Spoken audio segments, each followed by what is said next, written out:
At 9 seconds, we see Jin Kazama, Jin's mom, who hasn't been in a Tekken game since Tekken Tag 2 and hasn't had a canon appearance since Tekken 2. Can you talk about Jin's importance to Jin and Kazuya's story? As you said, Jin Kazama, this has been quite some time since she appeared in this type of capacity in the game. Being both part of the canon story and playable hasn't happened since, like you said, Tekken 2, which was 96 or so. So it's quite some time. Obviously, this time she plays a very important role, both to Kazuya and Jin, and I think some of that will be portrayed when you actually hands-on with the game. But really, I think she's more centrally important to Jin Kazama, because people who are familiar with the character, know that he's got this devil gene power, and he's kind of typically wavering between his human side and that kind of devil influence side throughout the storyline of Tekken. So Jin is kind of like his guide on the path that he's on, and people who are familiar with the series and her and Kazuya know that she has this special power with her that she can actually kind of neutralize the devil gene devil gene and some of its effects. So how that plays out in the story is something that players can look forward to, I think. At 23 seconds, Kazuya appears in his devil form and starts attacking a city in some story mode footage. Can you talk about where Kazuya is in this story after finally, maybe, defeating Heihachi in Tekken 7 and what his plans are?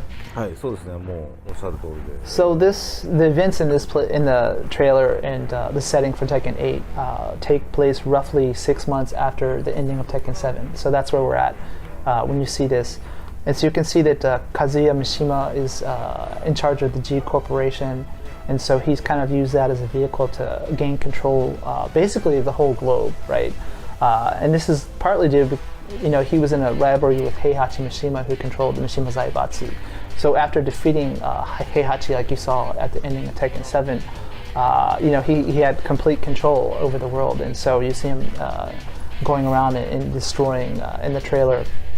And if you recall Tekken 7, he has these extraordinary powers from the devil gene grants him. So he can shoot lasers, he even shot down a satellite, in the previous game. So this is the kind of destructive power we're talking about, and it's kind of unhampered now that he doesn't have Heihachi to stop him.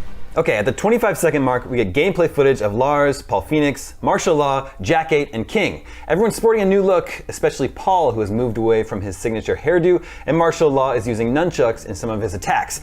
Could you tell us about their redesigns and new models that have been built for Tekken 8? So the characters that you mentioned, obviously, all of them returning from past installments. But that said, they've been completely built from the ground up. The whole models, everything, the rigging, the skinning, their costume design, everything about them was made from scratch for this time. We really wanted to give Tekken 8 the feeling of a brand new title and to provide the excitement for everyone, right? So, but we did have a lot of trouble in doing so. I mean, there's a financial cost of remaking all the models for the whole game, right?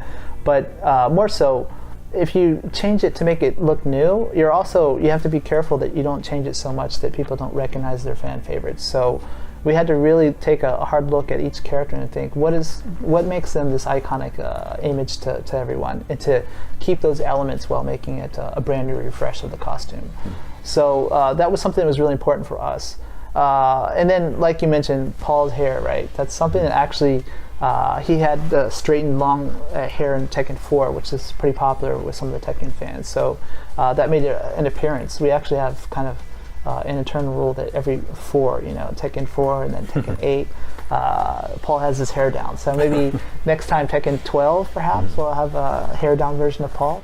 That said, we know that there are a lot of people who love the skyscraper hairstyle of the original Paul costume. So you can actually equip that in the customizations. Jumping ahead to 33 seconds, we see some stage destruction after King hits Jack 8 into a wall. Can you tell us about the improvements that have been made to the stages and stage destruction in Tekken 8, including any visual updates? So regarding the stages, a lot of attention to detail was put into it from various aspects. For example, there's the functionality of the stage itself. Tekken is a 3D fighter, so this is really important that the camera, goes 360 degrees, not just for cinematics, but while you're actually playing the game in various situations, right?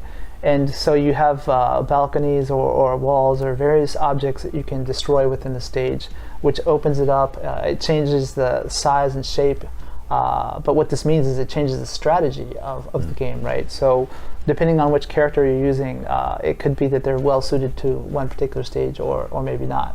So this kind of strategic element is important to the game. And so the first thing we focus on was making these stages fun for the gameplay and how it affects the strategy, right?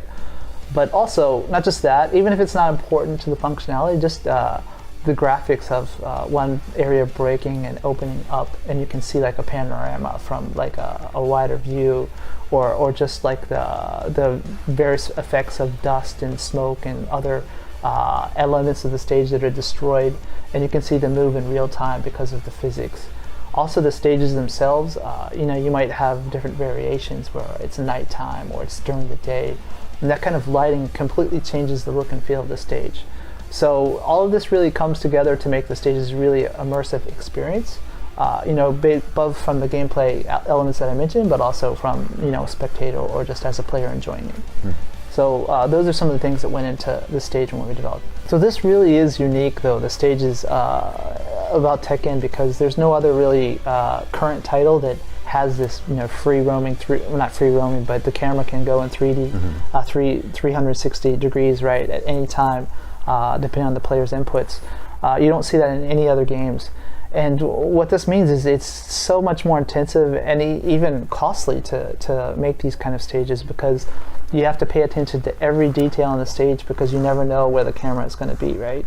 So everything has to be perfect, all of the cinematics and everything. So I kind of joked to myself that if I knew it was going to turn into this maybe 30 years ago, I shouldn't have done 3D stages, because everyone else is doing 2D and they don't have to worry about the stuff the camera can't see. So I'm kind of jealous in some regards. So here at 34 seconds, we see Lars is rooting for Jin. Can you tell us about Lars' place in Tekken 8's story? We also see him fighting Jack 8 and showing off the new heat system. Tekken 8's core concept is aggressive. Could you talk about what influenced that concept and what that means for Tekken 8's gameplay, how the heat system plays into that?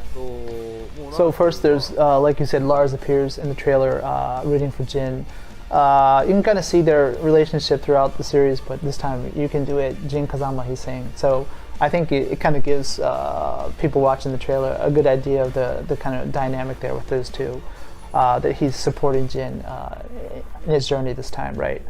And then regarding the heat system, it's like you said, you see it in the trailer as he's fighting against Jack 8. But this is really designed to change the game in a positive way from past installments. That it's the same with real martial arts, but with fighting games as well. If you have two people who have a really similar skill level, sometimes neither can go on attack or open up themselves up. It leaves you vulnerable, perhaps. So you'll just see people staring each other down, I guess you could say, right? We wanted to break that up. So the heat system really kind of rewards players for going on the offense and to maybe poke holes in their opponent's defense, because it's more fun for the people playing, but also for people watching the game, it's more of an enjoyable spectator experience.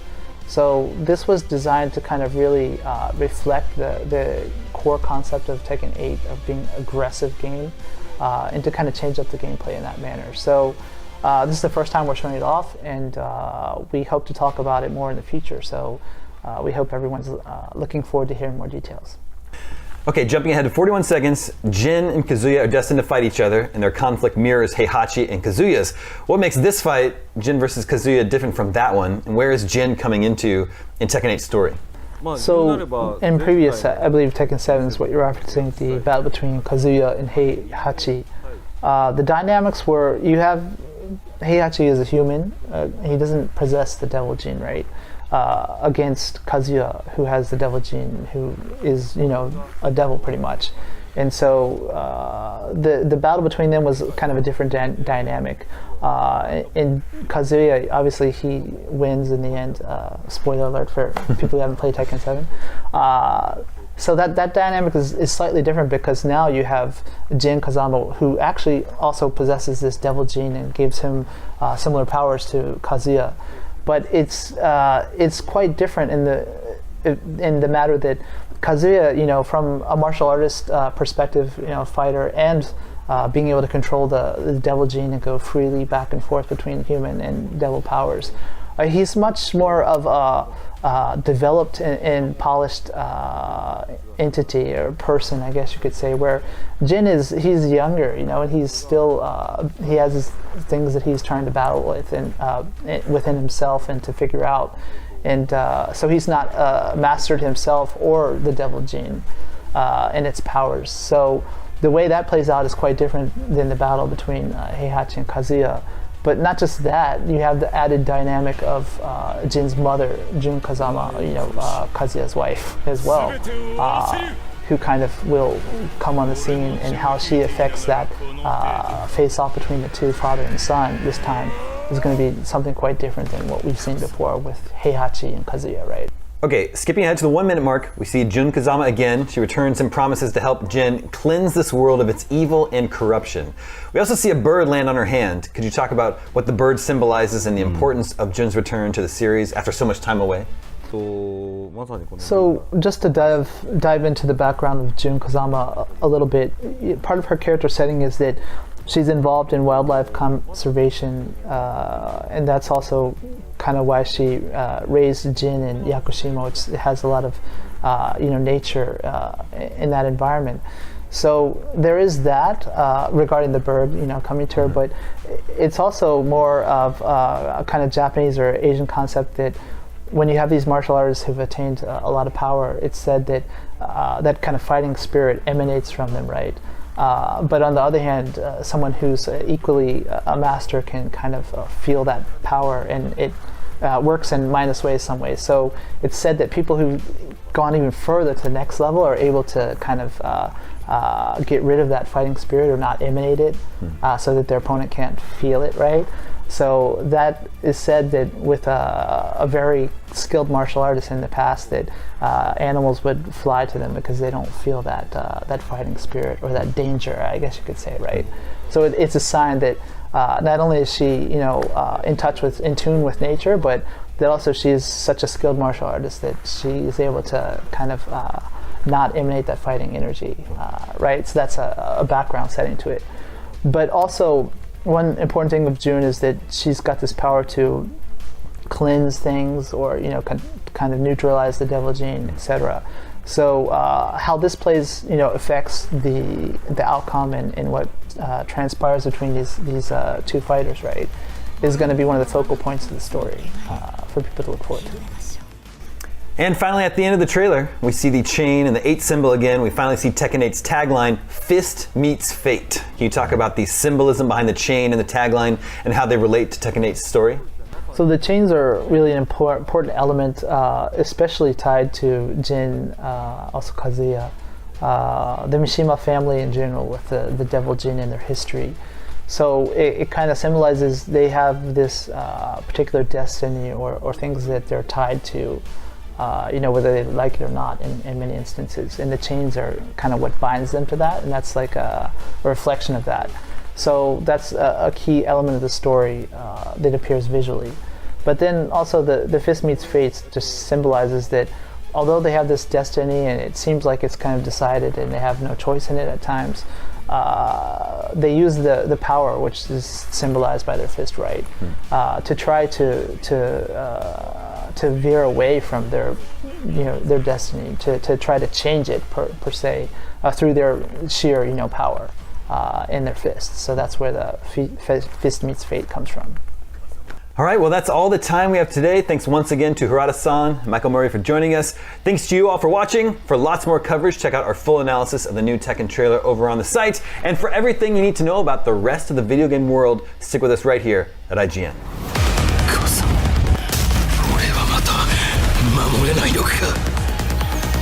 もろもろの我がこと罪汚れ清めましょう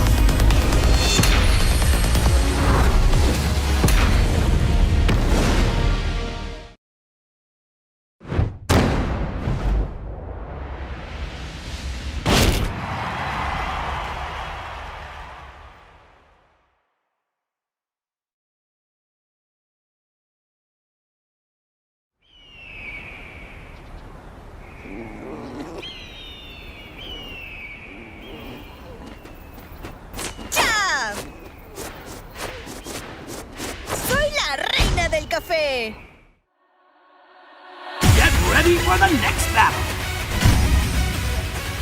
Tekken 8! New Challenger! ¿Es hora de entrar? ¡Aquí viene el espectáculo de Azucena! Azucena!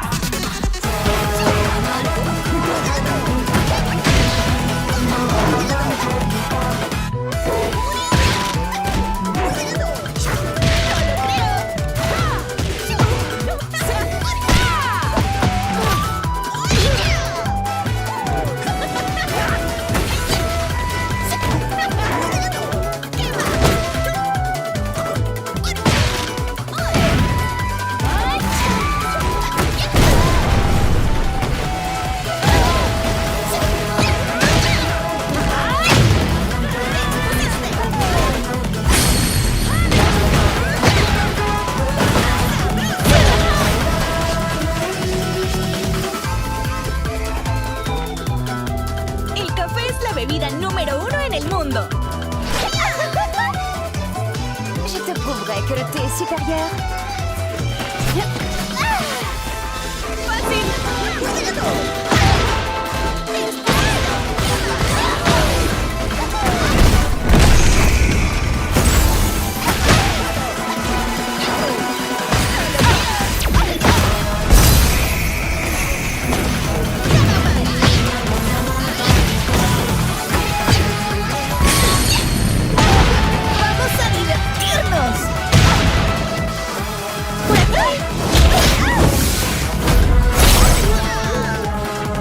¿Tienes café?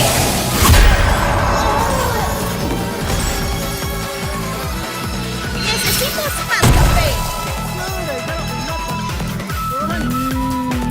¡El café es lo mejor!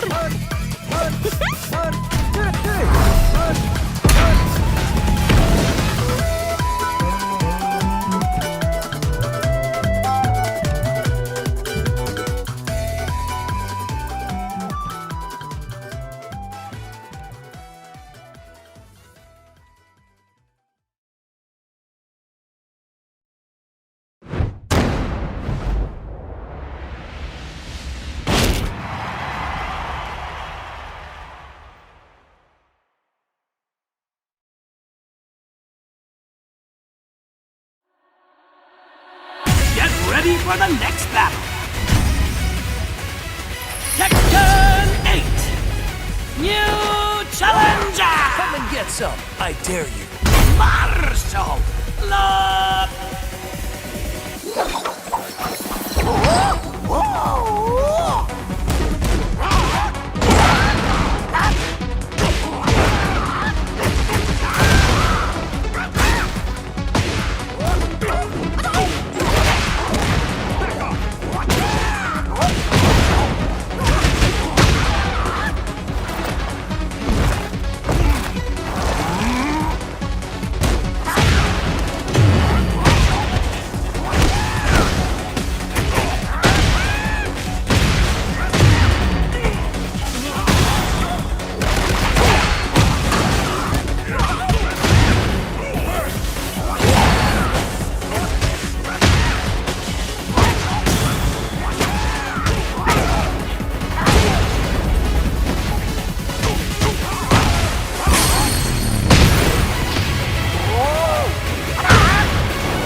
for the next battle. Tekken 8. New challenger. Asuka Kazama.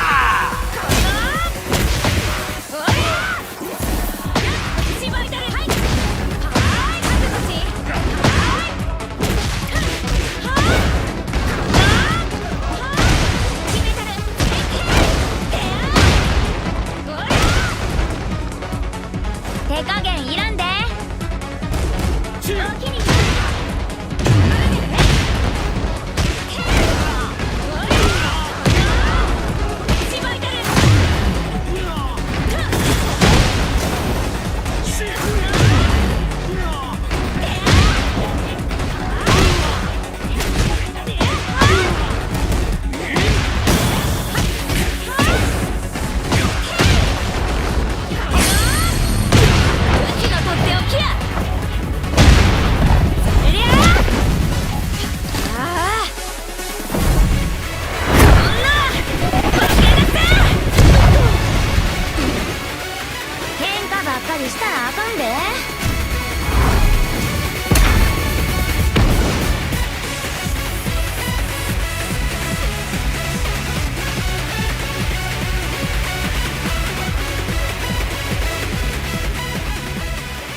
Growing up as a child of 90s and early 2000s arcades, I've been a casual enjoyer of the Tekken series pretty much all throughout its lifespan, with its cabinets being a regular spot where I would dump a few quarters, mash some buttons, and walk away with a smile on my face.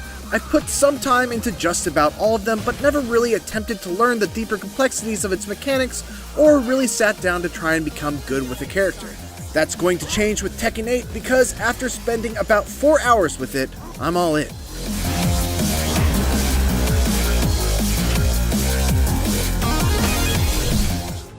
While I am a self-admitted casual fan of the Tekken series, I have at least dabbled enough into Tekken 7 to be able to talk about the most defining differences between it and Tekken 8. Chief among those changes is the new heat system, which is all about enforcing one of Tekken 8's biggest design goals, rewarding aggression.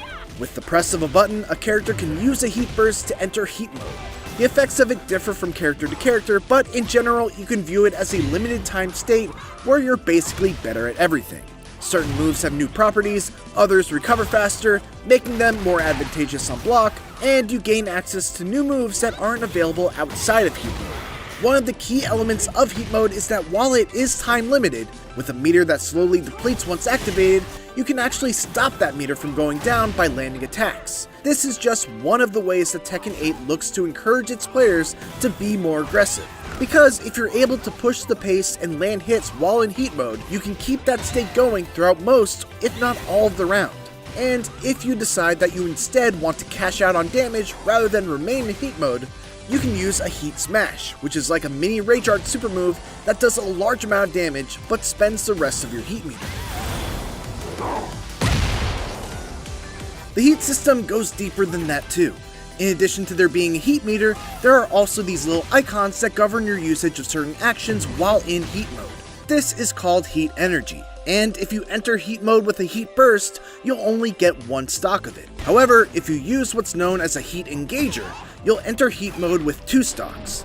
These are special moves that, when landed, will instantly put your character into the heat state. Every character has 5 of them, and they're usually a handful of the most defining moves of each character. After you land a heat engager, you can spend 1 stock of heat energy to use a heat dash, which lets you quickly dash in to either connect combos that otherwise could not be connected, or if the heat engager is blocked, you can just get right back up in their face to continue your offense.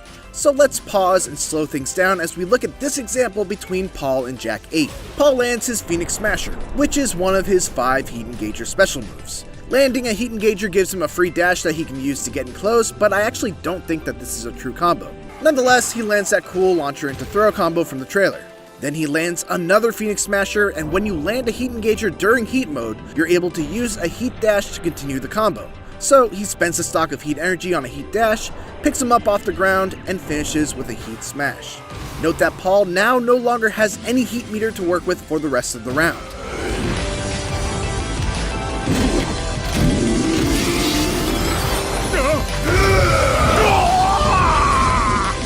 My favorite element of the heat system, though, is how it's used to further define the unique aspects of every character.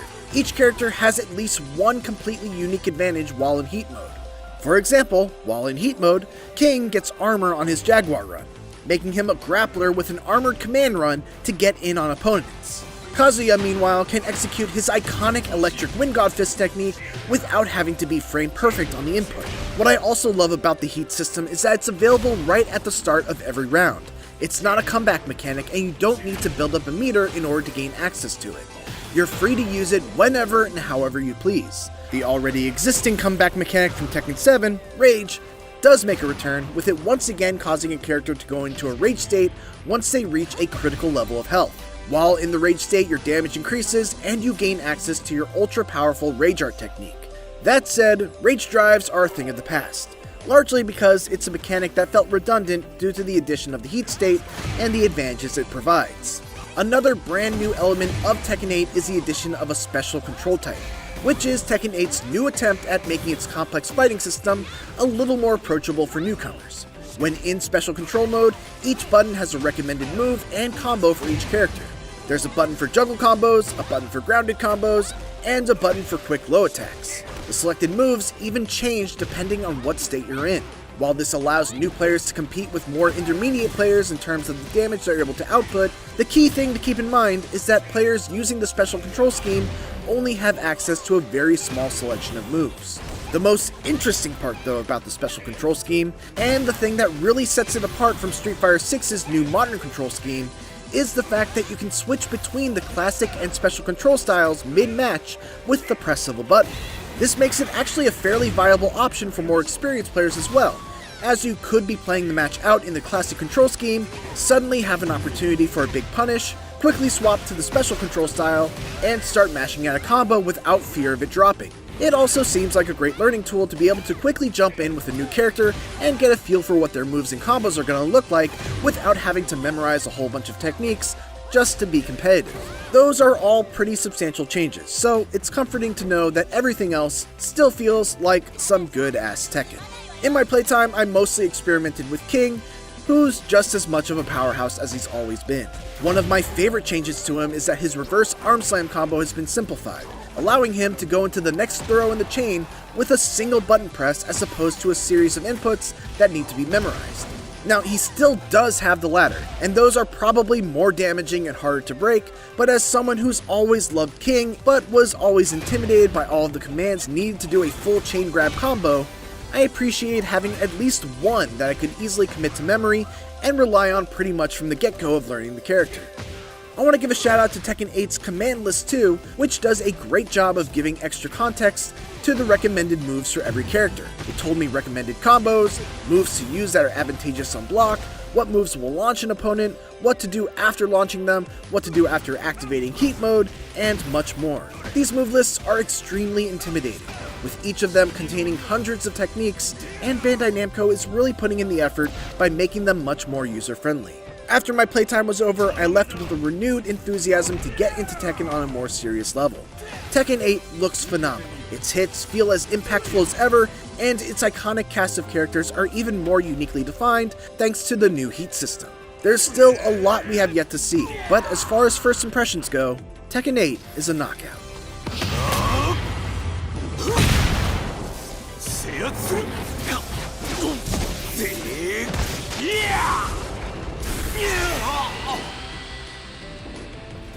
For more Tekken 8, make sure to check out my interview with Michael Murray and Katsuhiro Harada. And for everything else, keep it here on IGN.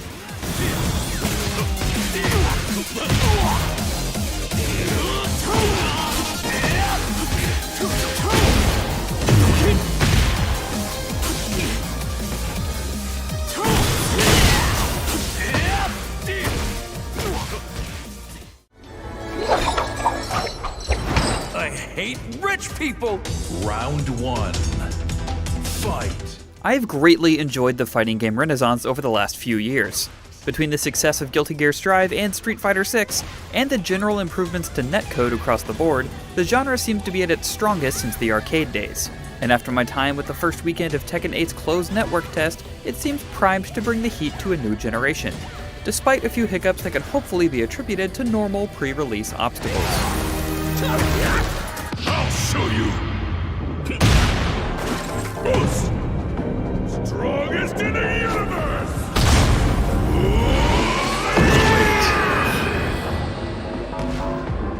Yeah! In our earlier preview, IGN's Mitchell Saltzman covered the new mechanics introduced with the Heat system, noting that it doubled down on the uniqueness of each character. I'm happy to report that this holds true with the characters that have been added since the build he played, although they've simplified the Heat system just a bit. Instead of certain moves using stocks of your gauge, both Heat drives and Heat smashes now just use the rest of your bar. It's still a lot to wrap your head around, but thankfully, the closed test included a quick tutorial to run down these changes. Given the limited time available for the closed network test, I've tried to focus on some of the newly added characters, specifically Lily and June. Lily, my main from Tekken 7 other than Armor King, is well known to be one of the most evasive characters in the series, with a fantastic sidestep, tricky launchers, and even a command hop that can be followed up with either a low or a mid attack, forcing you to guess if you need to block standing or crouching. Going into Heat mode in Tekken 8 boosts her evasiveness, letting you use her command hop twice in a row by holding the button down, and using these hops actually increases your heat meter, meaning you can keep your offense going for longer. She can also use her Heat Smash, the high damage ender you can use to end Heat mode, from her back-turned stance as a low attack, giving her multiple ways to land big damage. Another character that stood out to me was Jun Kazama, returning in her first canon appearance since Tekken 2. She can use powerful attacks in strings at the cost of her own life bar, but if you activate Heat mode, you can use those moves freely without damaging yourself, and even do extra healing, giving her an extremely powerful toolset with no drawbacks for a limited time. I felt like I was barely getting a handle on what June could do in this first weekend, but I'm excited to explore more of her kit during the next test period. Both characters gave me a lot of confidence that the Heat system is ultimately going to end up being a great change for Tekken 8. Finding new ways to activate my Heat, using the buffs it provides before it runs out, and then finishing it up with the Heat Smash, all made me excited to jump back into training mode as soon as I was able. Unfortunately, what had me less excited across the board was the online performance. While about half of my matches were great, and this is very specifically a network test, some of the connections were downright rough, especially against Wi-Fi warriors, with rollback artifacts and hitching both present. It's hard enough to judge spacing when someone has a handle on Tekken's complex movement, but when they suddenly appeared to teleport, it made me feel like I was taking a counter hit to the face in real life. You can change the rollback settings to prioritize graphics or prioritize response. I chose response, but it's really just a pick your poison selection, as you'll be dealing with more delay as a trade-off for less hitching. There was also an issue with stage transitions where they would hitch almost without fail. I'm not sure if this was a network issue or a performance issue, but it was very distracting nonetheless. Thankfully, the connection screen gives a Wi-Fi indicator so you can avoid those players altogether if you wish, and as with all fighting games, I would strongly recommend plugging in an Ethernet cable, but that won't stop all of the online issues, as matchmaking was also a bit spotty. Long stretches of time would go by where matches would fail to connect repeatedly, or not match me with anyone at all. Game director Katsuhiro Harada tweeted over the weekend that this was a known bug, and again, I must stress that this is a network test, and is designed to work out kinks they find with online play. So hopefully this will be remedied in the final release. But I can only relay my experience, which was not always optimal. After a few days of learning a few things, getting the ever-loving tar beat out of me, and then managing to squeak out some wins, I'm even more excited for Tekken 8's final release. Hopefully they can iron out the network issues, and if they do, I'm confident that we'll have a great new combatant for the King of Iron Fist tournament. Thanks for watching, and while you're here, make sure to check out our coverage of Tekken 8 from the floor of San Diego Comic-Con. And for everything else gaming, you're already in the right place. IGN. You win.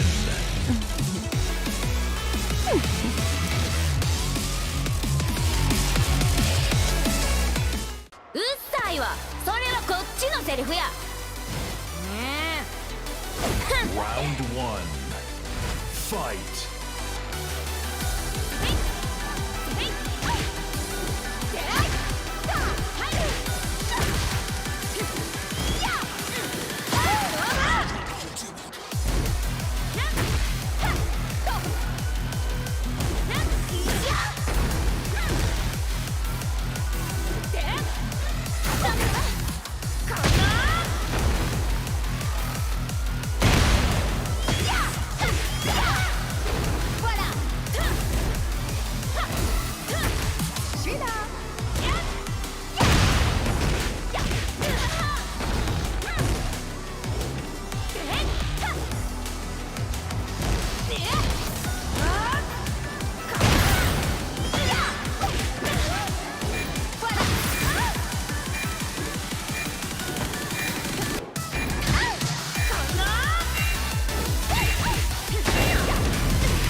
3. Fight.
Je me suis vengée d'Asuka.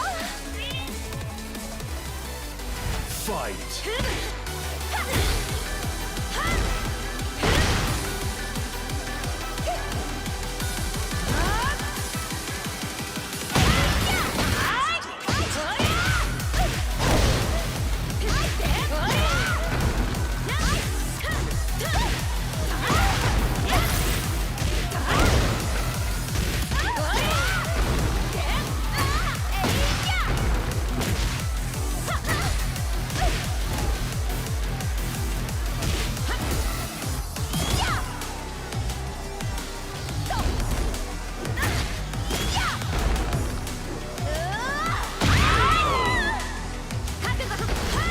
Round 2. Fight.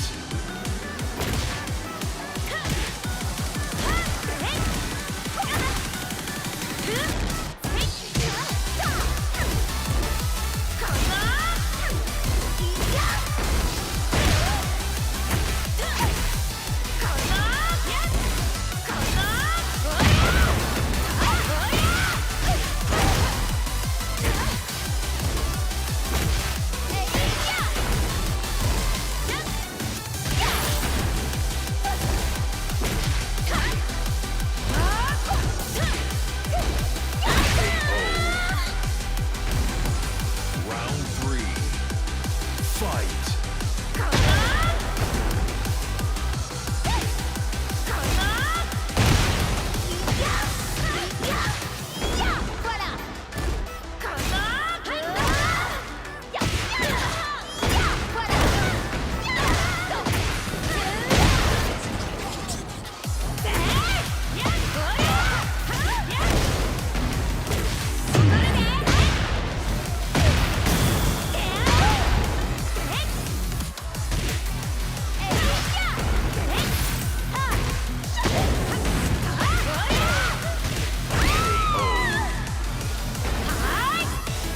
4. Fight.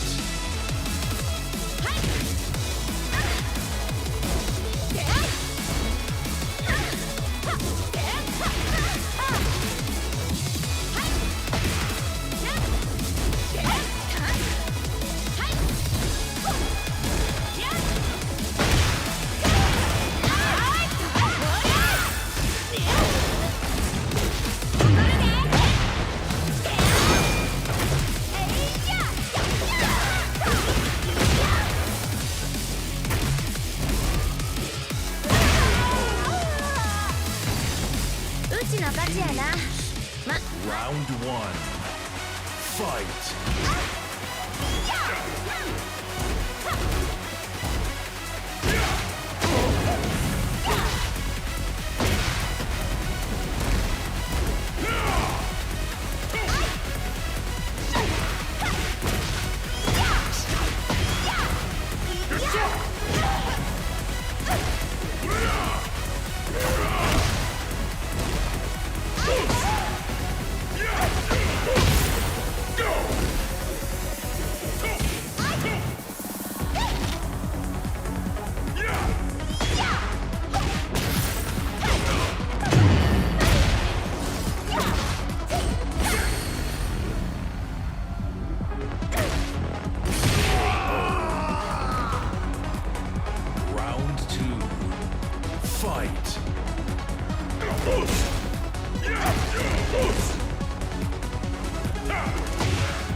Humanity has always hunted for knowledge in the unknown. The wonder is, not that the field of stars is so vast, but that we have measured it.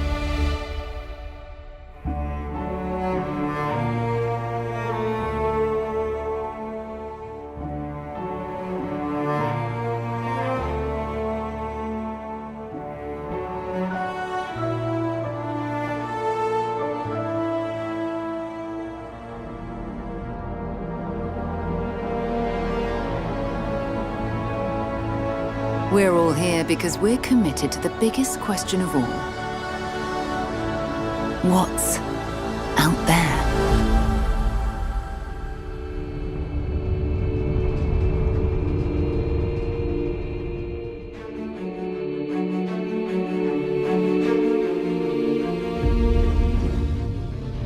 You're part of Constellation now. Part of our family.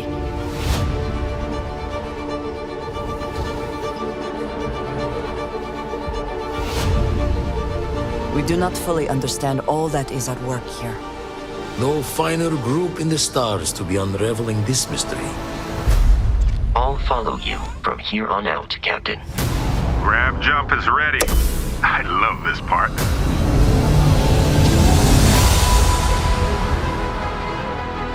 These artifacts could be everything we've been looking for. Another great secret the universe is asking us to unravel. Human settlements throughout the galaxy could be at risk.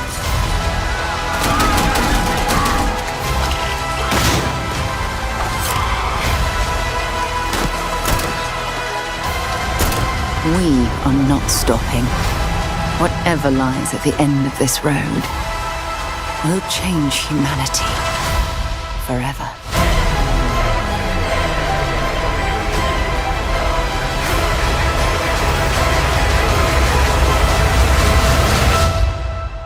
This is where we belong.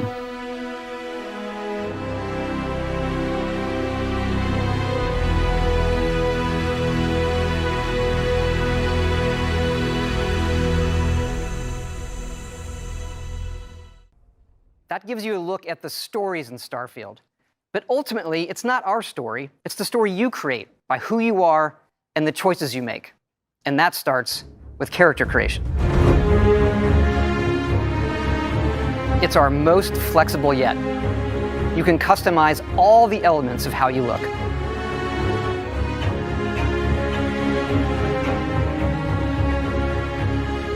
You'll pick a background that gives you 3 starting skills. Says here you spent some time as a diplomat. Having a way with words might prove useful. There are optional traits, and these come with unique advantages and disadvantages. But it's not just in how you can look, but in how your character plays and develops. The skill system combines the best from our previous games, and you can unlock new skills as you level up, and then you rank those skills up by using them and completing challenges.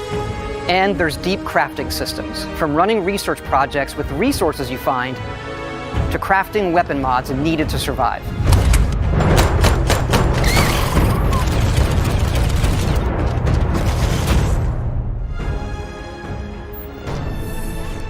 And you can build your own outposts. These act as a home away from home for survival and resource generation. You can choose where and how to build each one, and you can hire characters you meet to keep it up and running. But that's not all. You can even build your own spaceships.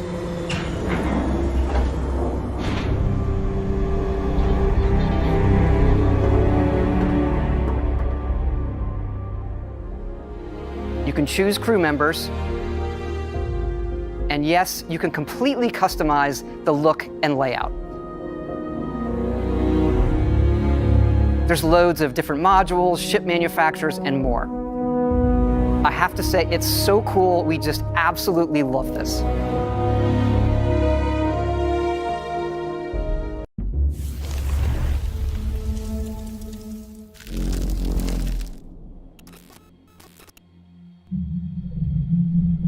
I saw everything. The connection between 2 worlds. About a century ago, humans were defeated by the Vulgus. Invaders from the other world. Then came the Colossi, who destroyed everything. Humans resisted until they could no longer. Then they found hope.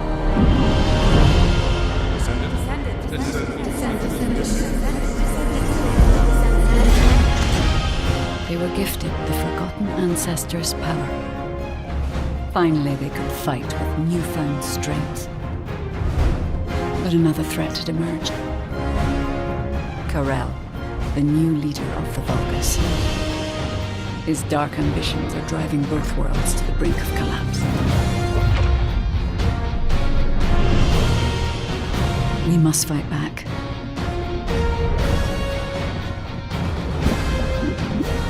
With the ancestors' power bestowed upon us.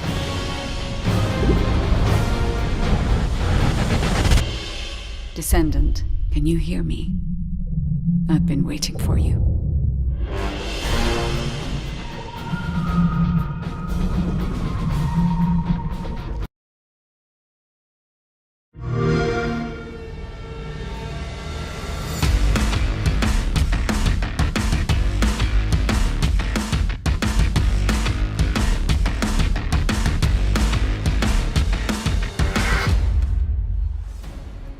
퍼스트 디센던트는 언리얼 엔진 5를 사용한 차세대 3인칭 루트 슈터 게임으로 엑스박스 시리즈 X와 S, 엑스박스 1을 포함해 콘솔과 PC 크로스 플레이가 가능하고 프리투 플레이로 즐기실 수 있도록 개발 중입니다. 퍼스트 디센던트에서 플레이어는 계승자가 되어 인류의 생존을 위해 침략자들에 맞서 싸우게 됩니다. 계승자는 플레이어의 캐릭터로서 다양하고 개성적인 컨셉과 전투 스타일을 가지고 있습니다. 플레이어는 계승자를 통해 잉그리스 대륙을 탐험하며 스토리를 체험하고 다양한 임무를 혼자서 혹은 협동 플레이로 수행하게 됩니다. 또한 최대 4인 협동 플레이로 거대 보스와의 레이드를 경험할 수 있습니다. 거대 보스별 다양한 기믹과 부위 파괴 등을 통해 밀도 높은 팀 플레이를 체험하실 수 있습니다. 현재 개발팀은 작년 베타 테스트에서 플레이어분들에게 받은 피드백을 개선하는 작업과 신규 컨텐츠의 개발을 병행하고 있습니다. 지금 보시는 화면은 최초로 공개하는 엑스박스 시리즈 X의 실제 게임 플레이 영상입니다. 언리얼 엔진 5를 활용한 높은 퀄리티의 그래픽이 안정적으로 돌아가도록 열심히 개발 중에 있습니다. 신규 계승자 역시 개발 중에 있는데요. 이 계승자는 물을 이용한 독특한 컨셉의 플레이를 경험할 수 있도록 디자인되었습니다. 또한 자기장을 이용한 방어 능력과 비행 스킬을 지닌 새로운 캐릭터도 개발하고 있습니다. 플레이어분들이 더 많은 탐험을 하고 몰입감 넘치는 스토리를 경험할 수 있도록 다양한 환경의 신규 맵을 개발하고 있으며 새로운 타입의 보스 레이드 역시 지속적으로 개발하고 있습니다. 그리고 많은 분들이 요청하셨던 코스메틱 시스템도 도입 중에 있는데요. 캐릭터들마다 다양한 컨셉의 스킨을 제공할 예정이며 꾸미기 아이템을 통해 개성을 마음껏 뽐낼 수 있도록 지원할 예정입니다. 가장 많은 피드백을 받았던 그래플링 훅은 시스템을 완전히 변경하였습니다.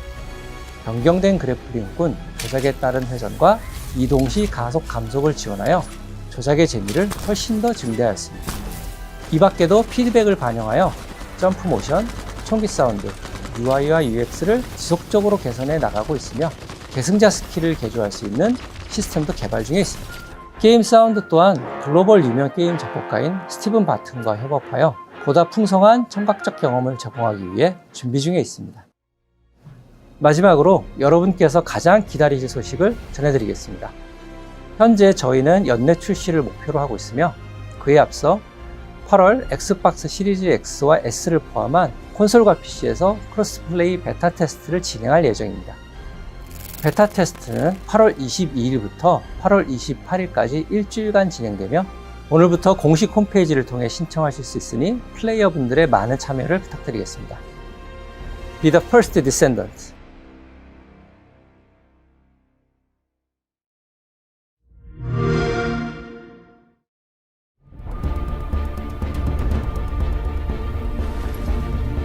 As a new free-to-play looter shooter, the First Descendant faces heavy competition. Between Destiny 2 and Warframe receiving regular expansions, alongside a steady stream of smaller games, making yourself seen in this crowded genre isn't easy. Unfortunately, if the First Descendant's upcoming beta test is anything to go by, it doesn't feel like this will be the next big one to break through. Testing out solo play and 4-player co-op, what's here is enjoyable enough, but it isn't that compelling.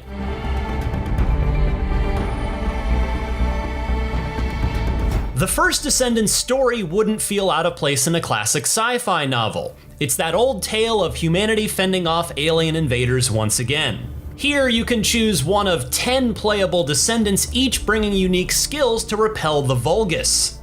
You're initially limited to choosing between 3, unlocking the rest later through a research institute. With differing stats and combat skills, differences aren't just skin deep. Be aware that you can't customize a Descendant's appearance. Nexon Games says you can decorate them, a feature unavailable during this beta test, but the team wishes to retain everyone's unique aspects. Soon after choosing a character, you'll arrive in Albion, the first Descendant's pretty hub world. Here you can upgrade your weapons, take on quests, and more. Heading towards the Kingston region for several field missions, objectives range from defending set objects to investigating broken detectors. Boss fights are separately contained within Void Intercept battles, accessed from terminals across Albion and an NPC, Seneca. These fearsome foes have specific weak points to target and generally require a team. However, the missions I played simply didn't feel that exciting, even when playing with friends. Despite the differing goals, you're always taking down waves of enemies with generic designs at most steps, which soon becomes tedious. One objective involves taking down continuous waves of enemies to power down a target's shields, and I had to repeat this several times. When playing co-op, starting a mission didn't activate for the whole party, which caused some initial confusion. Each member must individually join or shoot an enemy in a teammate's existing mission. Not the biggest problem, sure, but hardly the most intuitive method. Considering this is an early beta, I'm hoping that'll change before the full release. Even with these problems, the first Descendant's combat still feels entertaining, thanks to each Descendant's varied playstyles. Everyone has 4 active skills in battle, ranging from defensive moves like Ajax's reverse door shield to offensive options like VS's ice beam. Everyone's packing something different, encouraging you to explore and unlock the other characters. You can also equip 3 guns at once, flicking through them with your mouse's scroll wheel. If you aren't happy, defeating more formidable Vulgus usually provides a better gun. You can boost existing weapons through runes too. Those offer additional benefits like electrocution immunity, increased running speed, HP recovery when killing an enemy, and more. Runes are blanket applied into categories based on your gun type, so as an example, torrent runes can only apply to machine guns and tactical rifles. There's a set capacity for what you can equip for each category, and more powerful runes cost more. It's much more effective than using runes on individual weapons, saving considerable time when you'll likely be juggling through plenty of them. You can improve your capacity and the runes directly through Albion's Rune Master, and being able to choose your melee attack through Descendant runes was similarly appreciated. It's a nice touch to combat that provides suitably varied battle perks to fit different playstyles, and there are some solid customization options here. Once you've finished battles and missions, you can visit a separate event terminal in Albion, rewarding you with new weapons or runes. You'll gradually increase your mastery rank by defeating monsters, which helps you unlock benefits like additional rune slots. There's potential in the first Descendant's customization and progression system, but this doesn't mean much if the field missions aren't that interesting. Right now, it feels like your average looter shooter with fancier visuals. While there is every chance things could improve come full release, I'm not entirely convinced. If you're curious to try it, you can jump into the open beta next week on Steam. Otherwise, the first Descendant launches on PC, Xbox, and PlayStation next year. For more on all of your favorite video games, keep it locked right here on IGN.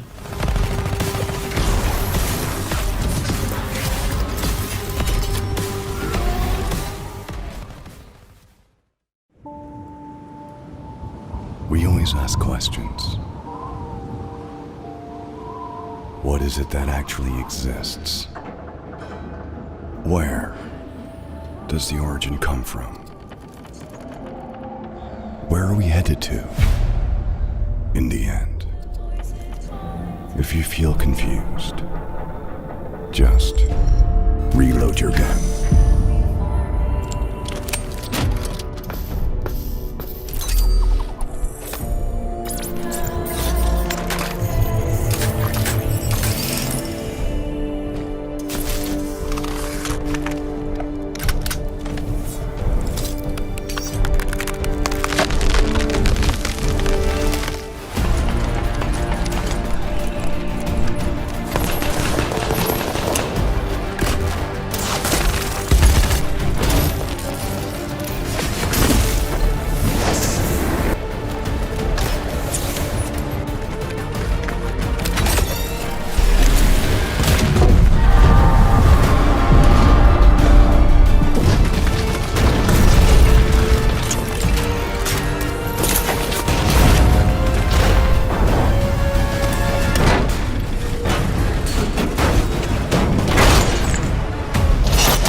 When this war first broke out, we weren't even born. And yet still we struggle with everything we have. Some fight for riches, fame, glory. Some fight because we truly believe. Unshakable faith in the face of despair. That's what drives us.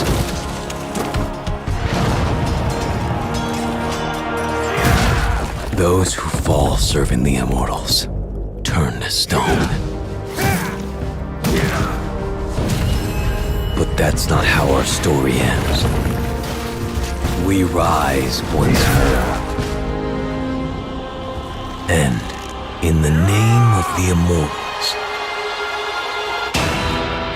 we are brought back to fight anew. But why return to this carnage?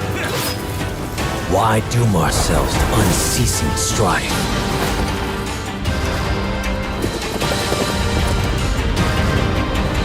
Because the bones of this war will build a haven for all.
Should have thought twice.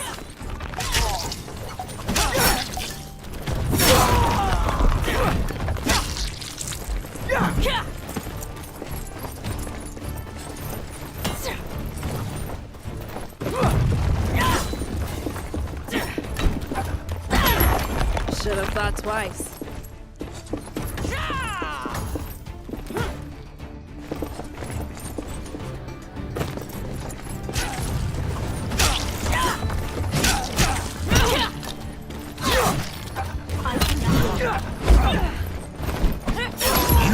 Avatar of death. Be well, friend.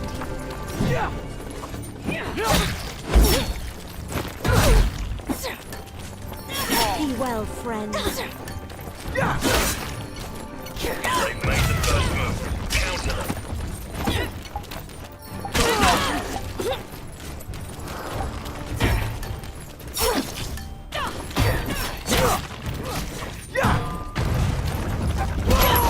Enemy down.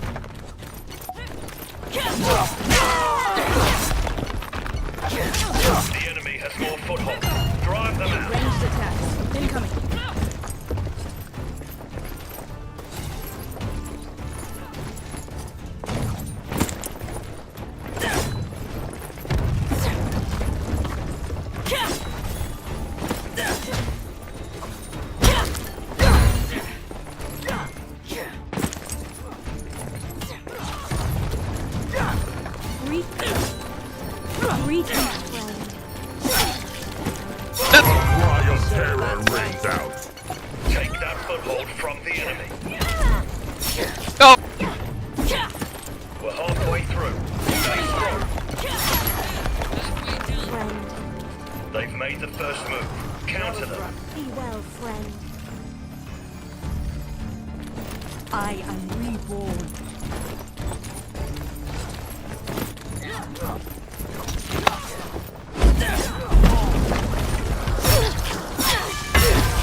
I'm sorry. I can heal you. The enemy has more footholds. Drive them out. You are. I have no fear. Forgive me.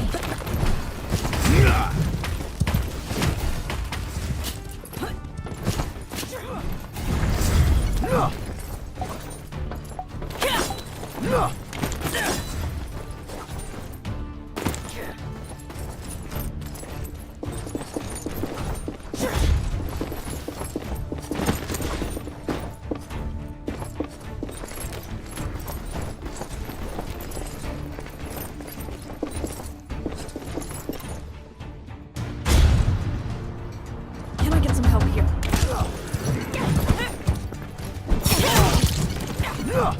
I've returned from the flames!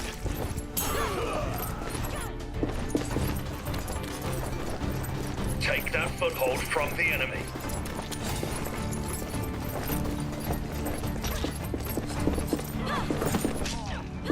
It's time to fight! I am the flame!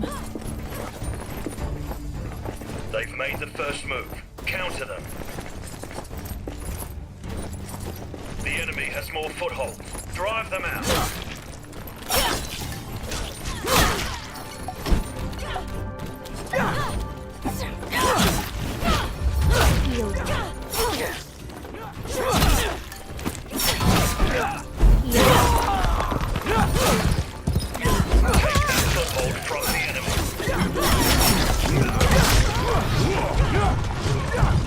It's looking dicey here, guys. Headshot. Enemy down.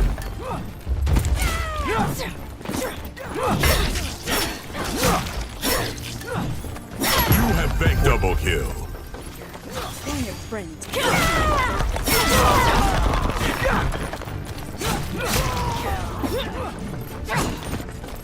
The enemy has the upper hand. Let's group up.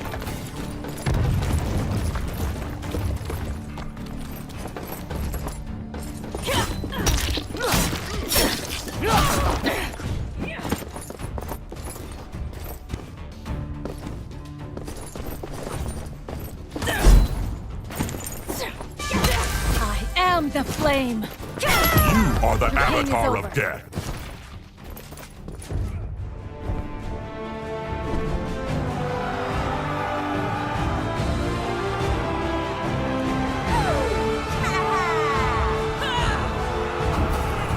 Let's try something new.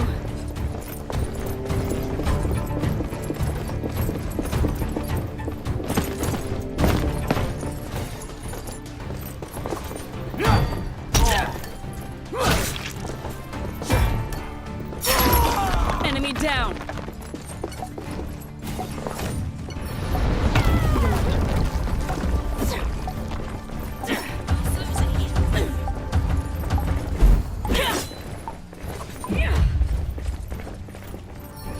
Breathe deep.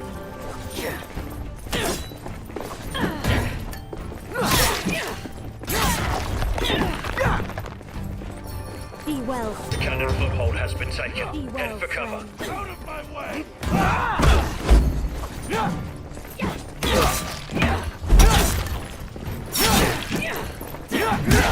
I see you. Should have thought twice. Be able to rally.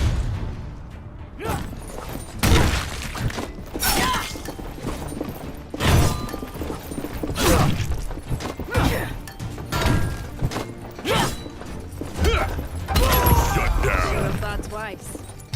The enemy has I am the flame.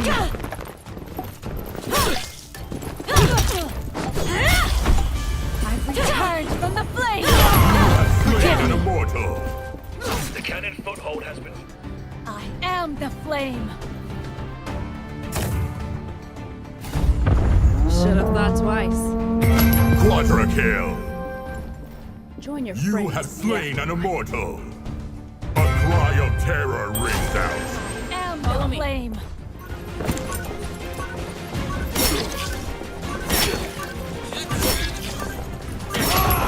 You try. They've broken. Victory is ours.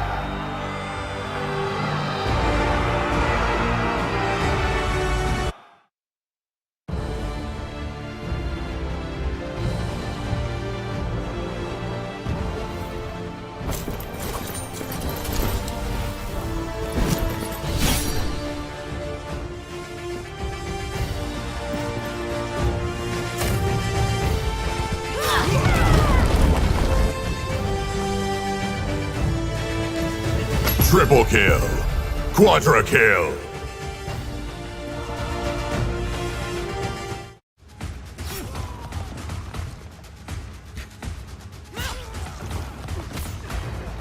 In a bid for the growing number of warfare-centric multiplayer games with massive numbers of combatants taking to the field all at once to impale one another, Warhaven hopes to make a name for itself with large maps, an impressive roster of warriors, and objective matches that have armies scrambling to overrun one another in an elaborate game of tug-of-war.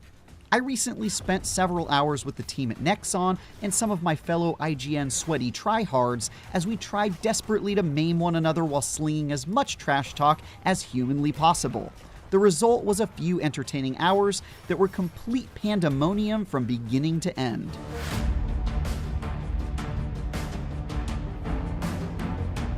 While combat may be slightly reminiscent of fellow third-person melee warfare game For Honor, Warhaven's biggest departure is in its decidedly more chaotic style. Instead of smaller engagements with only a few players slowly and methodically dueling one another, Warhaven's 16v16 multiplayer throws an avalanche of opponents into a jumbled pile of swords, shields, and cannonballs that's almost always pure mayhem. While fighting one-on-one can certainly be a strategic dance of blocking, slashing, and well-timed abilities, more often than not, any hope at a fair fight is immediately dashed when either you or your opponents show up in full force to ruthlessly butcher anyone in sight, while sheer numbers throw any hope of fighting back right out the window. In the occasional instances where both teams show up at a single point in full force, the often one-sided push and pull is replaced by a disorderly slaughterfest that's sure to be the highlight of any match. Even when the odds feel fair though, the haphazard swings from your character's weapons and decidedly floaty movement makes for an imprecise experience that sometimes doesn't feel great, even though that untidiness usually leads to hilarity. It's especially funny to see players spontaneously transform into ultra-powerful heroes once they've accrued enough murder karma, then roll over an entire team as a horse-mounted character or a magical samurai with a cowboy hat. It's ridiculous, over the top, and at times feels completely unbalanced. But there's a certain kind of joy in that utter anarchy that makes each match amusing in how it appeals to my inner agent of chaos. It's not that Warhaven lacks strategy, though. In fact, there's plenty of opportunities for teams to communicate with one another around objectives in order to win the game. For example, a few maps feature a cannon that's absolutely essential to victory, as whoever has control of it can rain down deadly hellfire over vast swaths of the map, leaving little hope for the enemy to control the objective without dealing with you first. That race to control the all-powerful artillery was definitely a good time, especially when I was the one firing the cannon at the soon-to-be dead sorry excuse for a soldier who opposed me. But just like everything else in Warhaven, the battle over the cannon is in no way immune to the utter tumult of warfare, and it seemed like even whilst communicating with my team as much as possible, we still regularly found ourselves steamrolled by overwhelming numbers leading to repeated turnovers. It honestly felt like, in a lot of cases, the match's outcome came down to a coin toss based on the random and messy flow of battle, even when that sloppy homicide fiesta was generally a lot of fun. The silly good times are definitely extended by Warhaven's interesting roster of playable characters, which range from standard sword-wielding soldiers to lightning-fast assassins with a sneaky set of moves to healers with little in the way of attacks at all. Most of them feel good to play too, like a shield bearer who can plow his way through an army of enemies like Frank West in Dead Rising, or the crazy dude with a warhammer who turns the enemy into mashed potatoes like the rabid monster that he is. From what I can tell in the handful of hours I had with it though, not all are winners, like the spearmen whose attacks feel like they're way harder to land hits with than they should be, and which left me almost immediately flattened by the enemy every time I played as him. So far, Warhaven seems to be shaping up into a bizarrely disheveled war simulator that manages to pack a whole lot of entertaining moments in each chaotic match. I hope to spend more time blowing up my foes with a giant cannon when it's launched free-to-play later this year. For more, check out our previews of Flashback 2 and Palia, and for everything else, keep charging into battle with IGN.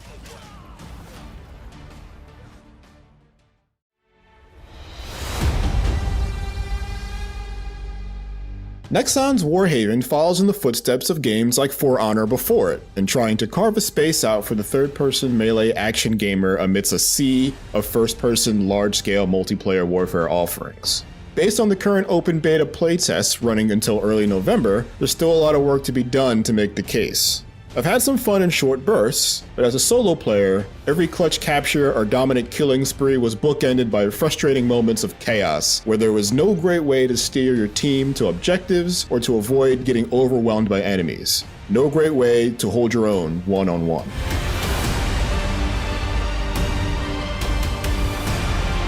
Dropping into any of the 4 currently available maps first requires you to pick a class. There are 6 to choose from, all with their own strengths, weaknesses, and quirks. The sword-wielding Blade and the spear-brandishing Spike are the melee-focused choices, with the former being great for keeping foes on their toes and occasionally in the air, while the latter can pierce defenses with its charged-up attack and parry incoming swing to create openings for big damage. Guardian and Warhammer are the meaty ones. Guardian's shield can bash multiple foes backwards and be used as a battering ram to make a hole through the front line. Warhammer swings his two-handed bludgeon for the fences to destroy groups of foes, but can also put up defenses to clog paths. Arch is the ranger who can snipe people from great distances or can use delayed explosive aerials to great tactical use. Smoke is a trickster who can catch projectiles and launch them back at enemies and, crucially, can heal her allies at will. As you rack up kills and assists, or capture and defend objectives, you'll build a meter in the bottom corner. When full, you can spend it to temporarily transform yourself into one of 4 powerful immortals, each with different roles, but all posing game-changing potential. The most popular was Martyr, a knight in shining armor who has a powerful sword attack and a shield bash. Double kill. Dark Gale is a mounted warrior great for breaking through clumps of enemies. Hoet uses barriers to shield himself and allies from harm, and Raven can launch powerful projectiles from a distance. Any one of these characters can dominate a skirmish. But maybe one of the biggest balance issues I've seen so far is when multiple players transform at the same time, creating a death ball of super powerful murder knights that make counterplay impossible. There are 4 maps in this playtest that show off 3 different game modes. Onslaught feels like the signature mode here, as there are 2 different maps dedicated to it, the narrower Moshbarg and the large expansive Gelen. Its tactical back and forth always felt important, even if trying to wrangle your team to prioritize objectives often felt like a battle in and of itself. Skirmish has fewer points than Onslaught that both teams fight over, the center one being the only one that scores. The other 2 give you access to a second respawn point and a cannon that faces the center. This was an extremely hectic stage. Control points flipped constantly, meaning you're always in motion to attack and defend the next one. It was also the mode I ran into one of my bigger obstacles with doing well, other groups of players. As a solo act trying to ping and chat my team into helping me out, I was having a hard time. On the other hand, Skirmish felt like the mode with the most emphasis on the objectives, as each one had a dramatic impact on the momentum of the fight. The last mode, Arms Race, is a take on escorting a moving objective to a destination.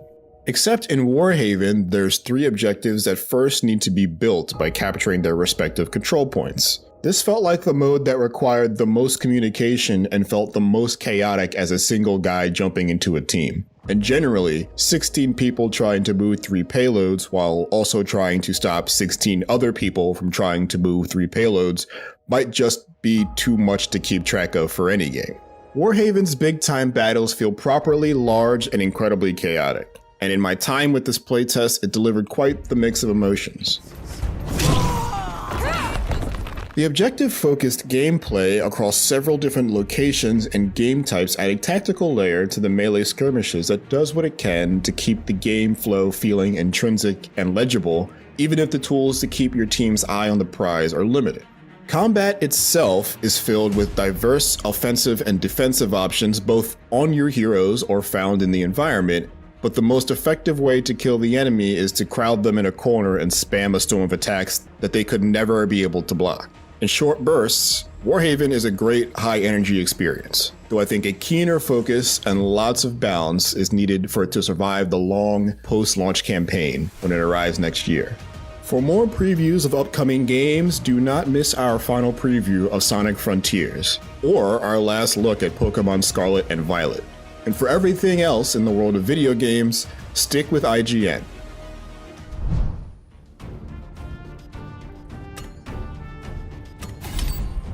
Victory will be ours.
Jin. さあ全人類よ、世界を闘争で満たせ。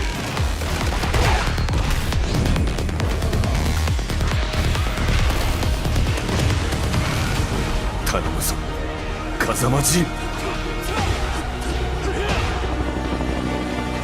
お前を殺し、全てを終わらせる。俺の血を引いていながらこの程度か。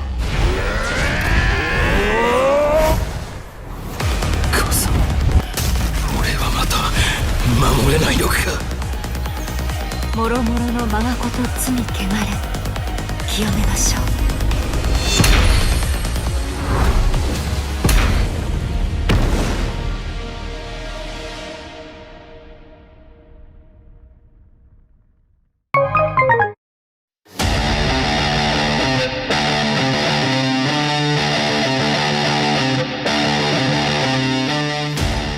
Yesterday, Bandai Namco debuted a brand new Tekken 8 trailer during the Game Awards, revealing new mechanics and the return of a fan-favorite character. Now I'm joined in studio by Tekken 8 director Katsuhiro Harada and producer Michael Murray for a full breakdown of the new trailer. Harada-san, Michael, welcome. Thank you. Thank you. Let's dive right into the trailer.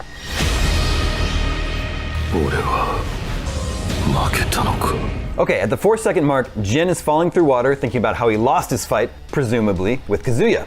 A gloved hand appears from what looks like black smoke and reaches out to him. We know black smoke has historically been used to signify characters with the devil gene, and the gloves resemble Jin's and Kazuya's. Can you talk about what's happening here and where we are in the story? So in the trailer, it's this time we really kind of focused on the story-based elements of the game and trying to portray that in the trailer.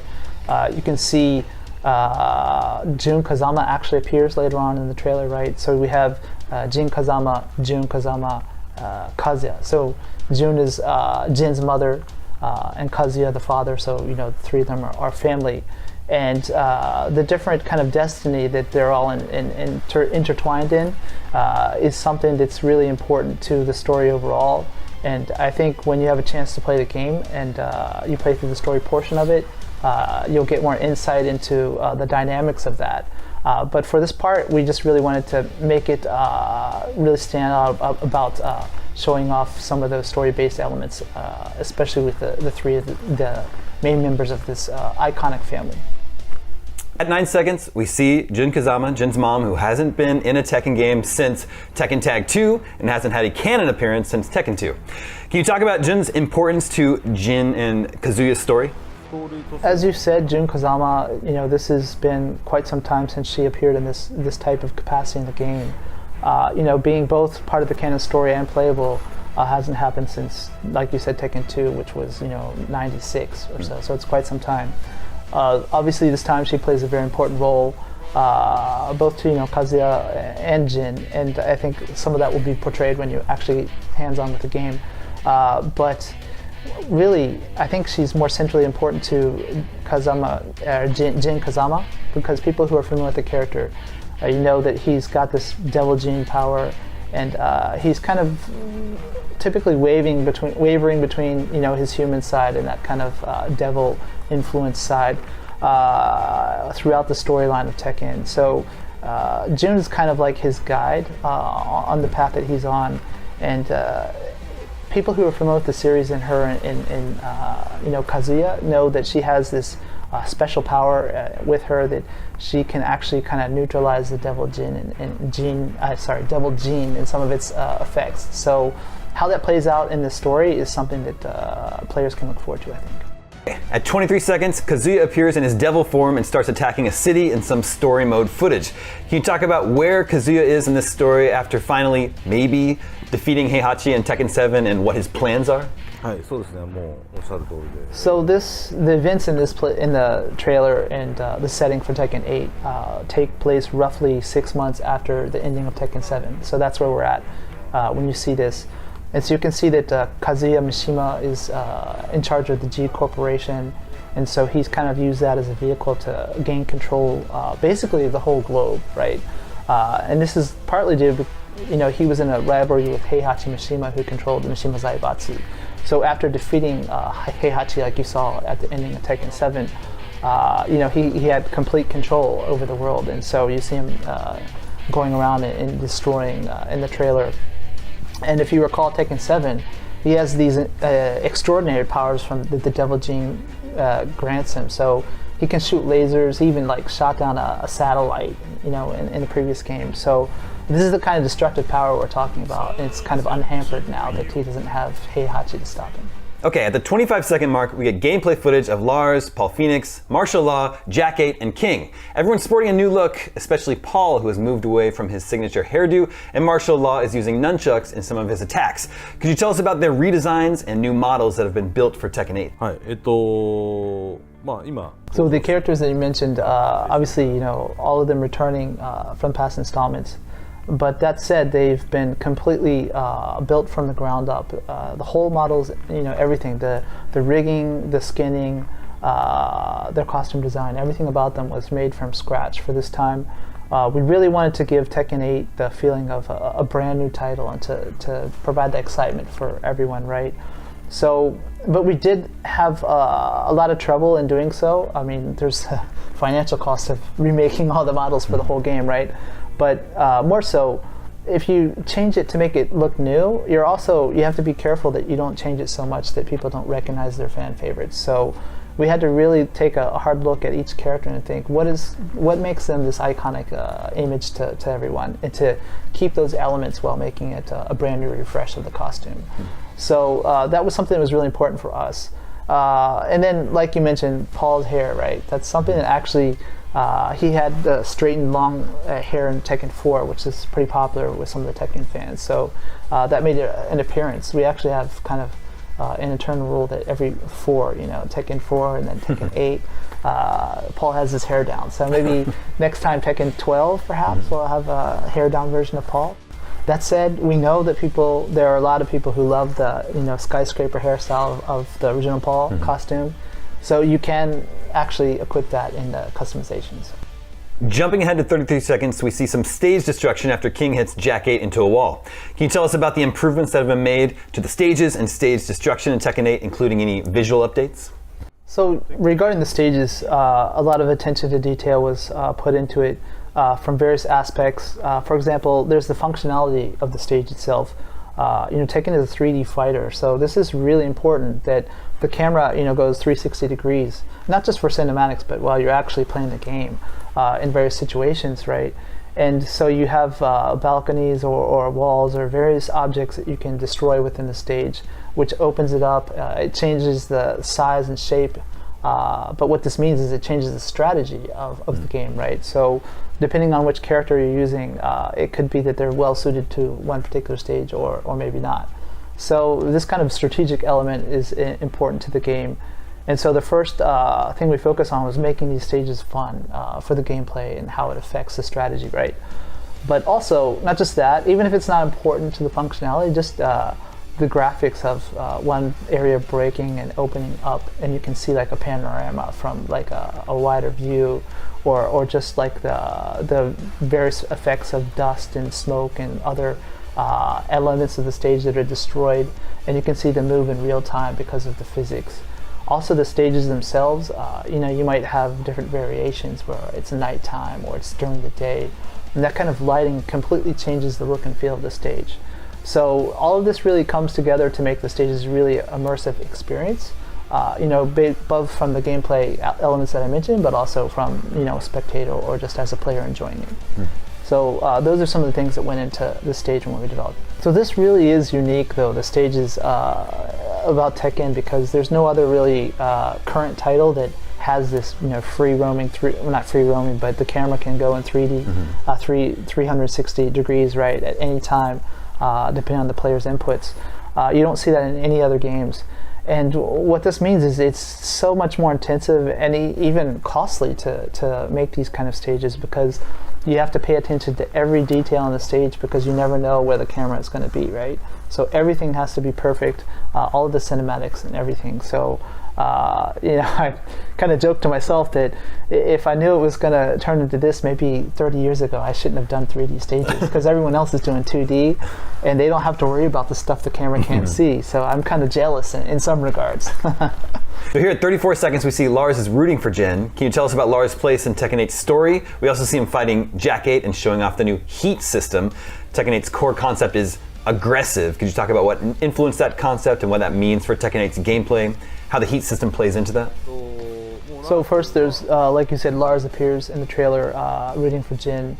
You can kind of see their relationship throughout the series, but this time you can do it Jin Kazama, he's saying. So I think it kind of gives people watching the trailer a good idea of the kind of dynamic there with those two, that he's supporting Jin in his journey this time, right? And then regarding the heat system, it's like you said, you see it in the trailer as he's fighting against Jack 8. But this is really designed to change the game in a positive way from past installments. That it's the same with real martial arts, but with fighting games as well. If you have two people who have a really similar skill level, sometimes neither can go on attack or open themselves up. It leaves you vulnerable, perhaps. So you'll just see people staring each other down, I guess you could say, right? We wanted to break that up. So the heat system really kind of rewards players for going on the offense and to maybe poke holes in their opponent's defense, because it's more fun for the people playing, but also for people watching the game, it's more of an enjoyable spectator experience. So this was designed to kind of really reflect the core concept of Tekken 8 of being an aggressive game, and to kind of change up the gameplay in that manner. So this is the first time we're showing it off, and we hope to talk about it more in the future. So we hope everyone's looking forward to hearing more details. Okay, jumping ahead to 41 seconds, Jin and Kazuya are destined to fight each other, and their conflict mirrors Heihachi and Kazuya's. What makes this fight, Jin versus Kazuya, different from that one, and where is Jin coming into in Tekken 8's story? So in previous, I believe Tekken 7 is what you're referencing, the battle between Kazuya and Heihachi. The dynamics were, you have Heihachi is a human. He doesn't possess the devil gene, right? against Kazuya, who has the devil gene, who is, a devil pretty much. And so the battle between them was kind of a different dynamic. In Kazuya, obviously he wins in the end. Spoiler alert for people who haven't played Tekken 7. So that dynamic is slightly different because now you have Jin Kazama, who actually also possesses this devil gene and gives him similar powers to Kazuya. But it's quite different in the matter that Kazuya, from a martial artist perspective, fighter, and being able to control the devil gene and go freely back and forth between human and devil powers, he's much more of a developed and polished entity or person, I guess you could say, where Jin he's younger, and he's still he has his things that he's trying to battle with and within himself and to figure out. And so he's not mastered himself or the devil gene and its powers. So the way that plays out is quite different than the battle between Heihachi and Kazuya. But not just that, you have the added dynamic of Jin's mother, Jun Kazama, Kazuya's wife as well, who kind of will come on the scene, and how she affects that face-off between the two, father and son, this time is going to be something quite different than what we've seen before with Heihachi and Kazuya, right? Okay, skipping ahead to the 1 minute mark, we see Jun Kazama again. She returns and promises to help Jin cleanse this world of its evil and corruption. We also see a bird land on her hand. Could you talk about what the bird symbolizes and the importance of Jun's return to the series after so much time away?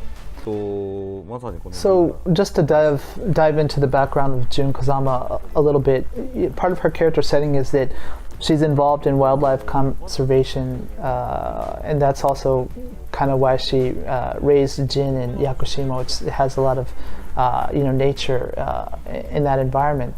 So there is that regarding the bird, coming to her, but it's also more of a kind of Japanese or Asian concept that when you have these martial artists who've attained a lot of power, it's said that that kind of fighting spirit emanates from them, right? But on the other hand, someone who's equally a master can kind of feel that power, and it works in minus ways some ways. So it's said that people who've gone even further to the next level are able to kind of get rid of that fighting spirit or not emanate it, so that their opponent can't feel it, right? So that is said that with a very skilled martial artist in the past, that animals would fly to them because they don't feel that fighting spirit or that danger, I guess you could say, right? So it's a sign that not only is she, in tune with nature, but that also she is such a skilled martial artist that she is able to kind of not emanate that fighting energy, right? So that's a background setting to it. But also, one important thing of Jun is that she's got this power to cleanse things, or kind of neutralize the devil gene, etc. So how this plays, affects the outcome and what transpires between these two fighters, right, is going to be one of the focal points of the story for people to look forward to. And finally, at the end of the trailer, we see the chain and the 8 symbol again. We finally see Tekken 8's tagline, Fist Meets Fate. Can you talk about the symbolism behind the chain and the tagline and how they relate to Tekken 8's story? So the chains are really an important element, especially tied to Jin, also Kazuya, the Mishima family in general, with the devil Jin and their history. So it kind of symbolizes they have this particular destiny or things that they're tied to, whether they like it or not in many instances. And the chains are kind of what binds them to that, and that's like a reflection of that. So that's a key element of the story that appears visually. But then also the Fist Meets Fate just symbolizes that although they have this destiny and it seems like it's kind of decided and they have no choice in it at times, they use the power, which is symbolized by their fist, right, to try to veer away from their destiny, to try to change it per se through their sheer power in their fists. So that's where the Fist Meets Fate comes from. All right, well, that's all the time we have today. Thanks once again to Harada-san and Michael Murray for joining us. Thanks to you all for watching. For lots more coverage, check out our full analysis of the new Tekken trailer over on the site. And for everything you need to know about the rest of the video game world, stick with us right here at IGN. れないのか。もろもろのままこと罪汚れ清めましょう。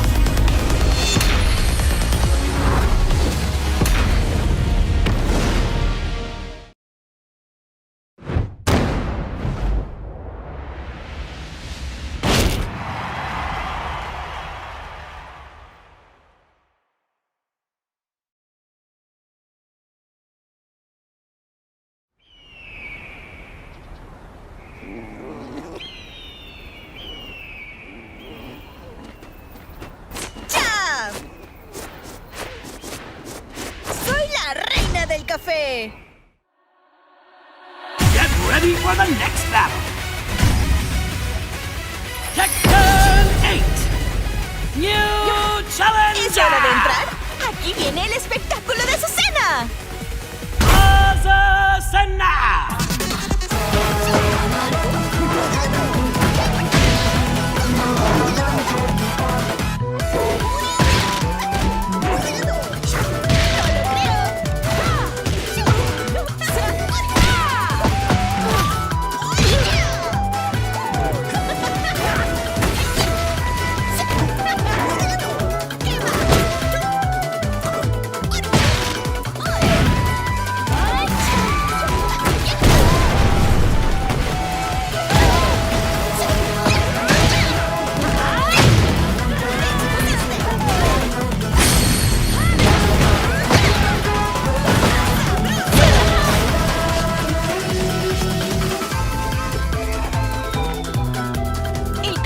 Bebida número 1 en el mundo.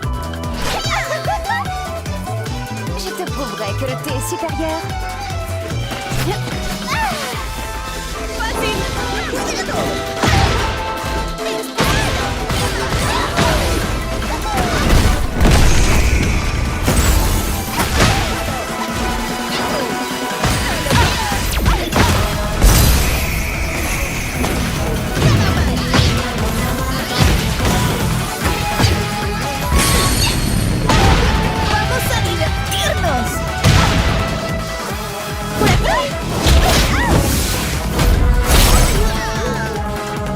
¿Tienes café?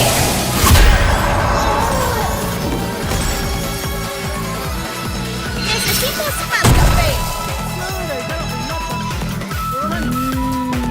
¡El café es lo mejor!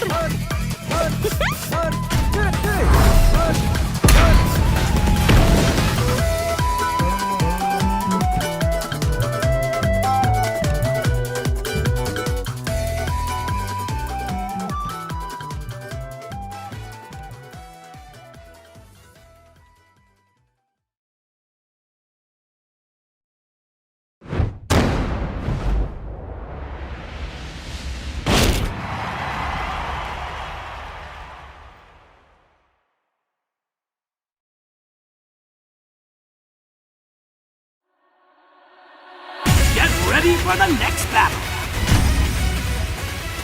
Tekken 8. New Challenger. Come and get some. I dare you. Martial Law.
よっしゃ稽古つけたる Get ready for the next battle! Tekken 8! New Challenger! Asuka Kazama!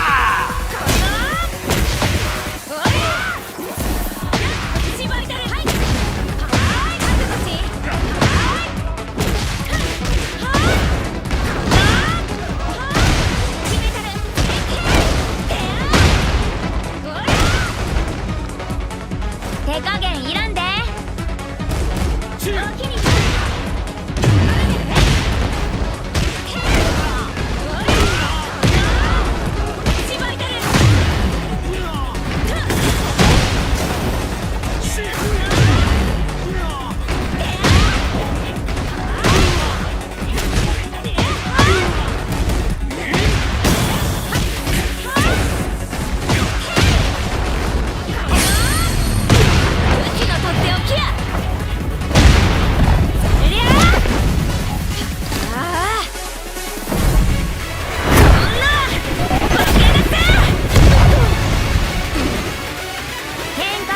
したらあかんで。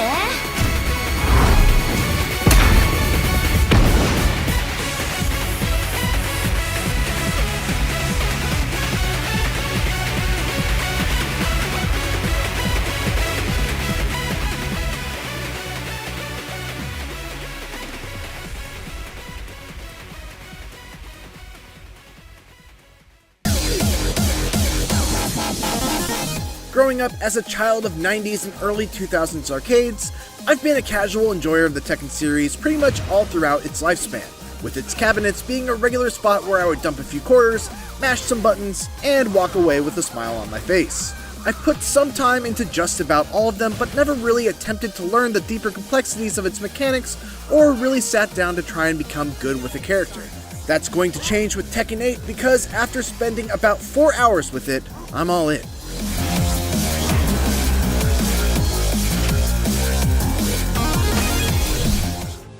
While I am a self-admitted casual fan of the Tekken series, I have at least dabbled enough into Tekken 7 to be able to talk about the most defining differences between it and Tekken 8. Chief among those changes is the new heat system, which is all about enforcing one of Tekken 8's biggest design goals, rewarding aggression. With the press of a button, a character can use a heat burst to enter heat mode. The effects of it differ from character to character, but in general you can view it as a limited time state where you're basically better at everything. Certain moves have new properties, others recover faster, making them more advantageous on block, and you gain access to new moves that aren't available outside of heat mode. One of the key elements of heat mode is that while it is time limited, with a meter that slowly depletes once activated, you can actually stop that meter from going down by landing attacks. This is just one of the ways that Tekken 8 looks to encourage its players to be more aggressive. Because if you're able to push the pace and land hits while in heat mode, you can keep that state going throughout most, if not all of the round. And if you decide that you instead want to cash out on damage rather than remain in heat mode, you can use a Heat Smash, which is like a mini Rage Art super move that does a large amount of damage but spends the rest of your heat meter. The heat system goes deeper than that too. In addition to there being a heat meter, there are also these little icons that govern your usage of certain actions while in heat mode. This is called heat energy, and if you enter heat mode with a heat burst, you'll only get one stock of it. However, if you use what's known as a heat engager, you'll enter heat mode with 2 stocks. These are special moves that, when landed, will instantly put your character into the heat state. Every character has 5 of them, and they're usually a handful of the most defining moves of each character.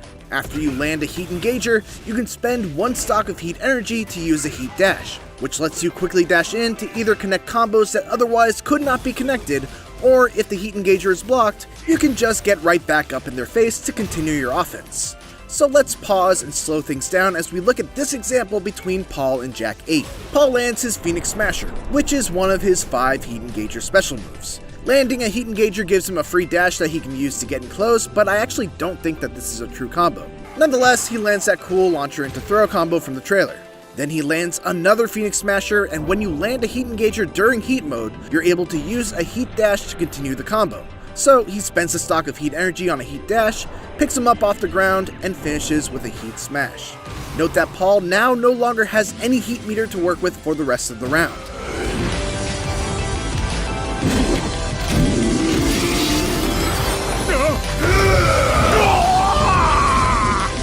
My favorite element of the heat system, though, is how it's used to further define the unique aspects of every character. Each character has at least one completely unique advantage while in heat mode. For example, while in heat mode, King gets armor on his Jaguar run, making him a grappler with an armored command run to get in on opponents. Kazuya, meanwhile, can execute his iconic electric Wind God Fist technique without having to be frame perfect on the input. What I also love about the heat system is that it's available right at the start of every round. It's not a comeback mechanic, and you don't need to build up a meter in order to gain access to it. You're free to use it whenever and however you please. The already existing comeback mechanic from Tekken 7, Rage, does make a return, with it once again causing a character to go into a rage state once they reach a critical level of health. While in the rage state, your damage increases and you gain access to your ultra powerful rage art technique. That said, rage drives are a thing of the past, largely because it's a mechanic that felt redundant due to the addition of the heat state and the advantages it provides. Another brand new element of Tekken 8 is the addition of a special control type, which is Tekken 8's new attempt at making its complex fighting system a little more approachable for newcomers. When in special control mode, each button has a recommended move and combo for each character. There's a button for juggle combos, a button for grounded combos, and a button for quick low attacks. The selected moves even change depending on what state you're in. While this allows new players to compete with more intermediate players in terms of the damage they're able to output, the key thing to keep in mind is that players using the special control scheme only have access to a very small selection of moves. The most interesting part, though, about the special control scheme, and the thing that really sets it apart from Street Fighter VI's new modern control scheme, is the fact that you can switch between the classic and special control styles mid-match with the press of a button. This makes it actually a fairly viable option for more experienced players as well, as you could be playing the match out in the classic control scheme, suddenly have an opportunity for a big punish, quickly swap to the special control style, and start mashing out a combo without fear of it dropping. It also seems like a great learning tool to be able to quickly jump in with a new character and get a feel for what their moves and combos are going to look like without having to memorize a whole bunch of techniques just to be competitive. Those are all pretty substantial changes, so it's comforting to know that everything else still feels like some good-ass Tekken. In my playtime, I mostly experimented with King, who's just as much of a powerhouse as he's always been. One of my favorite changes to him is that his reverse arm slam combo has been simplified, allowing him to go into the next throw in the chain with a single button press as opposed to a series of inputs that need to be memorized. Now, he still does have the ladder, and those are probably more damaging and harder to break, but as someone who's always loved King, but was always intimidated by all of the commands needed to do a full chain grab combo, I appreciate having at least one that I could easily commit to memory and rely on pretty much from the get-go of learning the character. I want to give a shout out to Tekken 8's command list too, which does a great job of giving extra context to the recommended moves for every character. It told me recommended combos, moves to use that are advantageous on block, what moves will launch an opponent, what to do after launching them, what to do after activating heat mode, and much more. These move lists are extremely intimidating, with each of them containing hundreds of techniques, and Bandai Namco is really putting in the effort by making them much more user-friendly. After my playtime was over, I left with a renewed enthusiasm to get into Tekken on a more serious level. Tekken 8 looks phenomenal. Its hits feel as impactful as ever, and its iconic cast of characters are even more uniquely defined thanks to the new heat system. There's still a lot we have yet to see, but as far as first impressions go, Tekken 8 is a knockout.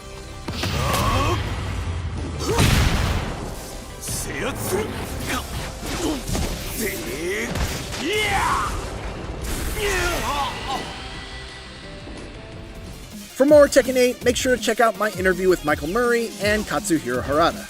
And for everything else, keep it here on IGN.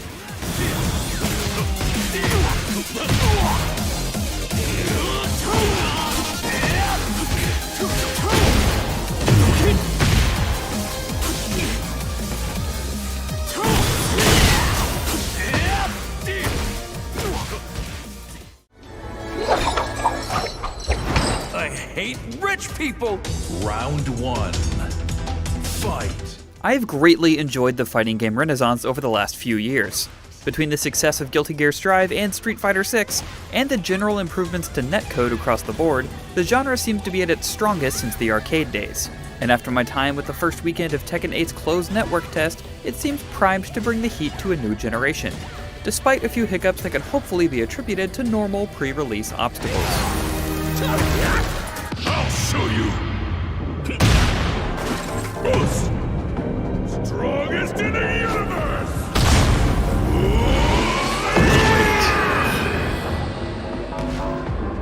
Yeah! In our earlier preview, IGN's Mitchell Saltzman covered the new mechanics introduced with the Heat system, noting that it doubled down on the uniqueness of each character.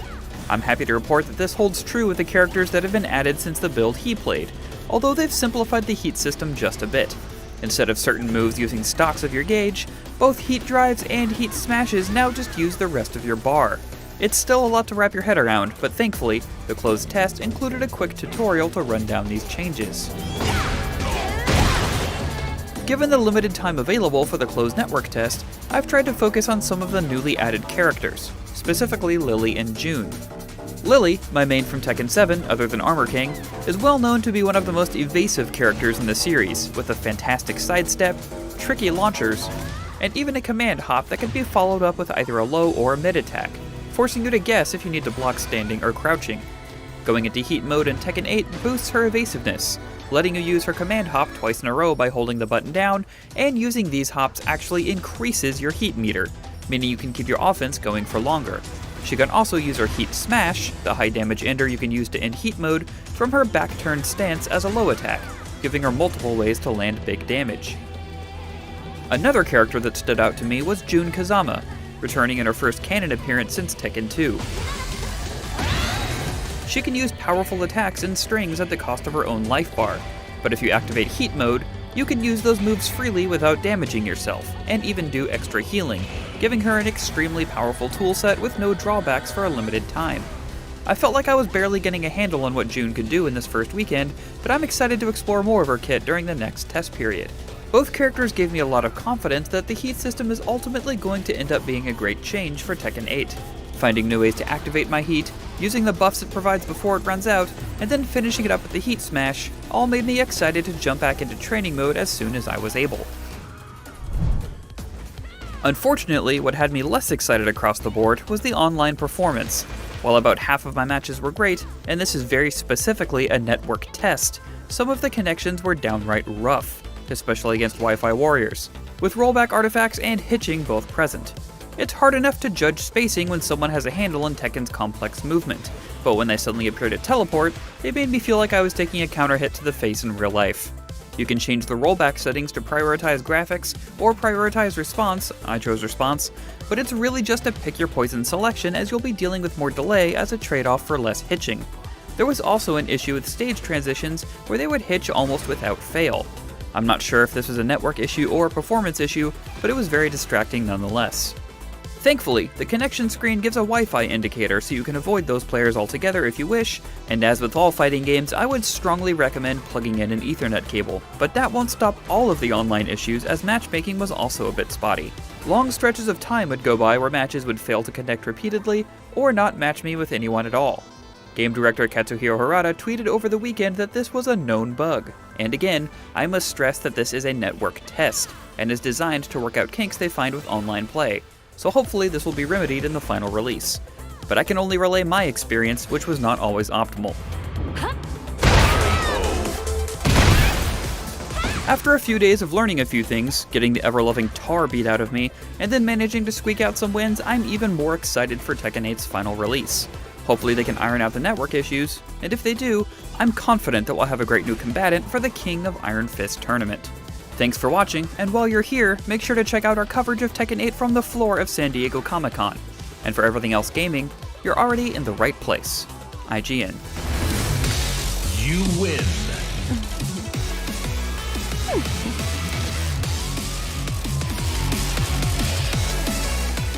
うっさいわ。それはこっちのセリフや。ねえ。Round 1. Fight.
Round 3.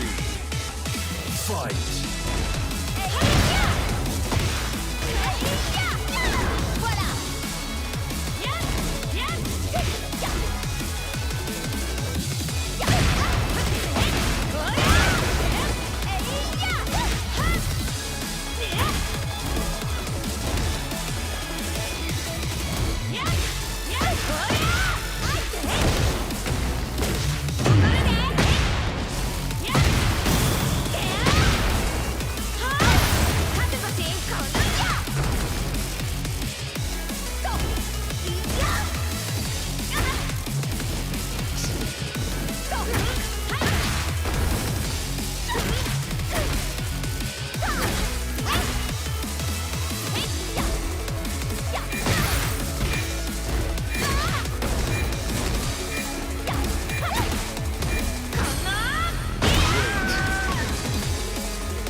Je me suis vengée d'Asuka. Fight.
Round 1. Fight.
Humanity has always hunted for knowledge in the unknown.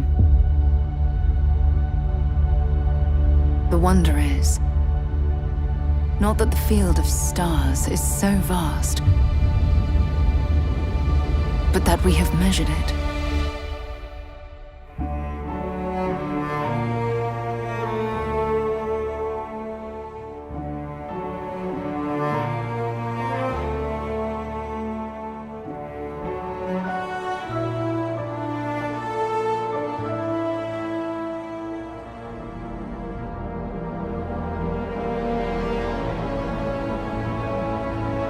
We're all here because we're committed to the biggest question of all. What's out there?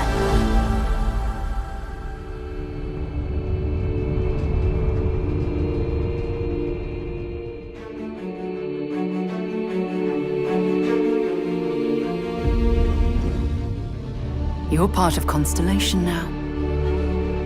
Part of our family.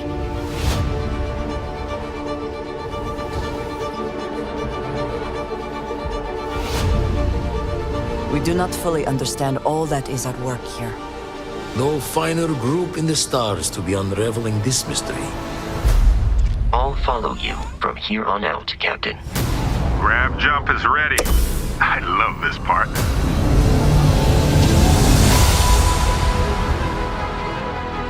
These artifacts could be everything we've been looking for. Another great secret the universe is asking us to unravel.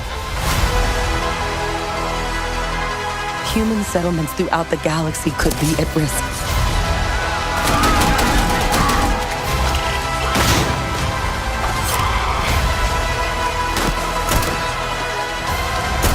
We are not stopping. Whatever lies at the end of this road will change humanity forever.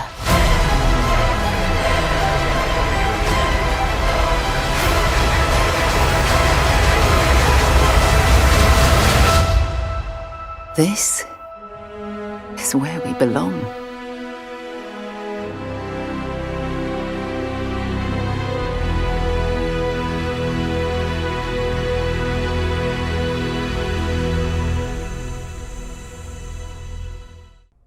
That gives you a look at the stories in Starfield. But ultimately, it's not our story. It's the story you create by who you are and the choices you make. And that starts with character creation. It's our most flexible yet. You can customize all the elements of how you look.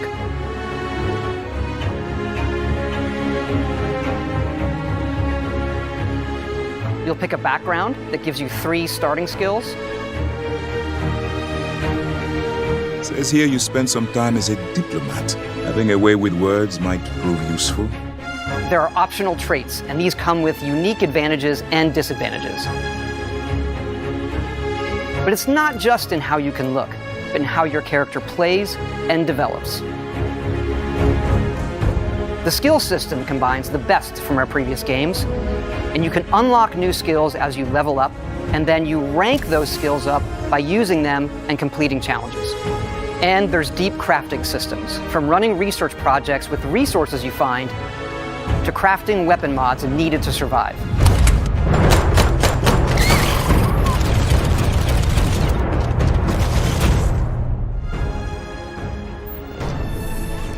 And you can build your own outposts.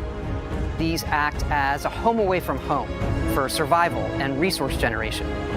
You can choose where and how to build each one, and you can hire characters you meet to keep it up and running.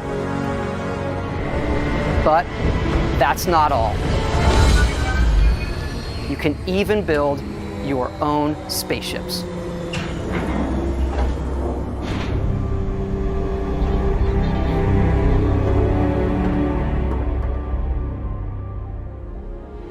You can choose crew members, and yes, you can completely customize the look and layout. There's loads of different modules, ship manufacturers, and more. I have to say, it's so cool. We just absolutely love this.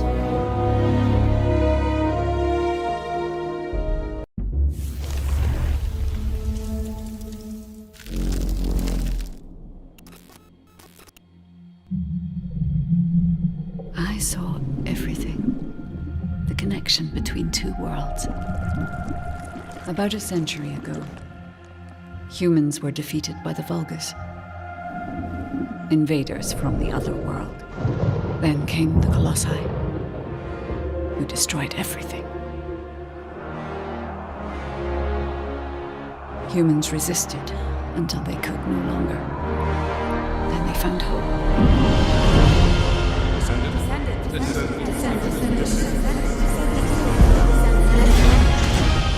They were gifted the forgotten ancestors' power. Finally, they could fight with newfound strength. But another threat had emerged. Karel, the new leader of the Vulgus. His dark ambitions are driving both worlds to the brink of collapse. We must fight back.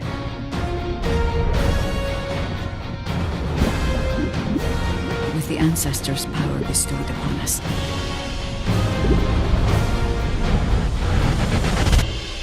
Descendant, can you hear me? I've been waiting for you.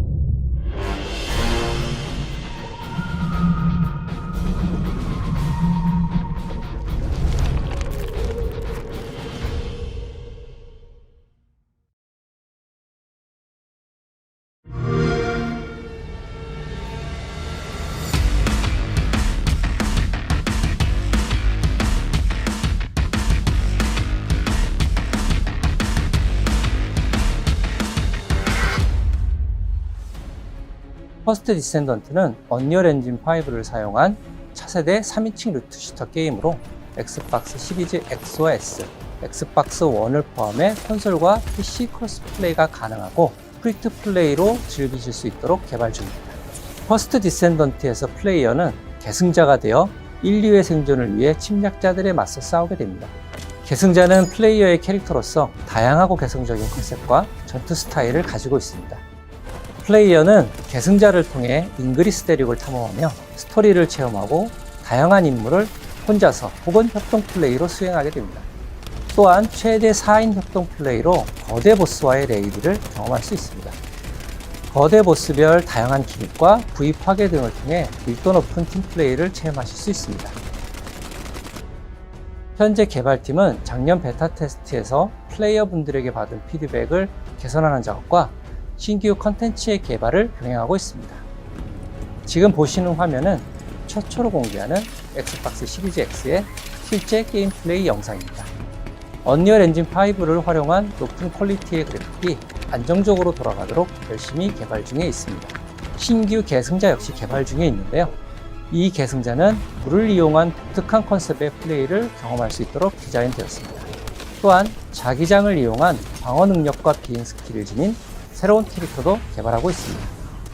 플레이어분들이 더 많은 탐험을 하고 몰입감 넘치는 스토리를 경험할 수 있도록 다양한 환경의 신규 맵을 개발하고 있으며 새로운 타입의 보스 레이드 역시 지속적으로 개발하고 있습니다.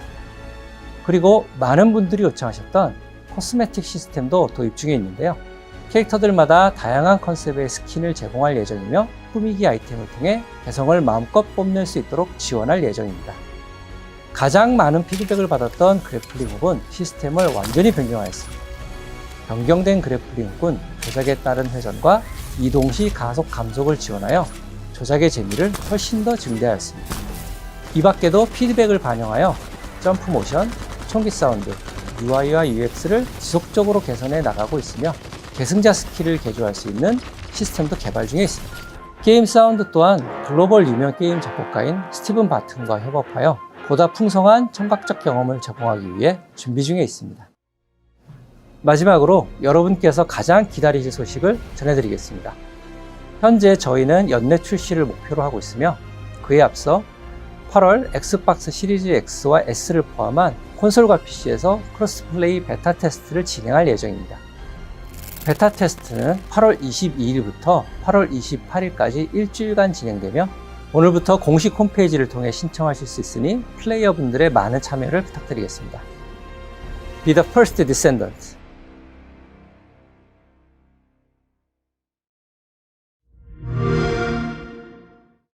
New free-to-play looter shooter, The First Descendant faces heavy competition.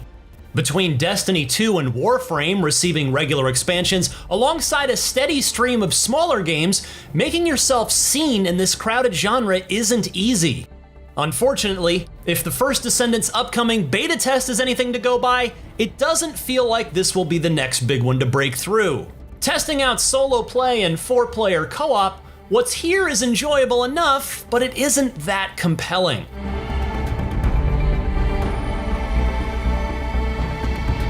The First Descendant's story wouldn't feel out of place in a classic sci-fi novel. It's that old tale of humanity fending off alien invaders once again. Here you can choose one of 10 playable descendants, each bringing unique skills to repel the Vulgus. You're initially limited to choosing between 3, unlocking the rest later through a research institute. With differing stats and combat skills, differences aren't just skin deep. Be aware that you can't customize a Descendant's appearance. Nexon Games says you can decorate them, a feature unavailable during this beta test, but the team wishes to retain everyone's unique aspects. Soon after choosing a character, you'll arrive in Albion, the first Descendant's pretty hub world. Here you can upgrade your weapons, take on quests, and more. Heading towards the Kingston region for several field missions, objectives range from defending set objects to investigating broken detectors. Boss fights are separately contained within void intercept battles, accessed from terminals across Albion and an NPC, Seneca. These fearsome foes have specific weak points to target and generally require a team. However, the missions I played simply didn't feel that exciting, even when playing with friends. Despite the differing goals, you're always taking down waves of enemies with generic designs at most steps, which soon becomes tedious. One objective involves taking down continuous waves of enemies to power down a target's shields, and I had to repeat this several times. When playing co-op, starting a mission didn't activate for the whole party, which caused some initial confusion. Each member must individually join or shoot an enemy in a teammate's existing mission. Not the biggest problem, sure, but hardly the most intuitive method. Considering this is an early beta, I'm hoping that'll change before the full release.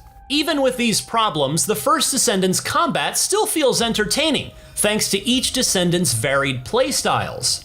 Everyone has 4 active skills in battle, ranging from defensive moves like Ajax's reverse door shield to offensive options like VS's ice beam. Everyone's packing something different, encouraging you to explore and unlock the other characters. You can also equip 3 guns at once, flicking through them with your mouse's scroll wheel. If you aren't happy, defeating more formidable Vulgus usually provides a better gun.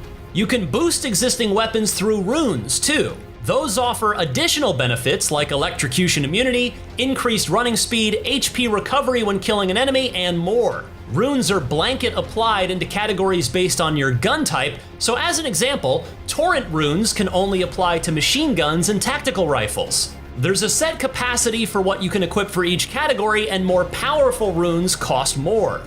It's much more effective than using runes on individual weapons, saving considerable time when you'll likely be juggling through plenty of them. You can improve your capacity and the runes directly through Albion's Rune Master, and being able to choose your melee attack through Descendant runes was similarly appreciated. It's a nice touch to combat that provides suitably varied battle perks to fit different playstyles, and there are some solid customization options here. Once you've finished battles and missions, you can visit a separate event terminal in Albion, rewarding you with new weapons or runes. You'll gradually increase your mastery rank by defeating monsters, which helps you unlock benefits like additional rune slots. There's potential in the first Descendant's customization and progression system, but this doesn't mean much if the field missions aren't that interesting. Right now, it feels like your average looter shooter with fancier visuals. While there is every chance things could improve come full release, I'm not entirely convinced. If you're curious to try it, you can jump into the open beta next week on Steam. Otherwise, the first Descendant launches on PC, Xbox, and PlayStation next year. For more on all of your favorite video games, keep it locked right here on IGN.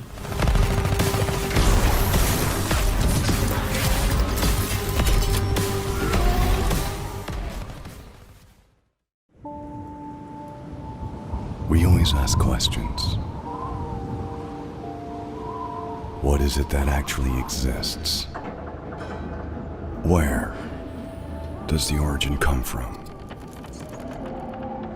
Where are we headed to in the end? If you feel confused, just reload your gun.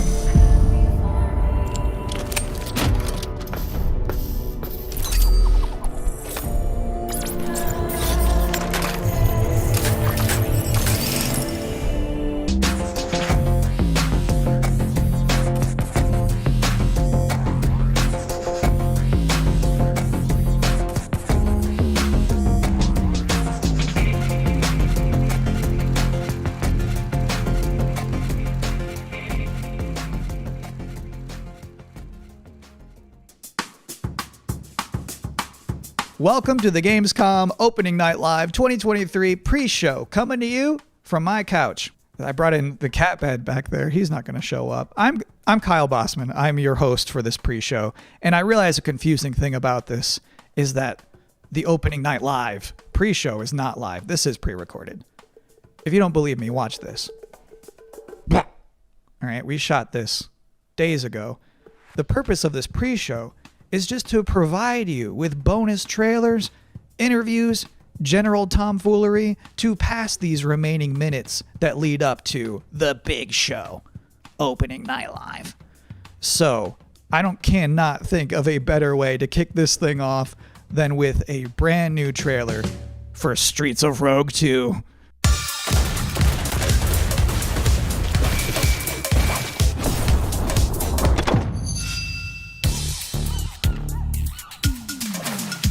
Welcome to the City of Dreams.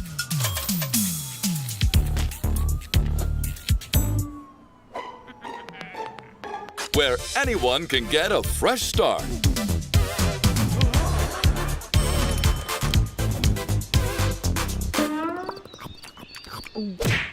Where a corrupt president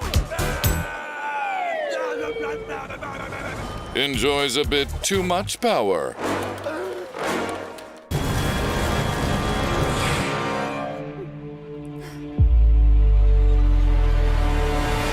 Well, sometimes you just have to go rogue.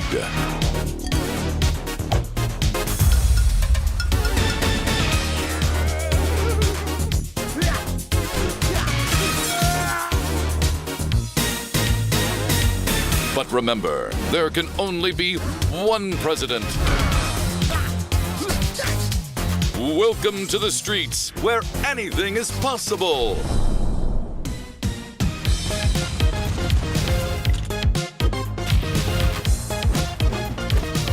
Streets of Rogue 2 is an immersive open-world sandbox dialed up to 11. Be who you want. Write your own story. And you can do all of it with friends.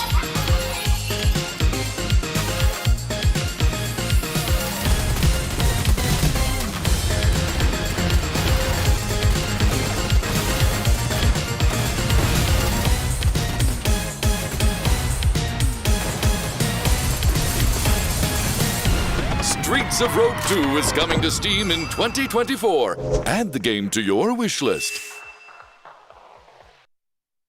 Great to see you back. Now, for this next part of the pre-show, I was hoping to talk to you all about something incredibly boring. Psych. Here's some more trailers. Take me forward, no matter the danger.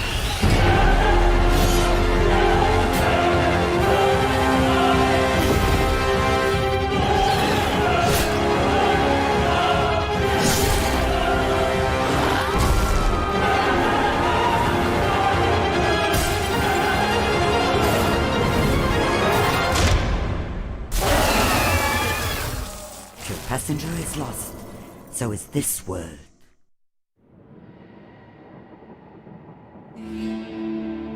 I wanted to give our people one last hope. A champion to defeat this calamity. I am sorry to push that fate upon you, Lisvanger. This place is beautiful. Hello, sister. Kel, is that you? This is not quite how I imagined our reunion, Nima. You should not have come here. There are dark forces at work in these forsaken lands. Let me help you, brother. Leave now, for I still care about you. Kel, brother, listen to me. Enough!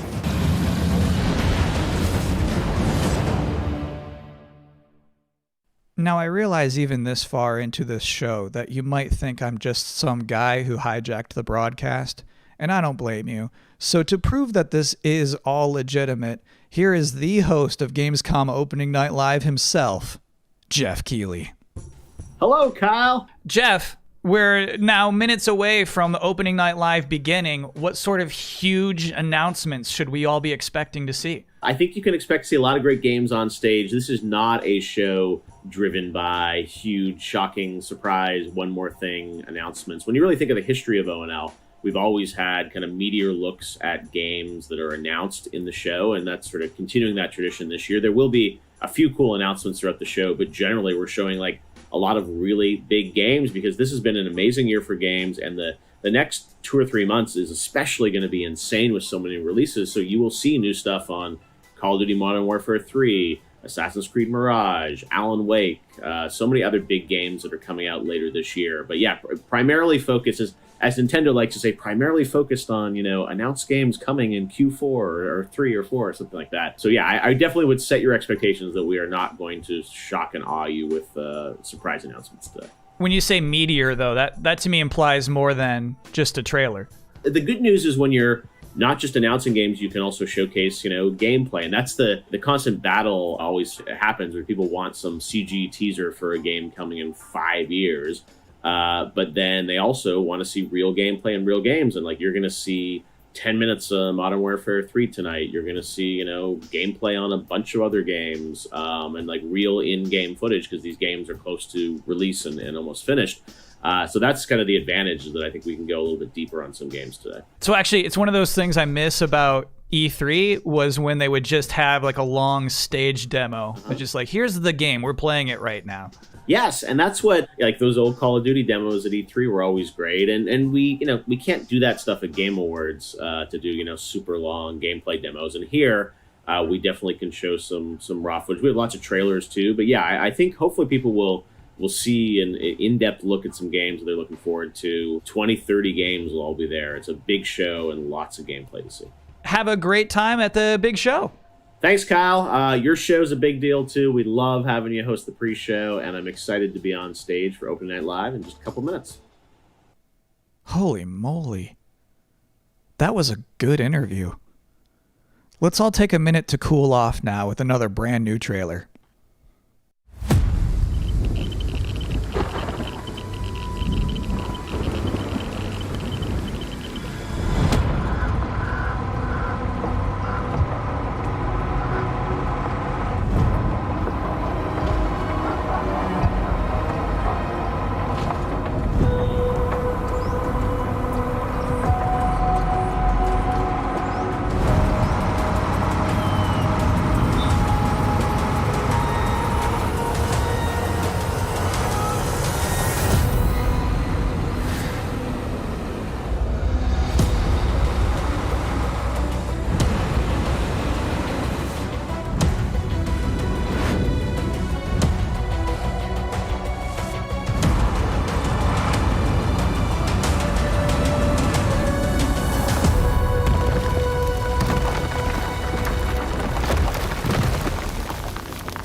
Thank you, Endzone 2. I've always said this.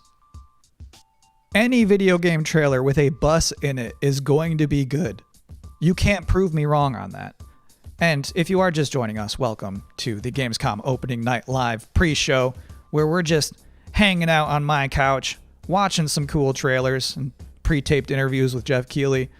And we're not even halfway through all of the trailers I have to show you, so let's check out a couple more.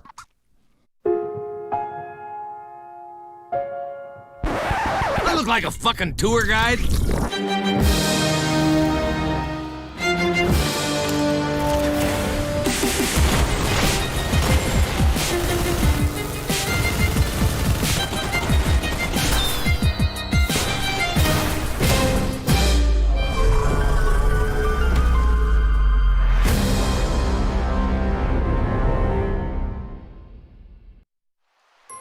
I see you're settling in to our wondrous Azoria.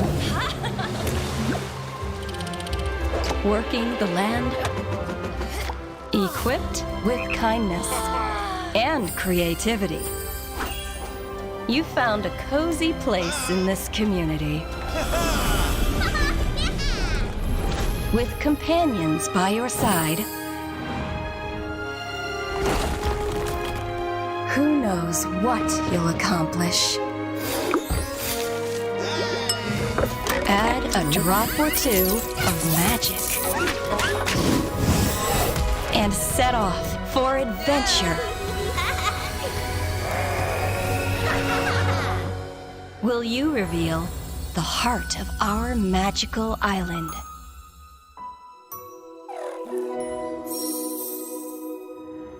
Pre-order now. I'm so sorry. Those two trailers kind of blurred together for me. Which was the one where you killed that guy and then stuck up your middle finger at him? It was Bulletstorm VR. Got it. Thank you. So this is my third time hosting the Gamescom opening night live pre-show. And already we've developed a couple of traditions. One, general awkwardness.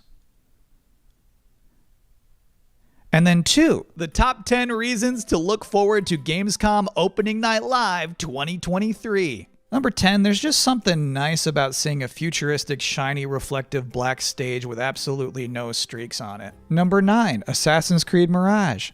Number 8, the big games you already know will be good. And then the number 7 reason to look forward to Gamescom Opening Night Live is the weird games you never heard of before. I like those weird trailers. Those to me tend to be slightly more interesting than the sure things. Number 6, Sonic news. Geoff Keighley is showing up to Gamescom Opening Night Live with Sonic news. News about Sonic the Hedgehog. And let me tell you, there's no way it's bad. Whatever it is, it's not going to be bad news. This would probably be number 1 for me, but I'm trying to be objective with this list. Number 5, the raw thrill of a developer saying we can't wait to share more. Number 4, Alan Wake 2. This game's coming out in October and they haven't shown too much yet. I expect they're going to show something kind of big tonight. Number 3 reason to look forward to Gamescom Opening Night Live 2023. It's free. Number 2, Tekken 8 and Mortal Kombat 1. Officially speaking, I cannot rank one of those games higher than the other one. So if I have to put them in the same box, that's a powerful box. And the number 1 reason to look forward to Gamescom Opening Night Live 2023 is that hands down, this is going to be the best Tuesday night of the summer. And please don't be like, nah, not true. I went surfing on a Tuesday. We don't care. We're talking about all of us combined. Collectively, this will obviously be the best Tuesday night of the summer. Because they know how to party on a Tuesday in Cologne, trust me. And do you know what else sounds like a party? The 7th Guest VR. So let's watch a trailer for that. Old Man Stauff built a house and filled it with his toys. 6 guests came one night. Their screams the only noise. And what about the rumors? Eleanor, they're just that. They're rumors. Stauff has spent his fortune wisely. Never mind the smell. Bit dreary in here, don't you think? Burden. Maybe you've seen me on Broadway. Regrettably not. Oh, I'm bored. I'm going to the kitchen. Wait! We shouldn't go walking alone. This is a game, nothing more. One of us is going to win that prize money. I say, every man for himself. Nothing but queens. Apparently, there's more to this than I thought. No one came out that night. Not one was ever seen. But Old Man Stauff is waiting there. Crazy, sick, and mean.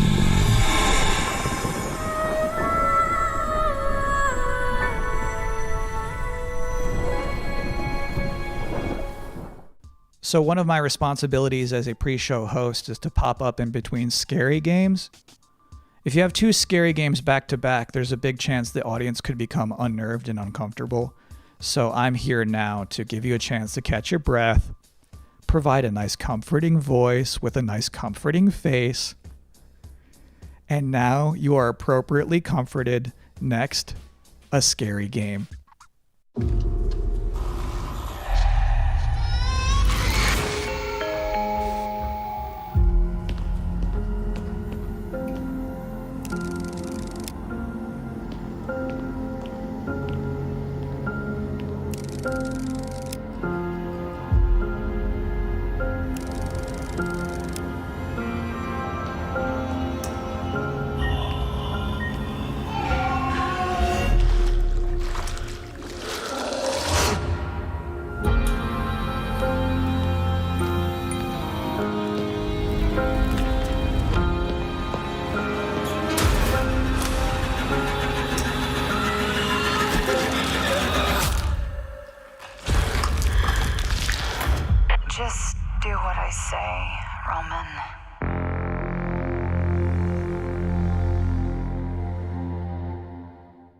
My favorite part of that whole thing is when he's in that dank bathroom and he shines his light into one of those toilet stalls. And like the girl from The Ring is standing there and the guy doesn't move a muscle. He just straight up does not react.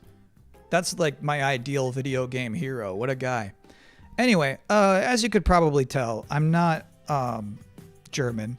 So our producers thought it would be a good idea for me to educate myself properly on some Gamescom culture from an actual expert. From IGN Germany, here is Anne Wernicke. Thanks for having me. Anne, I'm so glad you're here. I have so many questions for you.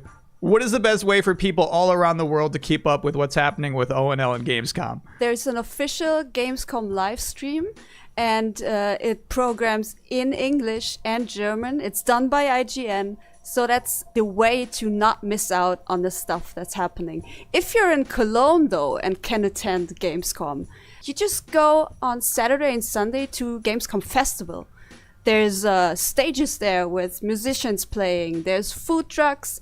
There's like human social games where you have to be like in a soccer table thing. It's fun stuff. You should try it out. It's completely for free. So hold on, what is it? What is a human social game? You know soccer table? You play We're soccer talking about tables, foosball. right?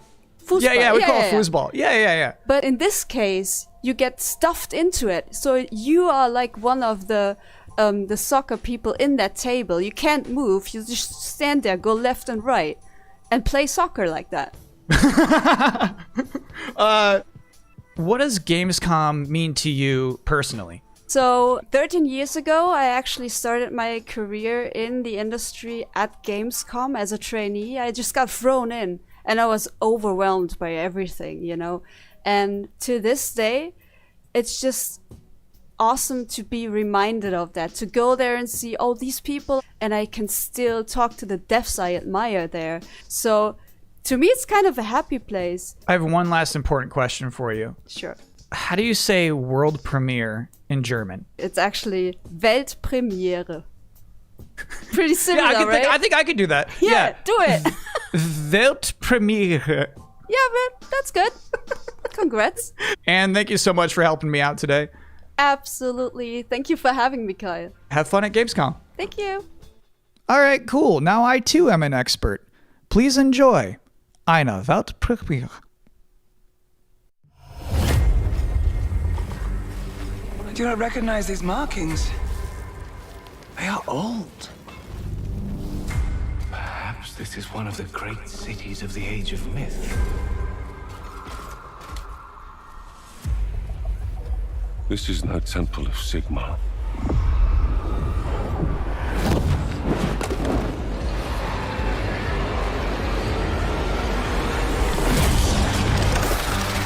Hammers of Sigmar! No relent! No mercy! You must fight on! The banner cannot fall! Warriors of Sigmar, stand with me!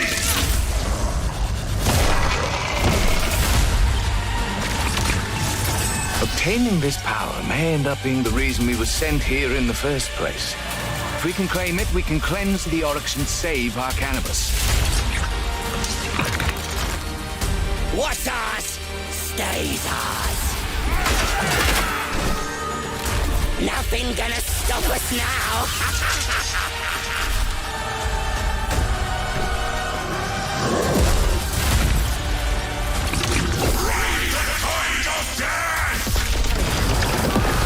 We do not fear death. Fight on! The dead must rise.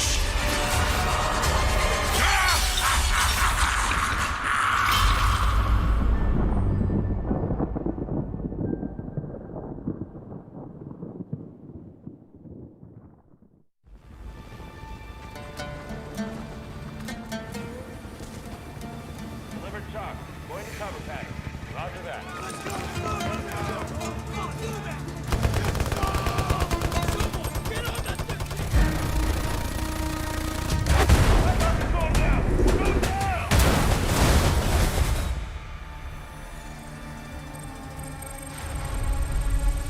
By 2035, we have formed a new breed of elite special forces who are better prepared to manage these latest threats to our global societies. No fear, no retreat.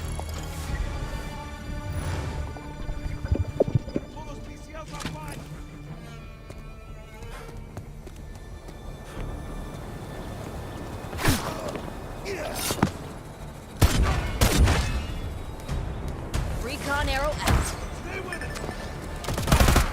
Using smoke screen. Powering up. Let's do this. Soldiers, you're depleting their numbers. Try to finish them off. Hold the line. Here comes the last push. Take shots for you.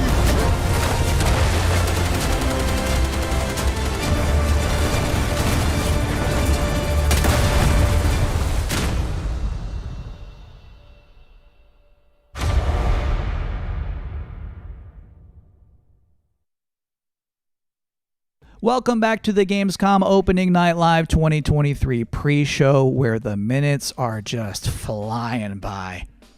ONL is about to begin with Alan Wake 2, Tekken 8, Sonic news, and things I was not permitted to talk about in the pre-show. So, this bad boy, this is about to wrap up. I have one last trailer for you. Here is Homeworld 3. My name is Imogen Sajet. My entire life has been study, analysis, planning. Today, the galaxy is burning. Fleet-wide comms open. Attention all personnel. You've each just received a mission briefing. Nothing is redacted, because I want you to know what is at stake.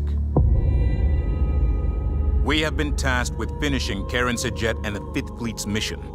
Discover the source of the anomaly and the hyperspace attacks, and stop it once and for all.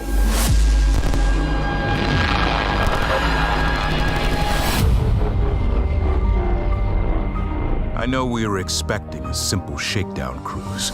Proximity alert. Control enemy strike craft force. Many of you are feeling overwhelmed, We've got incoming. doubting yourselves. We need cover. They're all over me. I have no doubt. We will succeed. Whatever it takes to complete the mission. Enemy strike craft coming in fast.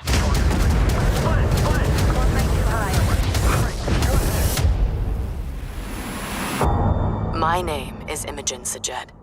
Now, I must be more than a scientist. I am Fleet Command.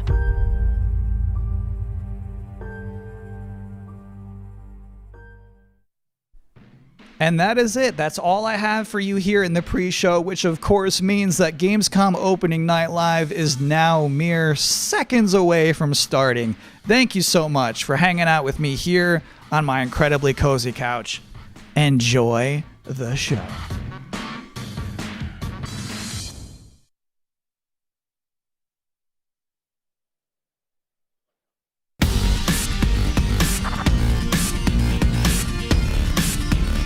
Please welcome your host, the creator of the Game Awards, Geoff Keighley.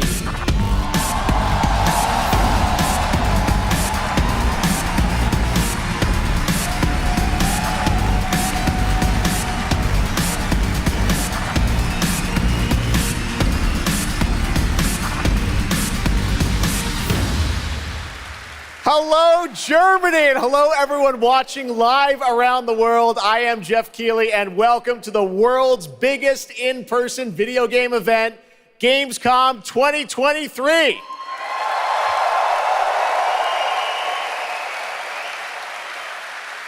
Now, this right here is kind of like the opening ceremonies for Gamescom. It's a preview of this year's most anticipated games. We call it Opening Night Live. And over the next 2 hours, you'll get exclusive new looks at titles like Call of Duty Modern Warfare 3, Alan Wake 2, Assassin's Creed Mirage, and Mortal Kombat 1.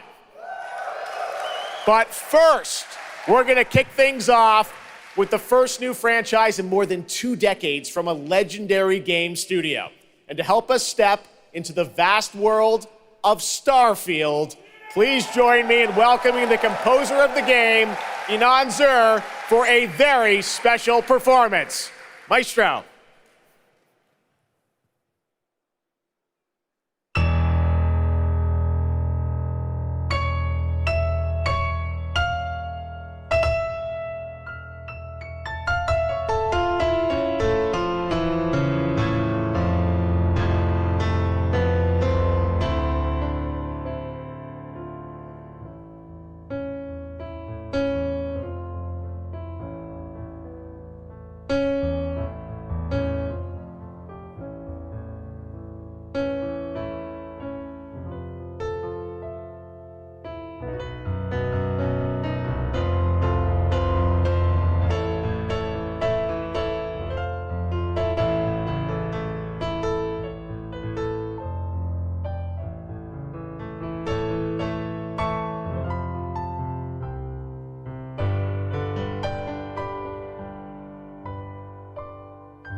Starfield is ever so close. And Inan, thank you so much for that spectacular performance. Really appreciate you coming all the way for this. It's true, in just over a week, fans will start to play Starfield in early access on Xbox and PC. Well, I've been lucky enough to start playing it. Don't be jealous. I'm not allowed to say anything about it. Yes, exactly. All right. Well, guys. Okay. Thank you very much. Thank you very much, guys. Really disappointed. They're disappointed. That's just so disappointing. This is such a special night for so many developers, and it's really disappointing to see someone act that way. But we're going to move right on with the show. We've got a lot of great games to show you.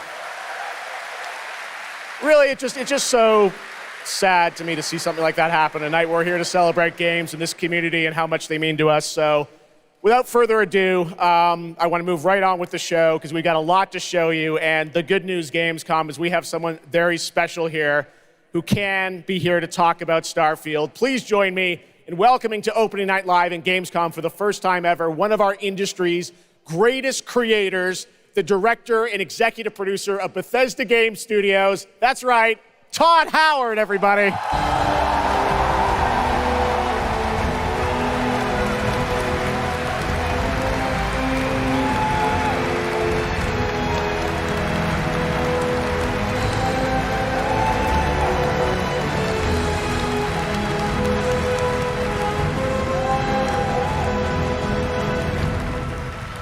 Todd, thank you so much for coming all this way to Gamescom.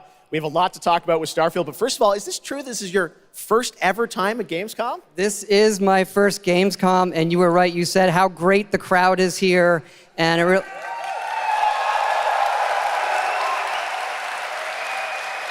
and just all the fans that come here for the biggest convention in gaming to celebrate games. And I figured, it is our first new franchise in over 25 years, so if I was going to come, it's for Starfield.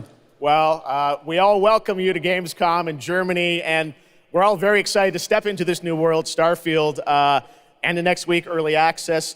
Set up for people, why did you want to make this game, Starfield? Why did you want to create a new world? I think like a lot of gamers out there, we have dreamt of a game where we look to the skies and we can blast off into space and explore. We love to make games where we can explore these worlds. We've done like with the Elder Scrolls and the Fallout series, but we wanted to do something brand new where you could explore with complete freedom in the galaxy. It's a game we've always wanted to play that we think a lot of people wanted to play as well. It's kind of that dream game. Yeah, I wish I could talk about it, but it's quite an experience, and I know everyone here is very excited to jump in soon. You did bring some stuff to Gamescom to show to fans. I know there's a theater. Tell us, I know you've been, sharing a little bit about the game, but I know there's a lot you want people to discover when they play it. What did you bring here to Gamescom?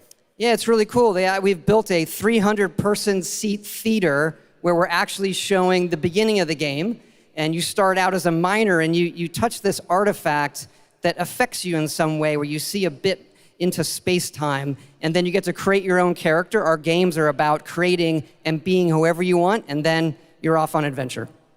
Yes, let's talk a little bit about this adventure. I know, people have been wondering kind of what the main quest line is going to be after you create your character, which is something that I know. I saw even someone on the internet this week created you, I think. Did you see that? Someone tweeted out a picture. They had somehow figured out. I see a lot of things on the internet. I don't know. I'm not sure that's real.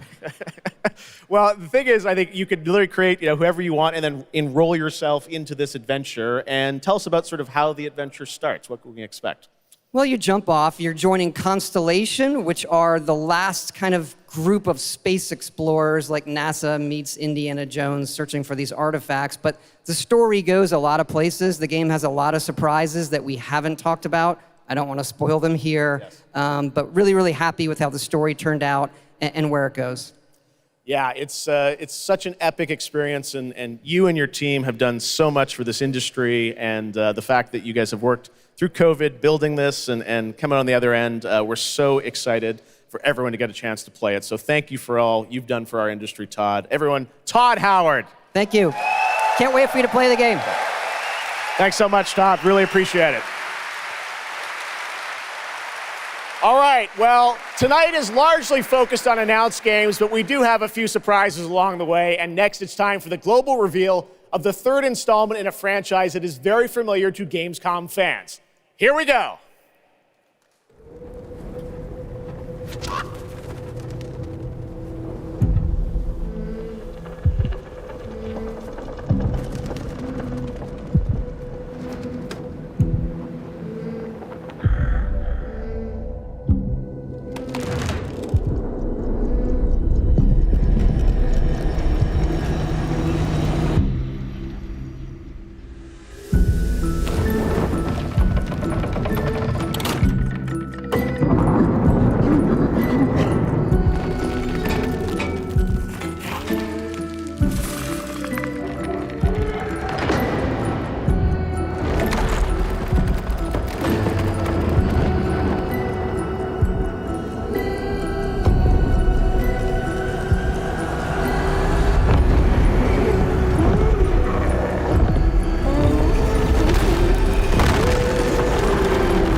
That's right, Little Nightmares 3. And joining me now are Corley and Lucas from Bandai Namco to tell us more.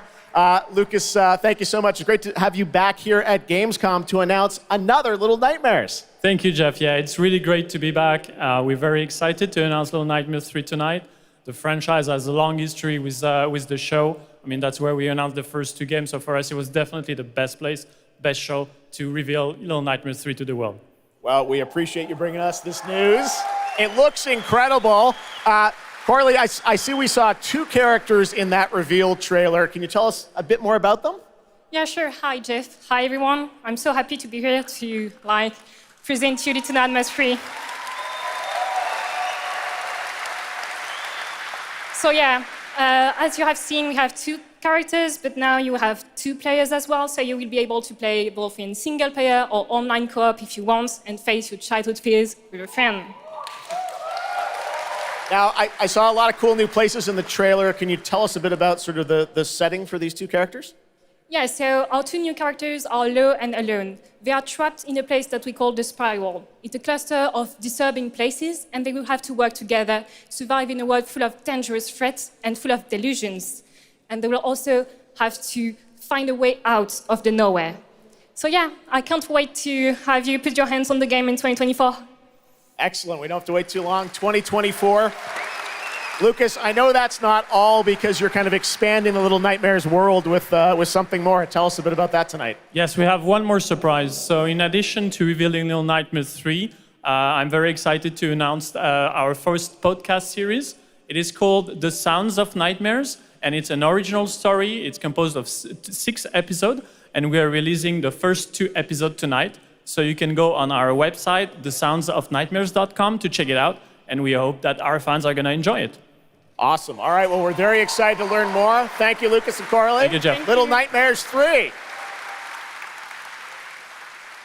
Next, it is rare when a new studio reveals footage that takes over the internet. That happened back in 2020 with the reveal of Black Myth Wukong from Game Science in China. Based on the classic 16th century Chinese novel Journey to the West, here is a brand new look at the gameplay of this incredible action RPG.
What a great surprise. Age of Empires 4 Anniversary Edition, an award-winning game on PC, is now available on Xbox consoles today. That's right. All right, next up, we have something extremely special for you. We have one of the most iconic filmmakers of all time in the house. The director behind the legendary films such as 300, Man of Steel, and Army of the Dead. He's come all the way to Gamescom to talk about his new film, Rebel Moon, which is on Netflix December 22nd. Gamescom, please give a warm welcome to the one and only Zack Snyder.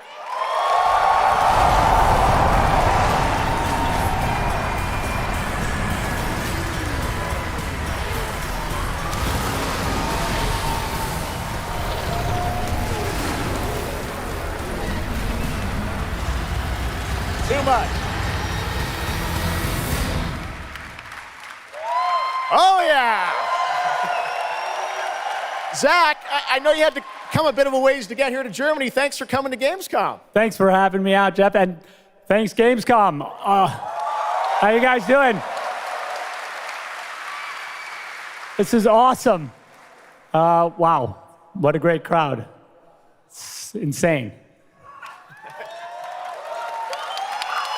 Now, great to have you here. I know you've been a gamer for your whole life. Yeah, I've been a gamer, and I love the idea of coming to Gamescom. It was like, that blew my mind, and so we were like, yeah, let's go check them out, and I thought I'd come over here, and this would be a great opportunity to talk about my new project, Rebel Moon. Maybe show you guys something, I don't know. Yeah, maybe the world premiere of the trailer, which is coming up in just a second. Yeah, just moments away. Okay, well, let's kind of roll it back, though, because I want to talk about this IP, Rebel Moon, and it's really a whole universe that you've created, and we're going to get into that in a minute. But what was the original inspiration for creating this new world?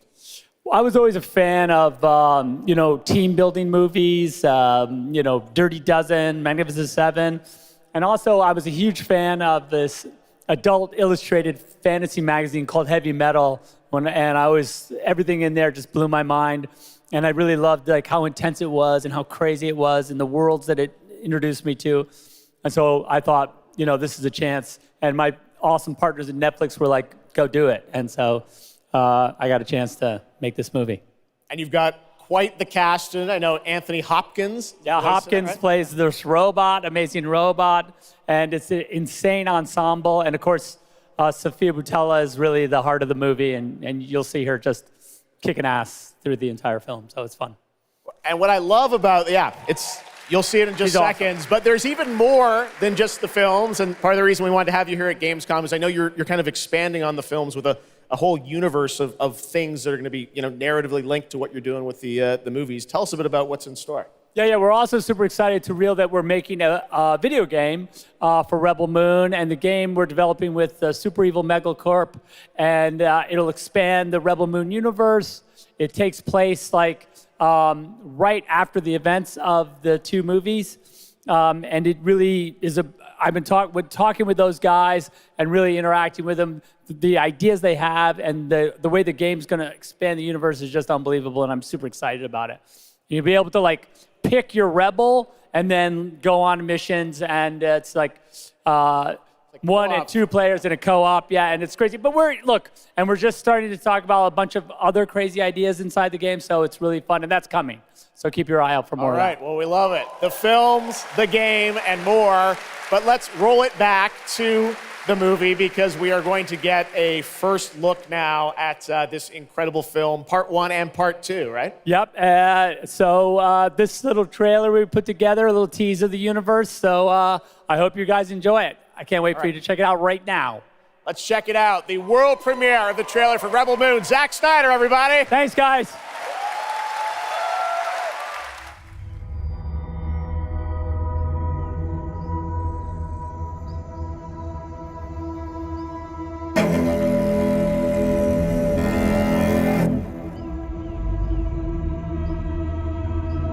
Do you know the story of the Princess Issa? In myth, she was called the Redeemer. It was said this child would stop the madness of war. That that she was to usher in a new age of peace and compassion. I was given memories of a world I will never see. Loyalty to a king I cannot serve. And love for a child I could not save.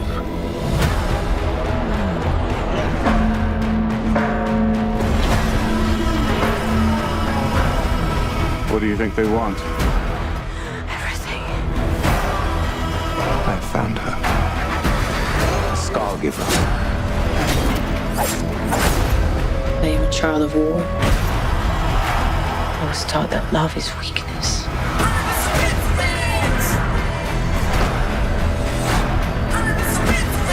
There is a difference between justice and revenge. There is a price to pay for your defiance.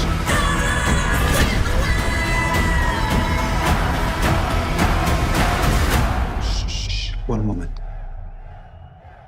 I do love this part. Hold on. I don't want no trouble. We're not here to bring any. Are you ready? You and I both know fear. Let's show them that we're not afraid.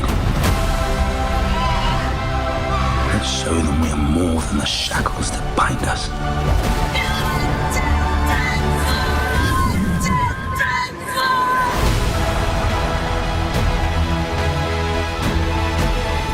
A king is a man, and a man can fail.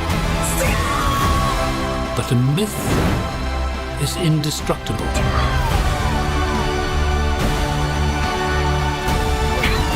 The time has come for all that you love. Protect each other and show them no mercy.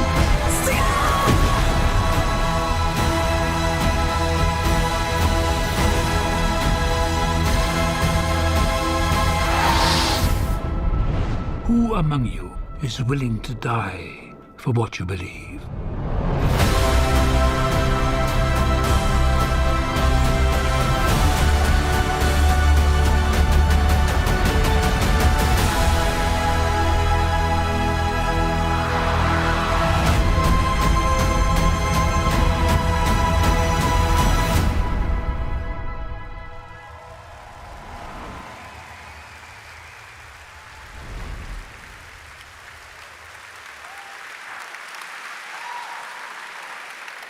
That looks insane. I cannot wait to play that game. All right, well, now we're going to move on to something that is very long awaited because sometimes good things do come to those who wait. It's been a number of years since we last heard an update on Crimson Desert, the new open world action adventure from Pearl Abyss in South Korea. Well, that changes tonight because the team has prepared a very special gameplay update trailer to share with the world first here at Gamescom. Enjoy.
Hey, what's up, Gamescom? It's Ice-T. I've hooked up with my favorite game in the world, Payday, and I have my own special heist mission in Payday 3. And you know I know a lot about heists in real life, all right? It launches September 21st.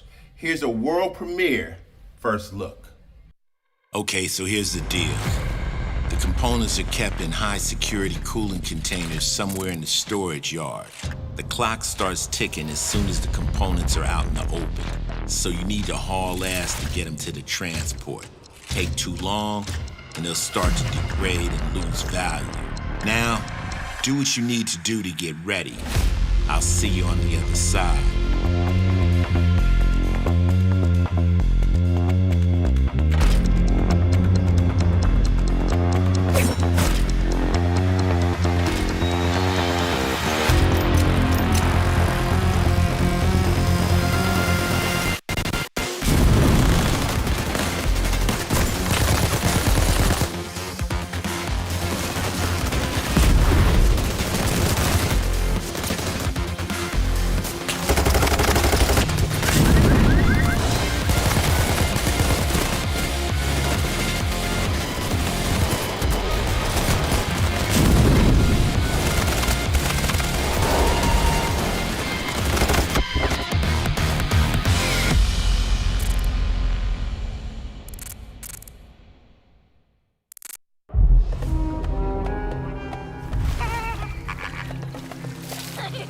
كم مضى منذ رحيلك عن بغداد؟ أعوام لا أذكر مقدارها.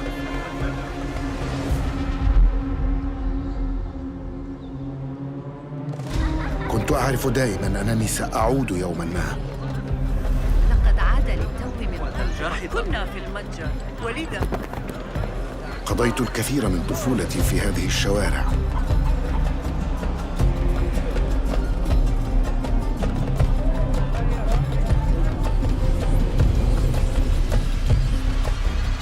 طالما كنت أستمتع بهذا المكان. كنا نتسلل إلى بيت الحكمة في صغرنا أنا وصديقتي نهال. السلام عليكم.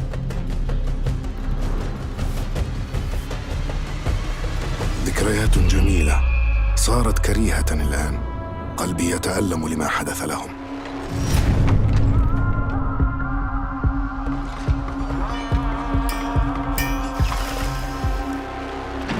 أنا ذا مستتر يتهيأ لإعادة النور إلى أحلك أركان المدينة.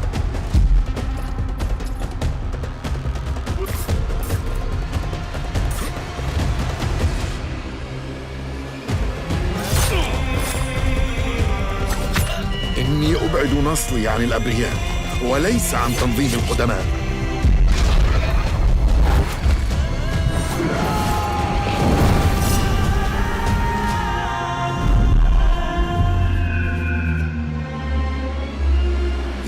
هذا الأمر.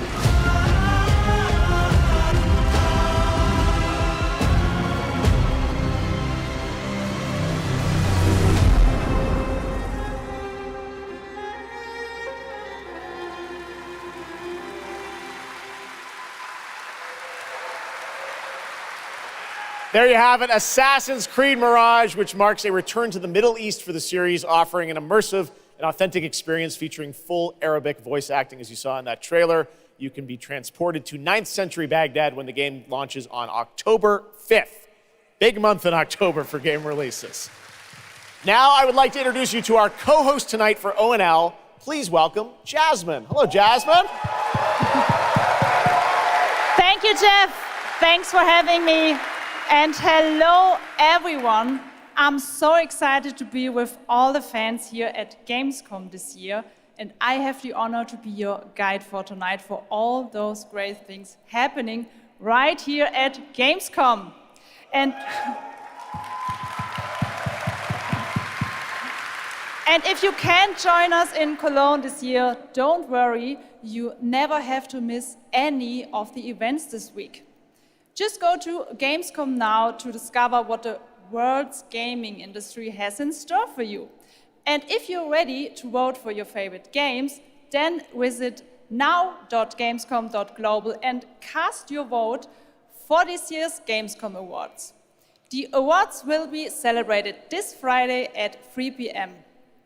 If you want to join the adventure and win pretty cool prizes in this year's Gamescom Epics, then go to the Epics section of Gamescom Now to play the text adventure of the show. You can also enjoy all-day coverage and tune in to Gamescom Studios broadcasts by IGN on Twitch or YouTube. Just join the conversation by using the hashtag Gamescom 2023 online.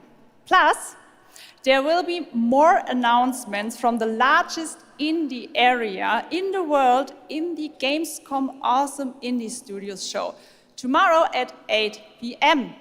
And later this week, tune in to the Gamescom Studios broadcast and check out the Gamescom Cosplay Awards live from Cologne, Germany on Sunday at 3 p.m. I highly recommended this section.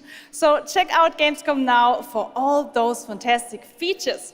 Thank you so much, and back to you, Geoff. Thank you, Jasmine. Well, now I'm joined by the one and only Harada-san, the creator of Tekken, and Michael, the producer of Tekken. You guys have come all this way from Japan to deliver something special to Gamescom. Yeah. What do we got, Harada? そうですね、普段最近はずっとバトルシステムの話ばっかりしてるので、今日は皆さんのために、全く新しいモードの情報を持ってきました。So up until now, we've been mostly showing off the battle mechanics and new gameplay, but today we have an all-new mode to show you today. はい、ですね、鉄拳はもちろん今回も、三島サーガを描いた、鉄拳のキャラクターの壮大なストーリーモードはあるんですけども、それ以外にですね、もう特に欧米では、失われてしまったアーケード体験の、ストーリーが体験できる、プレイヤー中心のですね、ストーリーモードっていうのを、最新の AI ラーニングシステムを使って、すごい臨場感のある、ベテランからニューカマーまで楽しめるような、そういう新しいモードをちょっと今日はお見せしたいなと思います。Of course, Tekken 8 will have the story mode covering the Mishima storyline and the arc that the players expect up until now. But this brand new mode is kind of the story that focuses on you as a player. And it covers the arcade scene, which is a classical atmosphere that people our generation actually got to experience firsthand, but maybe some of the newer gamers out there haven't.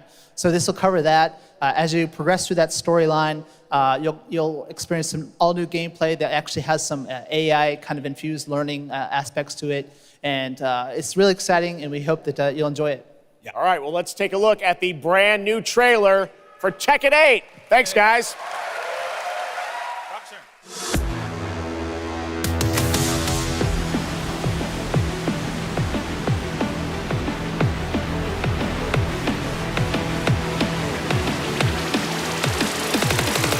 Going somewhere? Yes!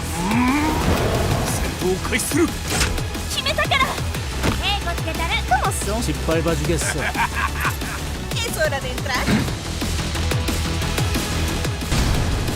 Observa! Kadra Chuche! Heihachi Mishima is dead. أريد معرفة الحقيقة. Let's go. Willst du im Sparring gegen mich antreten? Yoshimitsu Kendo!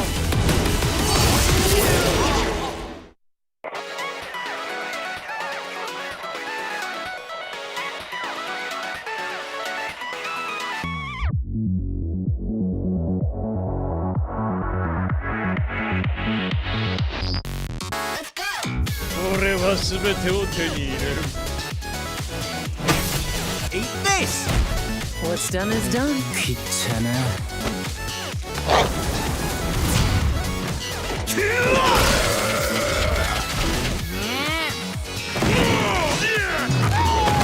Forgive me. ¡Bajaste la guardia!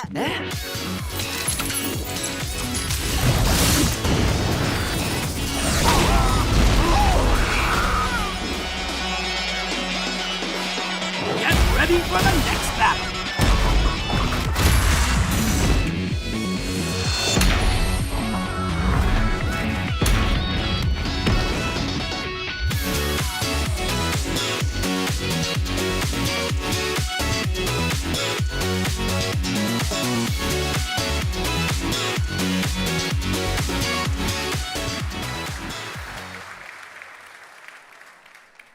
There you have it, Tekken 8 coming in January 2024. All right, I'm now joined by Shelby Carlton and Dave Swenson from Sledgehammer because on November 10th, Call of Duty Modern Warfare 3 arrives, and today you guys are going to be the first audience in the world to see some raw, real gameplay from the campaign.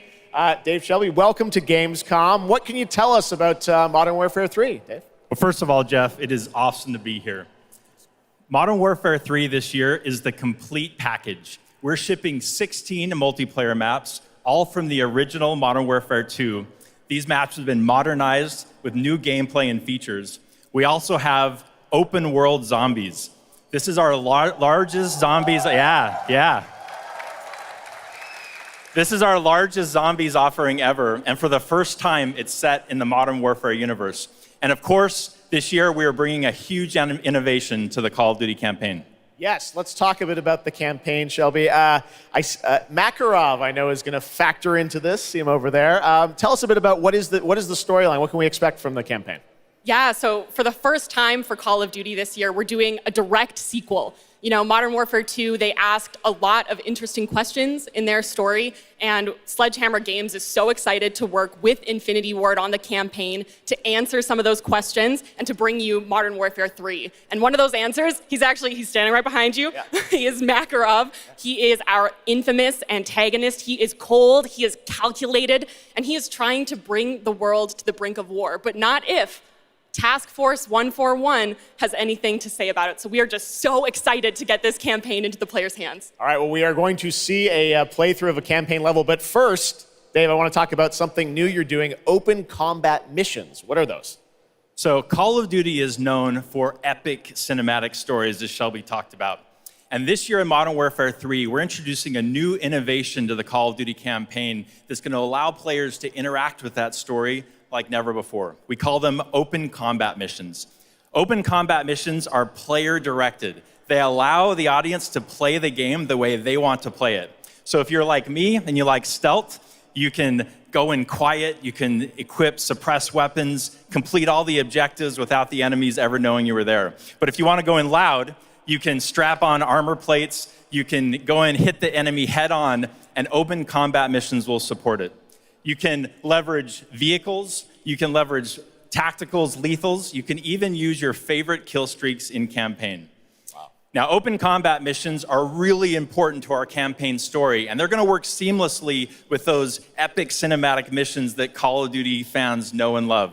And tonight, we wanna show you an exclusive first look at one of these epic cinematic missions. Okay, set it up for us, Shelby. What are we going to see? This is the start of the game almost, right? Yeah, so this is a sneak peek of the very first level of Modern Warfare 3. This is called Operation 627. All right, check it out. Here you go, Call of Duty at Gamescom first. Thanks, guys.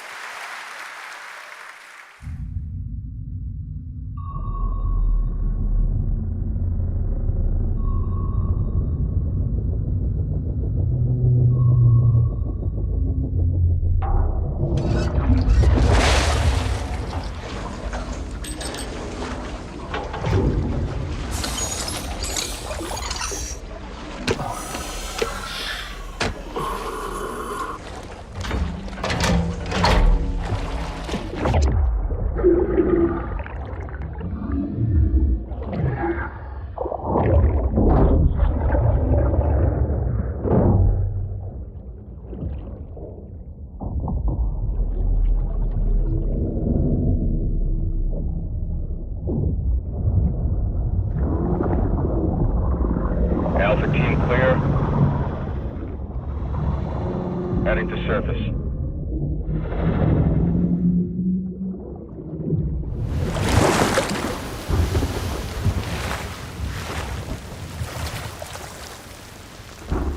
All teams, eyes on target. Phase 1 complete. Charlie copies. We're set. Roger that. Moving to phase 2. Patrol boat 2 o'clock. Get under.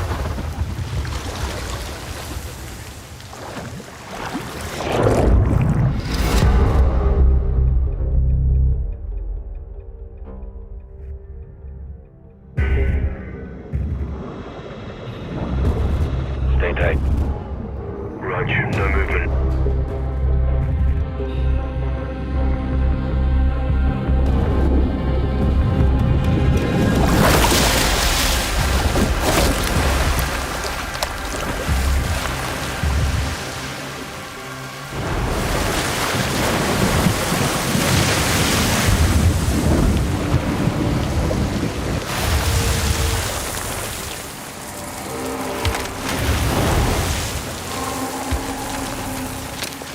up.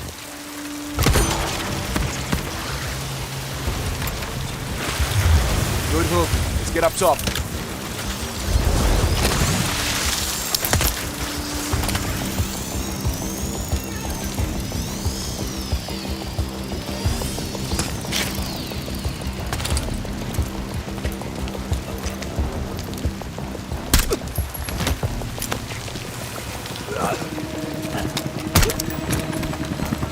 All teams, Alpha's in. How copy?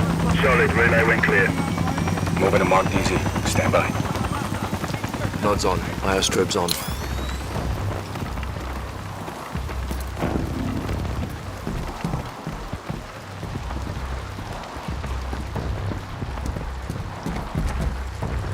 Hold.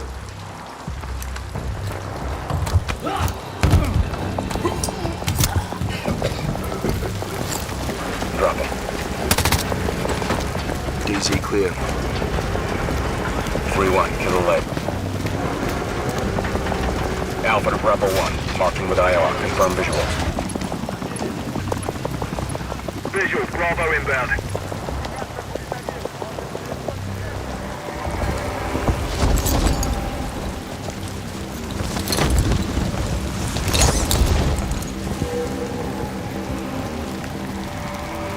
All teams, Bravo's on deck, pushing up.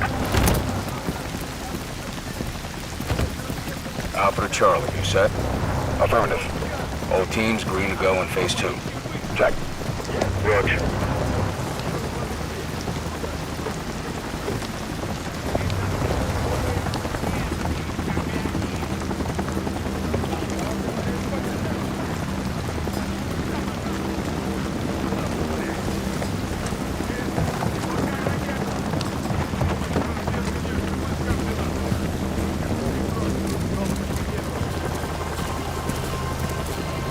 Moving interior.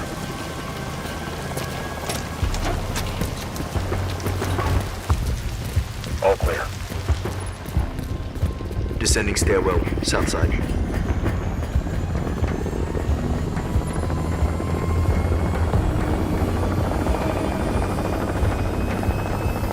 Nods off. Be advised, they got a bird up. Movement in the courtyard. Looks like a prisoner transfer. Not our guy. On me. Hold up here. All teams, Alpha's in position. Copy. Bravo set. Charlie, good to go. Roger. Fire in the hole. Stand by. 3, 2, 1. Execute.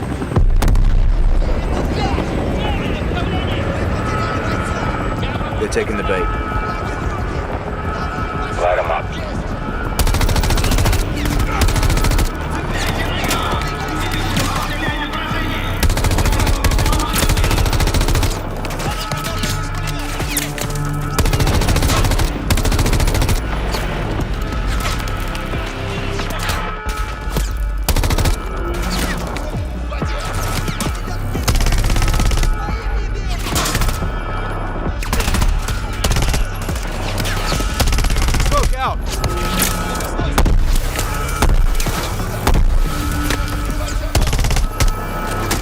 Hatchway, on me, move.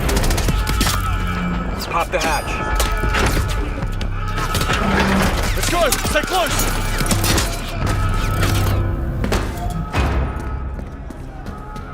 Bravo, Alpha's in the tunnels. What's your status? Outside the control room, waiting on you. Copy. At the gate, stand by.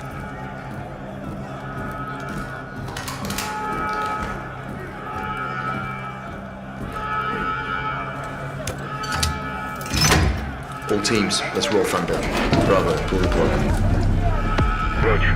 Blackout in 3, 2, 1. Execute.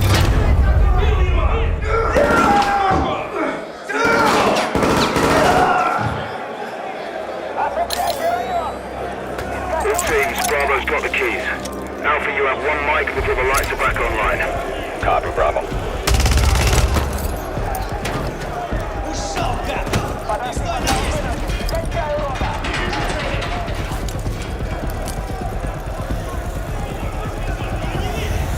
Kick off the riot. Roger. Opening blocks 1 through 4.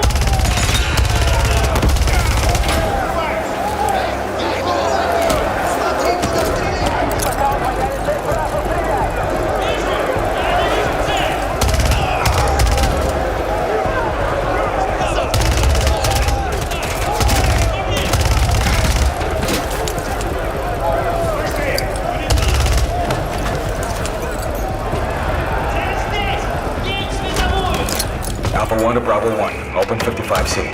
Check.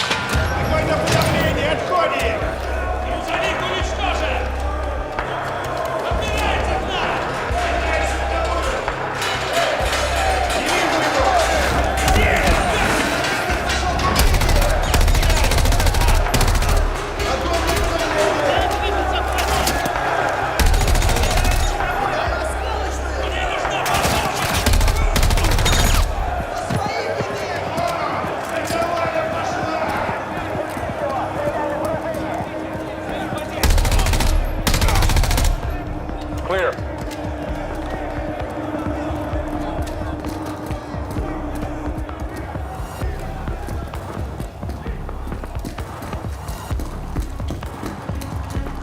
Alpha moving on sub-level. Let's get our guy.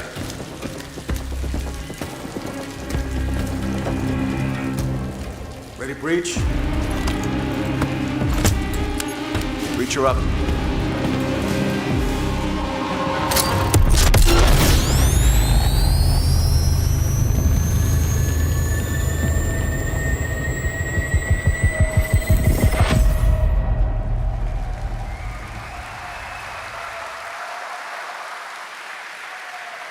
You can stay tuned for more Modern Warfare 3 details and gameplay when Call of Duty Next, the premier showcase event for Modern Warfare 3 multiplayer, Call of Duty Mobile, and Warzone takes place. We're announcing it tonight on October 5th, and jump in for yourself when the multiplayer beta kicks off on October 6th.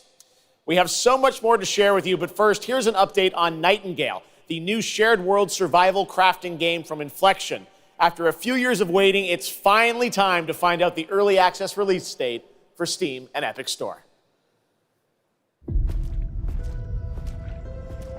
The Feywilds await, and so too Nightingale. Awaken your first portal and tread on towards that which is boundless, beyond the measurable.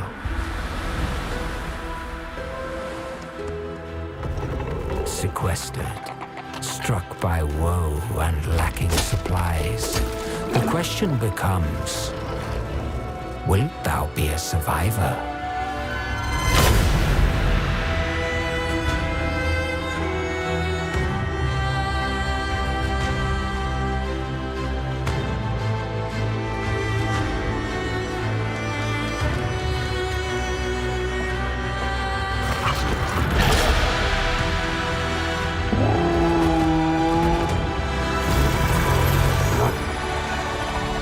Regardless of which portal variety you favor,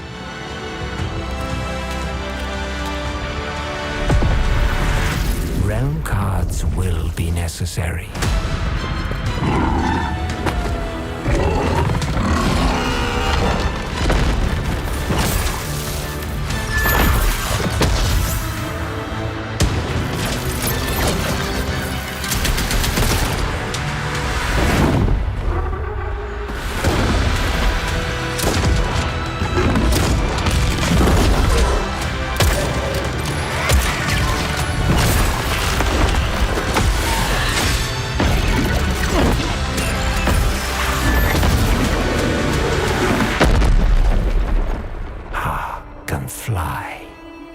My words steer your steps.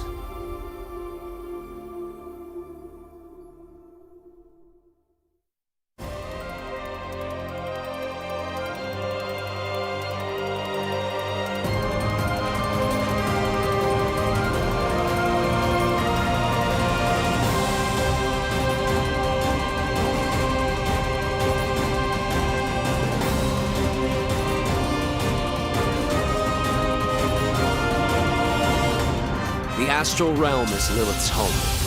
One way back is to restore the forbidden primal. She will utilize the power of the four primals and attempt to cast open the gates once more. You can tell primal beasts were weapons created by astrals. Their powers are capable of untold destruction. Primal beast. Is that what you call primeval gods? I sense something, but I can't put a finger on what. That doesn't look right from up here. Oh no! Feels like overkill for a glorified treasure. Something's blocking me! can't get through! Oh, primeval god, I beg your forgiveness.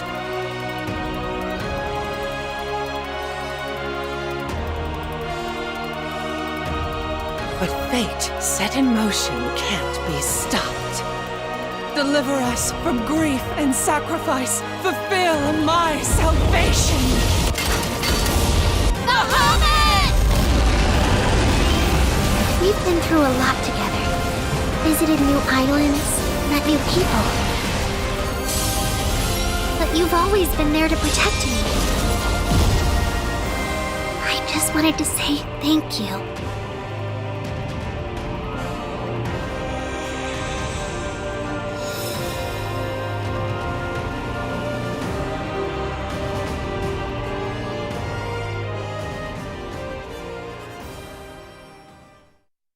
Hey everyone at Gamescom, Gina Torres here. I play General Kirkin in Immortals of Avium. She is Jack's mentor, she is tough, and she is conflicted about how to win this ever war. But that's all I can say. Let's take a look at the game. It's out today.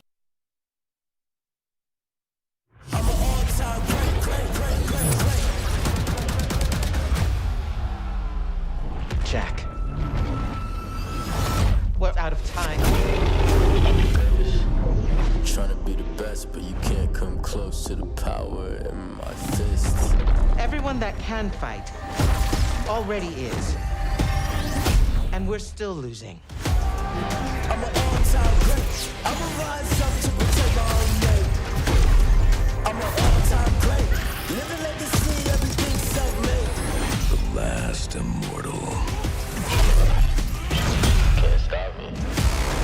I'm an all-time great. I'ma rise up to protect my own name. I'm an all-time great. Stitch him up. I'm an all-time great. Living legacy, everything self-made. All-time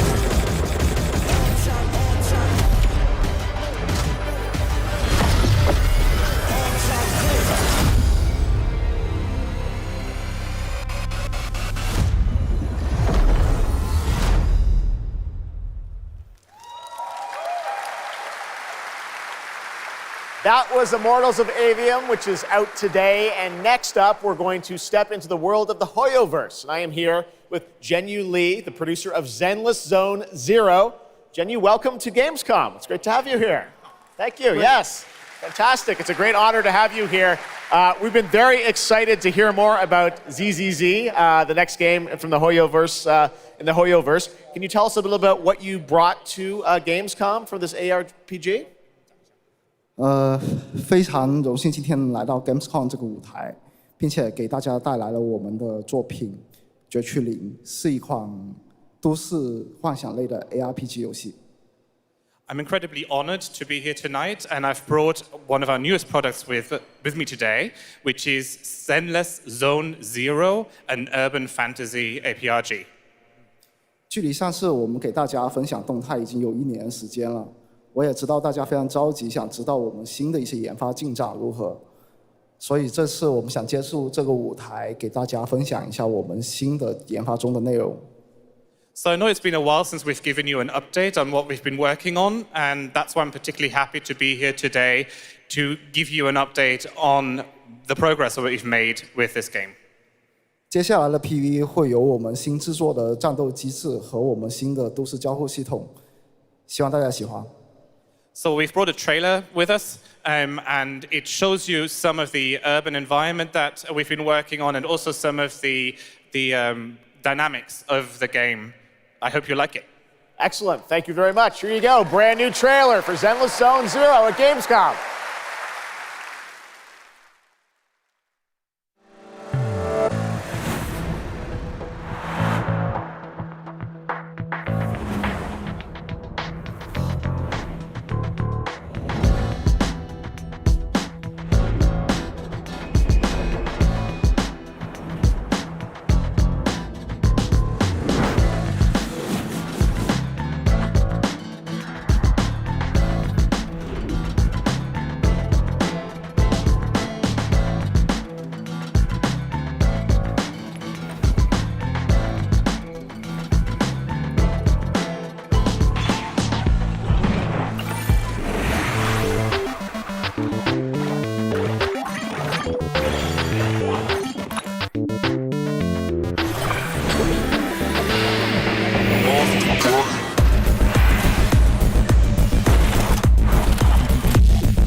This past April, Honkai Star Rail made its global debut, and the game has captivated players with its interstellar grand journey. And today we're excited to share a special look at its beloved characters and provide an update on its PlayStation 5 release.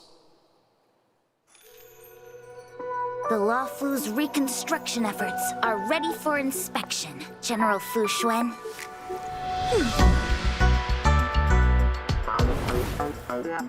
Thanks to the Skyfaring Commission, Starscape Haven is back to full capacity. Allowing Jimmy Wen to serve as a military instructor was a wise decision. The troops' morale is sky high, and the Realm Keeping Commission has completed repairs in Exalting Sanctum. Harmony has returned to the Cianzhou. I don't remember Exalting Sanctum ever having one of these. What manner of evil transported us here? Great work, General! General 1, Demon 0. Please, please, please, please! Plan B.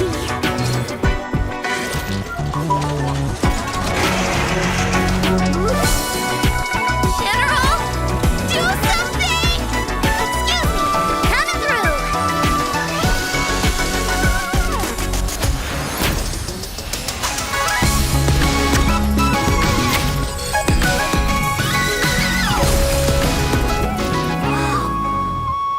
It's an emergency, Master Diviner! Jing Yuan's not here, and the Cloud Knights haven't trained in days. Looks like I'll have to help Jing Yuan get these slackers in order.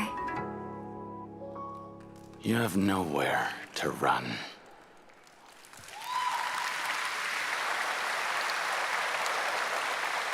We got still more Hoyoverse for you. Genshin Impact is nearing its 3-year anniversary, and the game just released its 5th nation, Fontaine. Here's a look at the nation surrounded by water, plus the announcement of a brand new concert series coming, hopefully, to a city near you.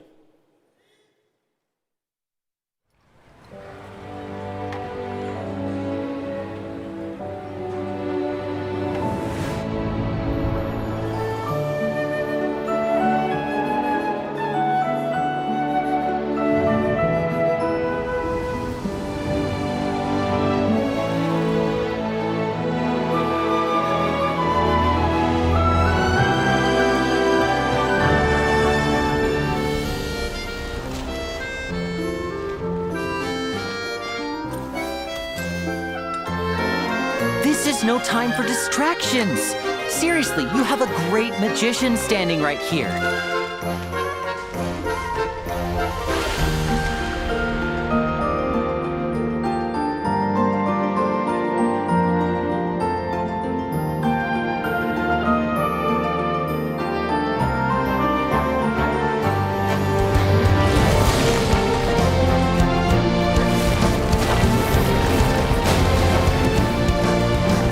Moves away!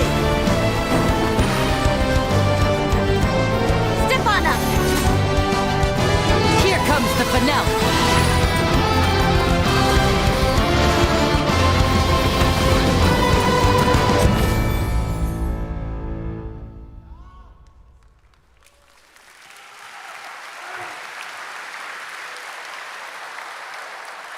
This October, Lords of the Fallen releases an RPG adventure where he plays a Dark Crusader who can access a parallel dimension, the Umbral. Here is a first look at the brand new story trailer for Lords of the Fallen.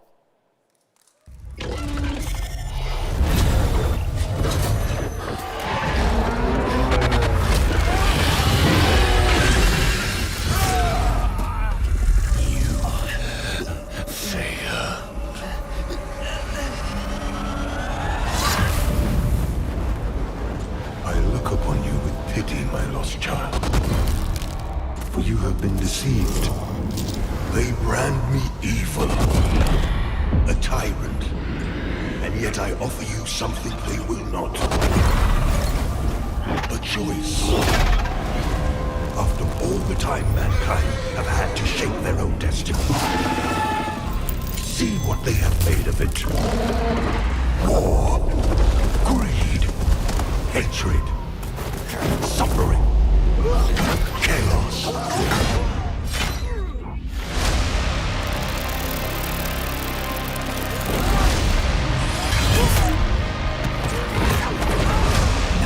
You will know darkness, brother.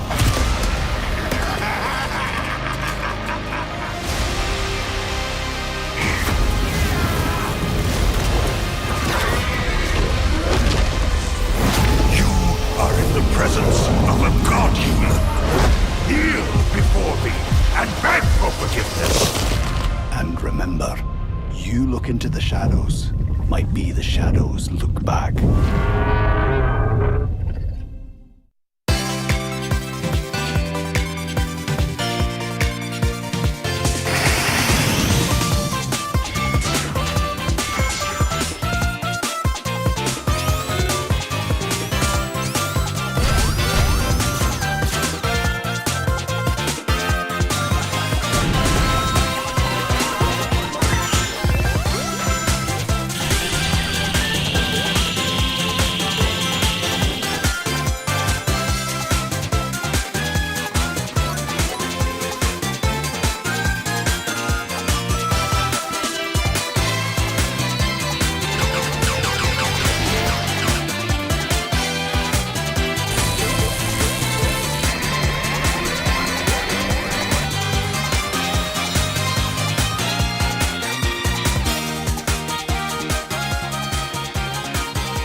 Looks amazing. October is going to be a very busy month for new releases. And yes, there will be full 4-player co-op gameplay in Sonic Superstars. But that is not all the Sonic news we have for you tonight at Opening Night Live, because we also have a special update for you on Sonic Frontiers.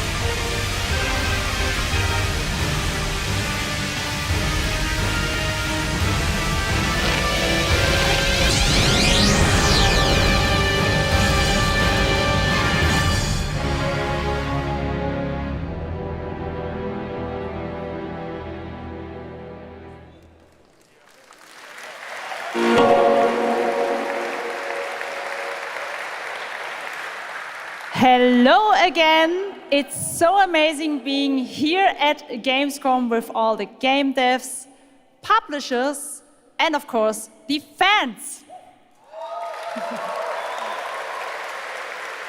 Gamescom is the world's largest video game event. Just check out this footage from last year. There are so many opportunities to celebrate games and connect with your fellow friends. And earlier, I mentioned the Gamescom cosplay area, where you can see amazing game-inspired costume, just like these.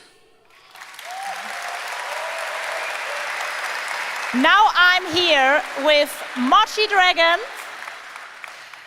Rainbow Raven, Zaza, and Saphira. Mochi Dragon, can you tell me how you choose a character to cosplay? For me, there are 3 things required in order to decide on a cosplay. The first thing is, do I like the game or the media where it's coming from? The second one is, do I enjoy the character design? And the third one is, does it have a little challenge in the cosplay making progress, like sewing a corset like my princess has here, or imitating bone structure with foam? And what makes cosplay at Gamescom unique for you? For me, it's definitely being able to play all of these awesome games in cosplay at the booths of the developers, as well as talking to the producers of the indie games, like having first-hand conversations, and of course, the Cosplay Village. Thank you so much for sharing your costumes with us, and I wish you a great and wonderful Gamescom. Thank you. Applause.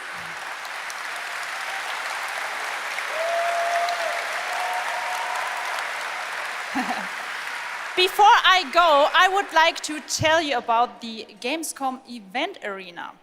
Friday through Sunday, there will be live shows from this stage right here in this hall. Check out creators, gaming events, and esports competitions live from Cologne or tune in online. Join and follow us on Facebook, Instagram, TikTok, Twitter, Twitch, and be sure to use the Gamescom hashtag 2023. Thank you so much, and back to you, Geoff. Fantastic. Thank you, Jasmine. It's great to have you here. All right, right now we've got a first look at The First Descendant, a next-generation action looter shooter from Nexon. The cross-play open beta is going to be held September 19th to 25th.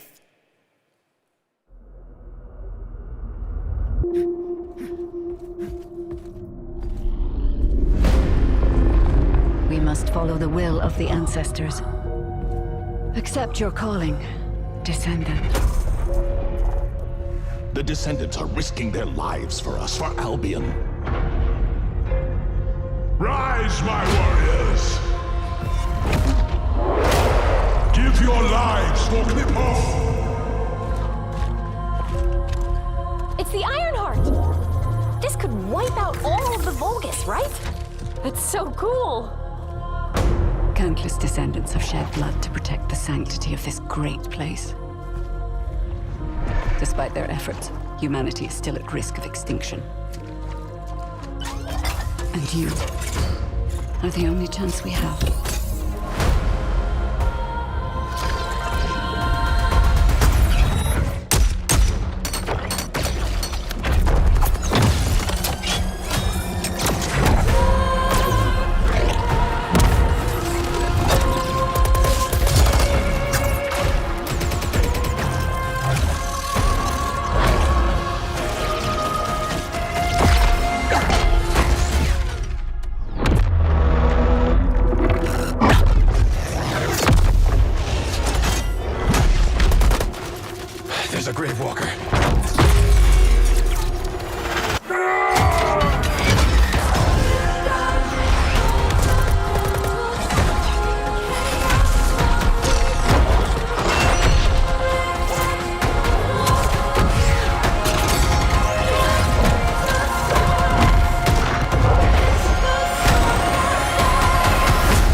Hello?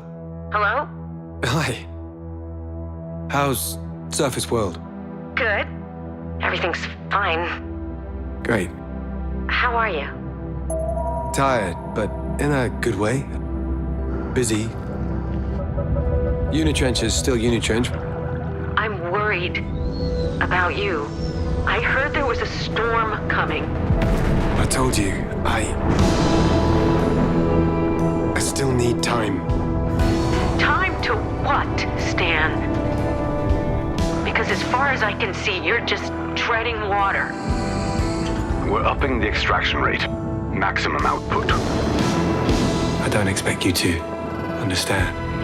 You're not the only one who's suffering. I need you with me here, now. I will be.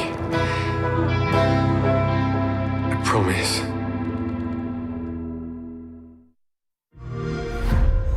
You're right there, on the verge of something special. Of being first into great unknowns. The emotion located so particular with me. Love, the question forgot to mention. We're about to set it off. We're about to set it off. About to set it off.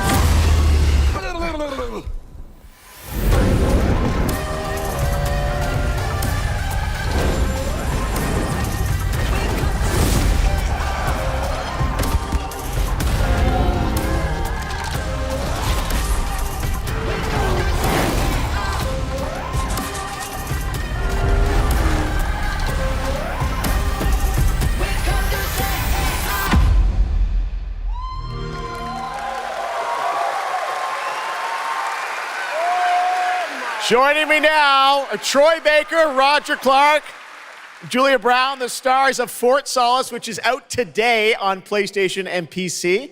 Guys, welcome to Gamescom. This is so fun. Tell us a bit about this project. What can you tell us Oh about? my God, look at these people. You guys are insane. Yeah!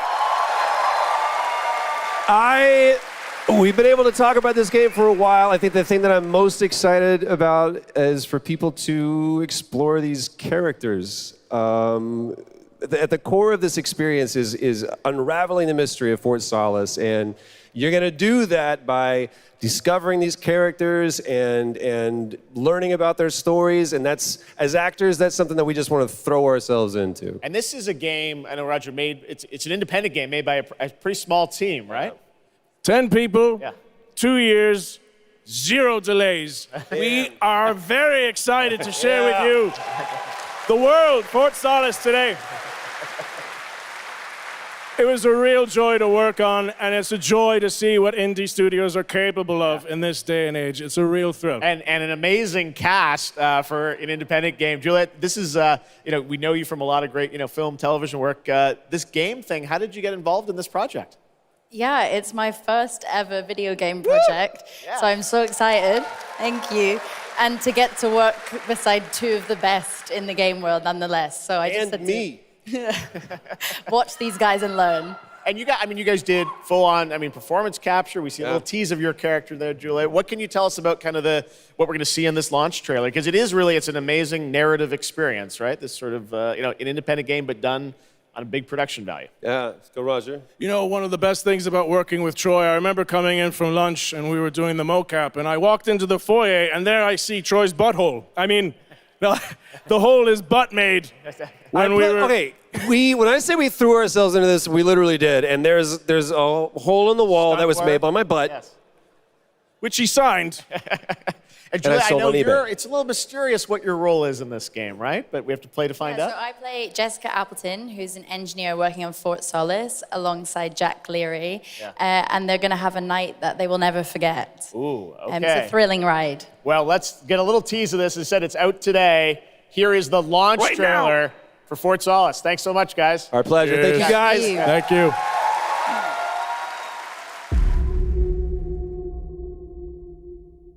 Jack Leary, senior engineer en route to Fort Solace, in the Planum Quadrant, responding to an alarm. Suspected power failure, await further information. Recording submitted. Is there no sign of security? No.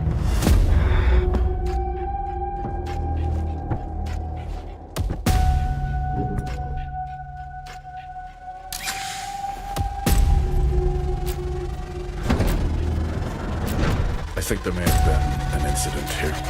What the hell is going on, Jack? You need to leave and let Central handle it.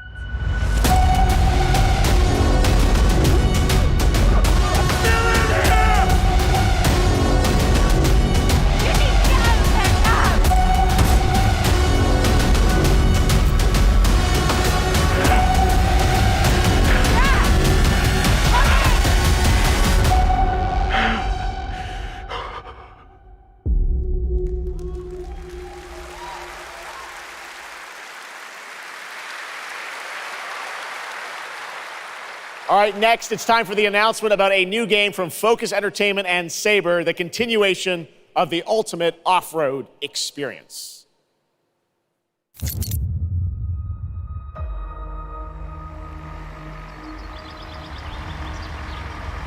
Behind all great discoveries lies a journey. One of anticipation and adaptation. Of struggle, of hope.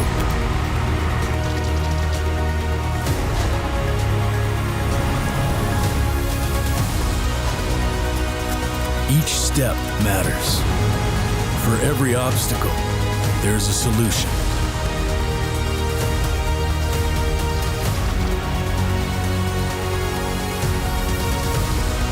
For every task, a tool.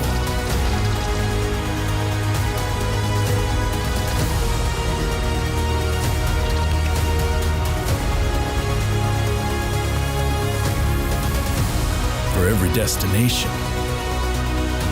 an expedition.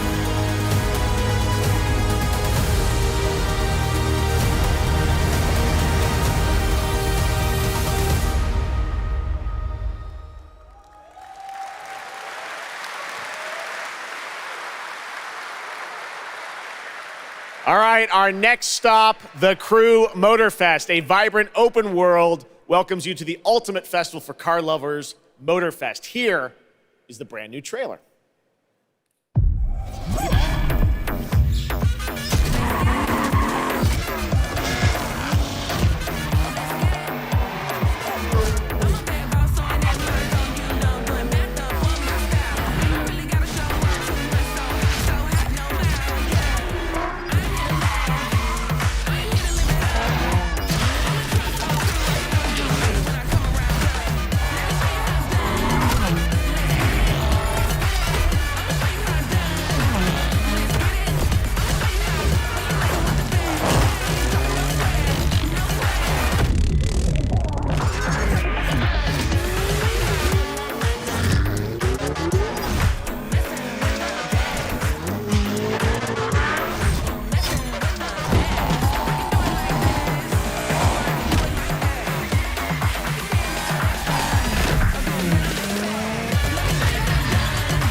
The Crew Motorfest comes out September 14th, and the brand new Lamborghini Revuelto is on the cover and playable. And we have a special O&L announcement for everyone watching between September 14th and 17th. A free trial will be available of the game, offering 5 hours of gameplay on all platforms for the Crew Motorfest. All right, moving on with CD Projekt Red gearing up for the release of the spy thriller expansion to Cyberpunk 2077 Phantom Liberty on September 26. The studio is ready to share a new look at the wide range of overhauled mechanics coming to the game. And as you're about to see, a lot has changed. Let's check this out.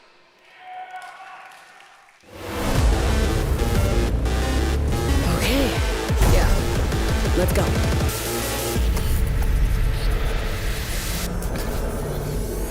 My favorite merc. Welcome to Dogtown. There's a job. Coordinates provided. You know what to do. Get your ammo, assault rifles, tactical gear. Hands, thinking of buying some iron. The logical choice.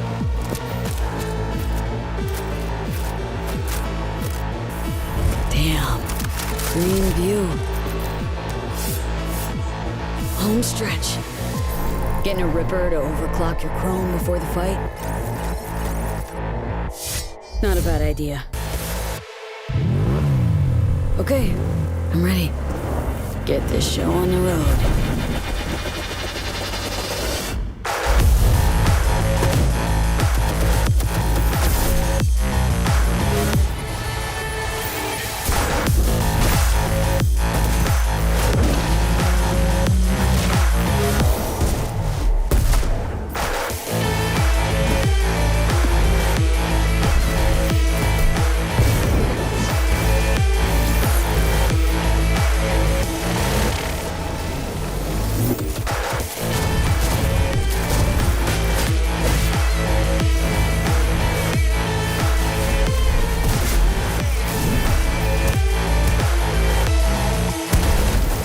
Job done. Premium work, V. I'm closing the gig and sending you a little bonus. Something that will spirit you home safely. Someone dispatched a hunter. Good luck. Fuck incoming! Fire till she drops! Got a netrunner cinch here! Need backup right now! All nearby units, we got a situation in Watson. Roger, dispatch. We're on our way. NC police, for fuck's sake. Your actions are illegal. Let me put it this way. No gun, no fun. Max Tilt out. Fuck, that was close. Bravo, V. I only hope this won't mark the end of our collaboration. You will hear from me soon. This I guarantee you.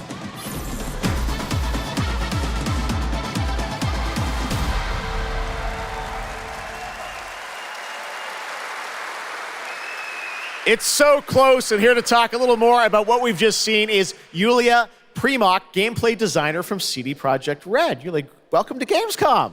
Hey, I'm excited to be here today. Well, we're excited to get in depth about what we just saw because there are a lot of upgrades coming. We just saw a lot of upgrades and changes that are coming to Phantom Liberty. Where do we even start? So basically, we've prepared a major overhaul of the gameplay experience. So for example, with our absolutely redesigned perks system, we prepared many cool play styles and many cool abilities to try out. For example, deflecting bullets with your katana, or just grabbing your enemy and throwing that enemy around. And on top of that all, we also prepared a new relic tree that will allow for to empower your cyberware even further. Wow. It seems like players, can even further customize their playstyle to suit their taste. We also saw in that video a lot about vehicles and how vehicular combat is even being upgraded, right? Exactly right. So vehicle combat is a massive addition. Players will be able to shoot their guns while driving. They will be able to use mounted weapons like and rockets. And on top of that all, they also will be able to take remotely control over vehicles to, for example, crush them or into like some group of enemies. Wow. And, sorry to interrupt. Yeah, One more thing is that car chases are gonna be a new, renewed experience with the revamped police system. Okay. Well, it seems like you're upgrading, you said, across the board with a bunch of different things. And thank you so much for coming out to tell us about it. Like the trailer showed, I know you have something else to announce, though, that wasn't in the trailer, right? Exactly right. So I'm really happy to announce that a lot of what we've just seen in the trailer will also be coming to Cyberpunk base game for free for current-gen consoles and PC. Wow, okay. 2.0 update. Exactly. All right, well, I cannot wait to check it out next month. Thank you so much, Yulia, for joining us here at Gamescom. Yulia. All right, tonight we've also got an update on the science fantasy strategy game Stormgate and a first look at one of the factions, the Infernal Hosts. Stormgate is a spiritual successor to classic real-time strategy games like Warcraft 3 and StarCraft 2. Stormgate will feature highly asymmetric armies fighting for control of Earth's future. Today we have an early look at our second faction, the Infernal Host. Infernals live and die by the code of victory at any cost.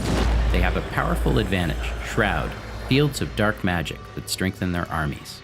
The lowliest Infernal units are the Worker Imps. You might think they're cute, but don't get too close. Between these powerful lumbering brutes and the fiends that they unleash, Infernals will sacrifice everything, including themselves, to emerge victorious. On the music front, the Chainsmokers are advising us on our soundtrack. We're working with composers like Frank Klepacki of Command & Conquer. We'll share more later this year, including some of the friends we brought in to lend their voices to our co-op campaign. All must serve.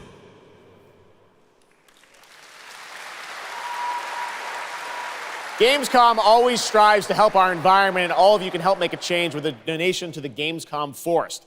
Now to present Gamescom Green Studio of the Year, please join me in welcoming Lisa Pack from Playing for the Planet. Lisa? Every time I come to Gamescom, I am amazed by the scale of this event and impressed with how each year the team continues to make steps to make it more sustainable. This is being done through the Gamescom Goes Green initiative, as well as by partnering with us at Playing for the Planet. Through Playing for the Planet, the United Nations has been working with the games industry to inspire millions of players around the world to learn more about the environment and to take actions that benefit the planet.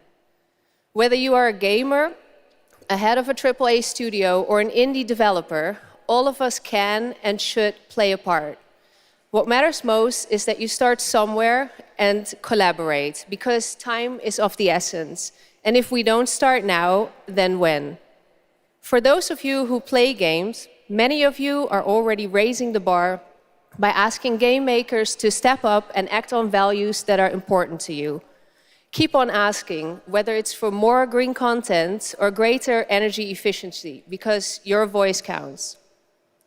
For this year's Green Studio of the Year award, we have been looking for bold, system-changing, innovative, and creative ways to tackle the climate crisis, and all nominees this year have done an amazing job. The way we win on climate change is to stop emissions from happening in the first place, and that is exactly what this year's award winner is actively trying to do. The nominees for the Green Studio of the Year, based on companies that have submitted applications, are Frontier, Ubisoft, and Xbox. And this year's winner is Xbox. And here to accept the award is Phil Spencer, the head of Xbox.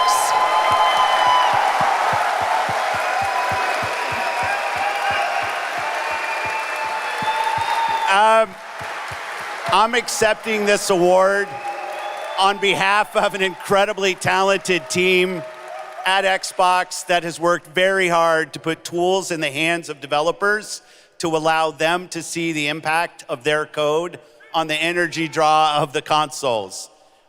We do this so that we can all play while we continue to make the world a more sustainable place. Thank you very much. Thanks, everyone.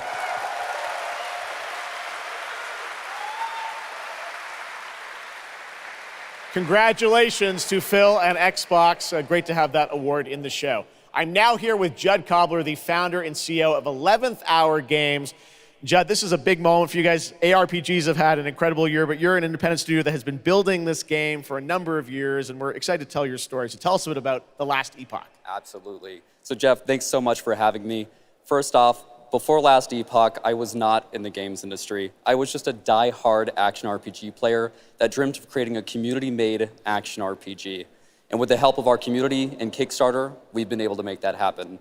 And so in Last Epoch, every single skill in the game has its own transformative skill tree. We have 119 skills in the game so far, and we're adding more every single patch. We also have an awesome deterministic skill system, deep and interesting loot, and multiple in-game systems for endless playability. And Geoff, tonight we're excited to announce our newest class, the Rune Master. The Rune Master has a unique mechanic where he's able to invoke any of 40 different abilities with a single button press, making it super exciting and fun to experiment and find your perfect play style. And the Rune Master is going to be joining us September 7th, and will be available to play here all week at Gamescom. Amazing. Well, this is such a great story of this game. I encourage you to check it out. And right now, we've got a first look at the Rune Master. Thanks, Judd. Appreciate it. 5 years ago, Last Epoch was a community dream. What if we, the players, could band together to make the next great ARPG? What would that game look like? Lots of character classes to choose from. Every single skill would have its own build-defining skill tree. Reaching in-game would be just the beginning, and it would be updated for years so we could play forever.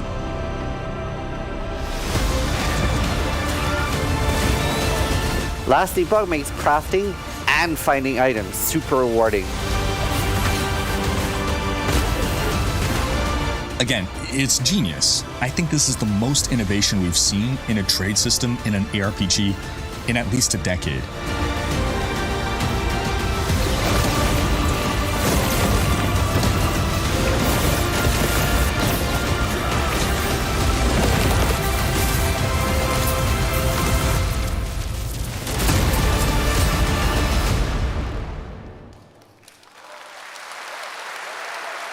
A really cool game. Speaking of cool games, please welcome the winner of Best Mobile Game last year at the Game Awards, Ben Brode from Marvel Snap. Hello, Ben. Oh, it's whoa, you. Whoa.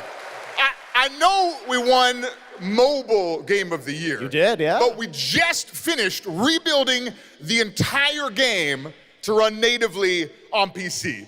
Okay. It looks insane. And I'm here to tell you that literally just 5 minutes ago, we launched the game on Steam. Okay, it's on Steam, rebuilt. Now. Yes. That's fantastic. Now, I know anyone actually watching the show on Twitch, if you watch more than 30 minutes of ONL tonight, there's a special Twitch drop, a Spider-Man variant for Marvel Snap. And right now, we've got an exclusive cinematic to show you from Snap. Check it out. Thanks, Ben.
Ready to get out there?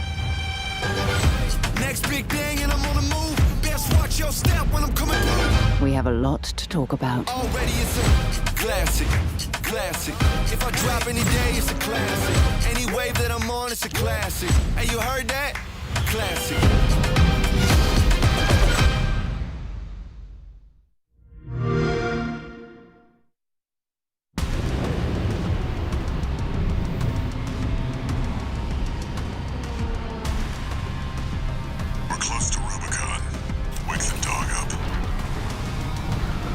Activating cerebral coral control device.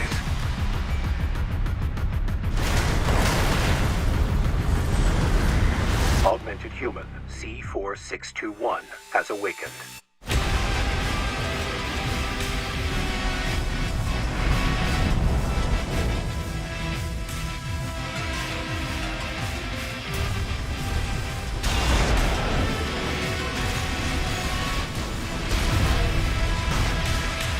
Call sign Raven. Priority subject for termination. High on the list.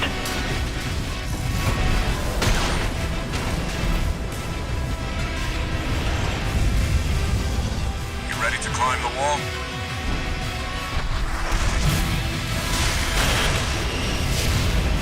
A call response from the generator. Why hide behind another's call sign? Watch out! Let's see how far they can fly on borrowed wings.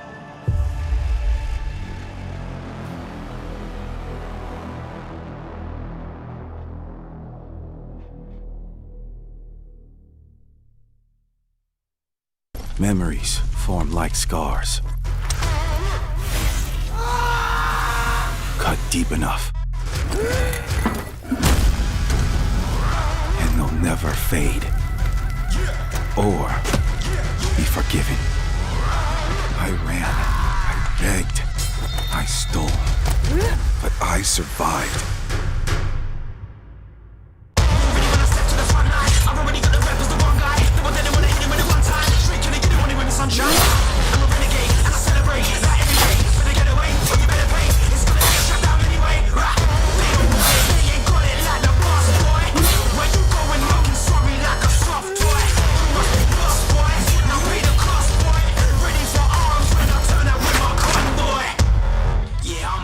Assassin, bigger than you imagine.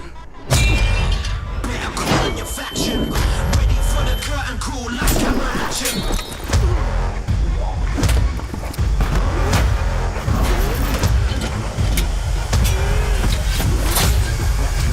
Ready for the curtain call, last camera action. It doesn't matter who tries to stop me. I'll cut my own path through. I'll fight until I stand in the land of salvation. War Haven.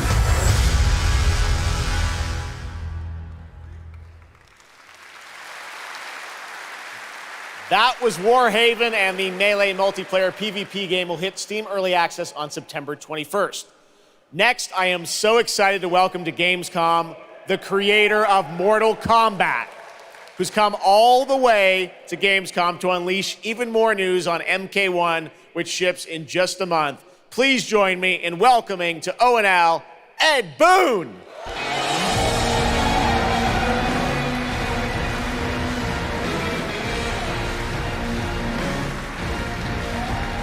Hello, Ed. Hey, Jeff. Fancy seeing you here. Well, we had a lot of fun with you at Summer Game Fest revealing the first gameplay of MK, and I gotta say, every trailer you drop just gets crazier and crazier. So what did you bring to Gamescom? We brought another, probably our craziest trailer of all. You know, since we introduced the gameplay at Summer Game Fest, we couldn't believe the reaction people having to the game, and they've actually gotten their hands on the game, which has become even more exciting. I can't believe the crazy stuff people have come up with, combining the main characters and the cameo characters. It's been a riot. But this trailer we have here should give you an even better idea of just how insane things get with this game. There are some reveals in it. I gotta say, this is such a great asset. You guys are gonna enjoy it. Here it is, Mortal Kombat 1, the brand new trailer. Outworld can be both alien and intoxicating to Earthrealmers. While our realms are at peace, there are Outworlders who would prefer us to be at war. General Shao. Victor of the Tavarian War. Conqueror of the Quatan Plains. All of Outworld is grateful for his service.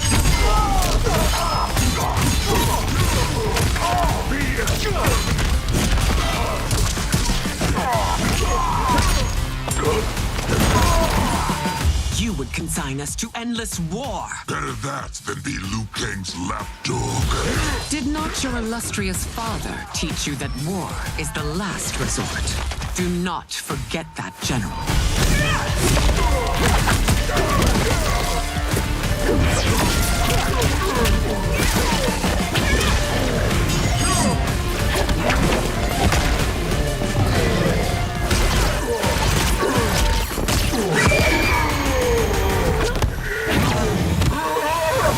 We gather once again to honor my late husband's legacy, to continue the tournament that he founded with Lord Liu Kang. Empress Sindel. Let us meet your champion. Earthrealm's champion is Raiden, Your Majesty. Is it me? Or is Earthrealm's champion scrawnier than usual? He has earned his place by embodying the very best qualities of Earthrealm's people. I am ready, Your Majesty. Whom shall I face?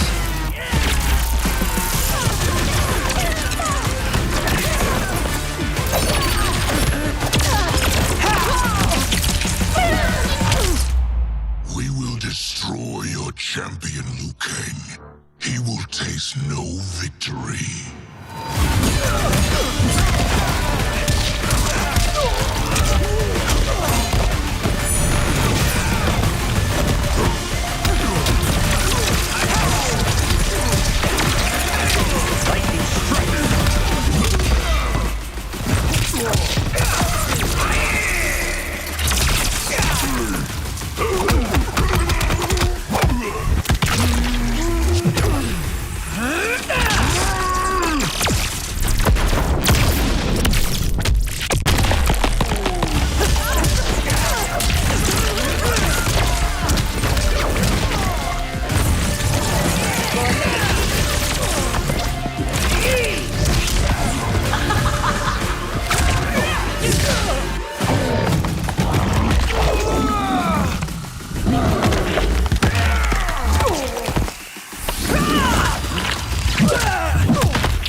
Your queen.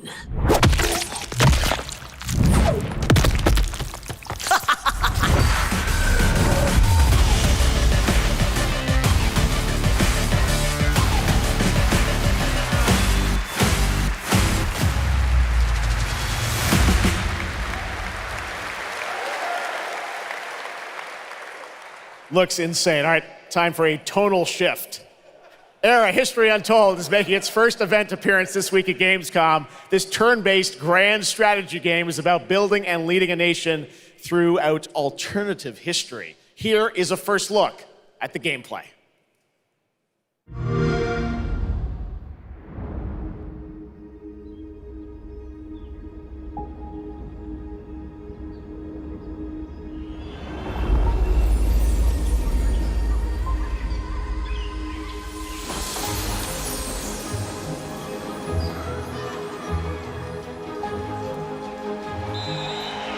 Let's go back to the beginning. There, the world untouched. No thrones ascended. No history yet written. Just people waiting to be led somewhere extraordinary by you.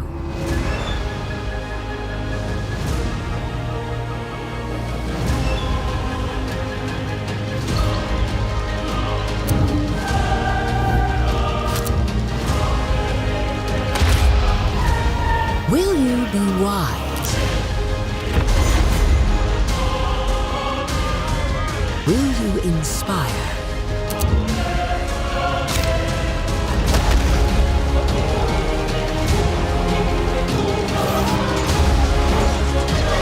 Or will you conquer?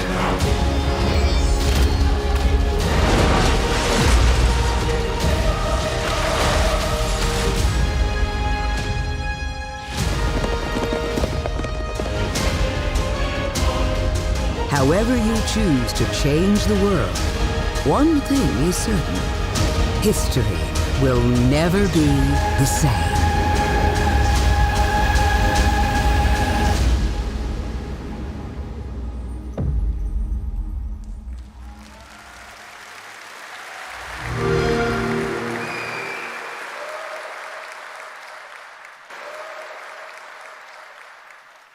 Blizzard has had a long history here at Gamescom, and in its latest game, Diablo 4, it arrived in June and will be supported for years to come with seasonal content. Their first season of The Malignant is now underway, but in a bit of a surprise, we're now about to share with you the first news on the next season coming this fall.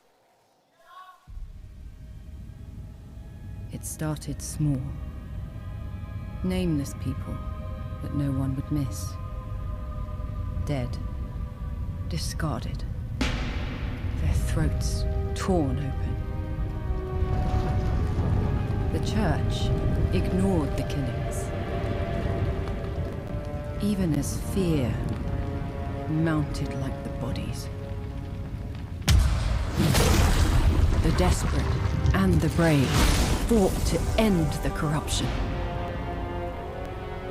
but they were too late.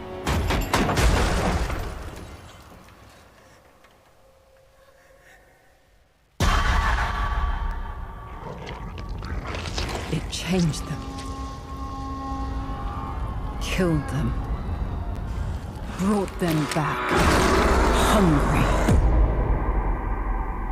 I have fought this plague a long time. We need something different. A survivor with all of their strengths and none of our weaknesses. Someone unexpected.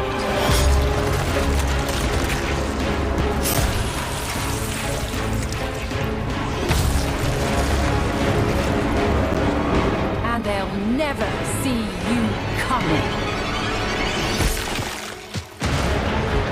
Track them. Hunt them. Kill them. In the realm of darkness, we are the beacon of light. Let our stakes pierce through the hearts of the damned. But tonight, we hunt.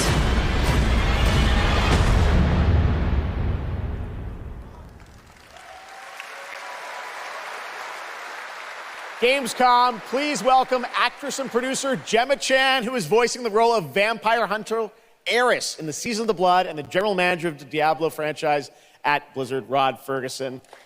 Welcome to Gamescom. Hi, everyone. Gemma, this is so exciting to have you here. Welcome to the video game world. I know this is your first video game, right? It is. Thank you for having me. It is my first video game.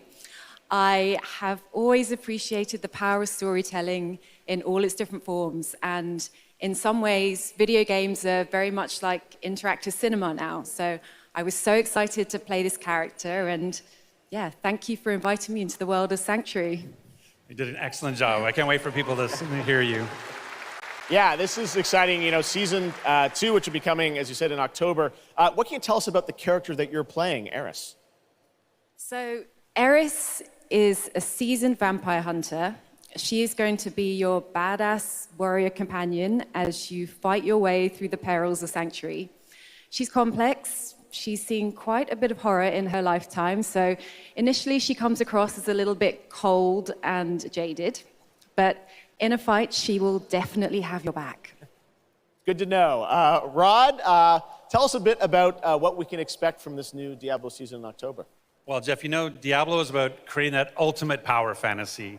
And obviously, a lot of people have been doing it. We have over 12 million players and 1.3 billion hours played so far. And I just want to take a second to say thank you. We're so appreciative of their enthusiasm and all the player feedback. It's going to help us make great seasons for years to come.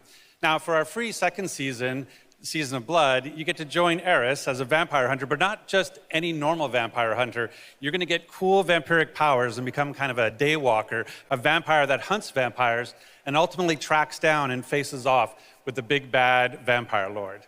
Now, that's Season 2, and that's October, so we still have lots of time to jump into Season 1, the Season of Malignant. So, you know, seasons are a great time to start with Diablo because we all begin at the same place. So come join us in Diablo. Amazing. All right, well, thank you both for making the trek here to Gamescom in Germany, and we can't wait to meet more Eris and hear more in October. Fantastic. Gemma, Rod, thank you so much. Thank you. All right, and now it's time for another world premiere. This one is a European-made game about hope, love, friendship, and robots. In a world divided by disinformation, where danger lurks around every turn, a motley crew of misfits embark on a fateful road trip to discover their true power. Please tell me you're done. Oh, we're just getting started, dude. What is this music? I believe the kids call it K-pop music. Just K-pop. Turn it down. Leave my music alone. Shut the hell up. Words have power. They can give you strength. Ready for this? Stand still. Words can bring people together and tear them apart. But if words hold so much power, he has no respect for you. She's right. The question is, what do you have to say? I think we can all agree that my trailer voice was better than yours.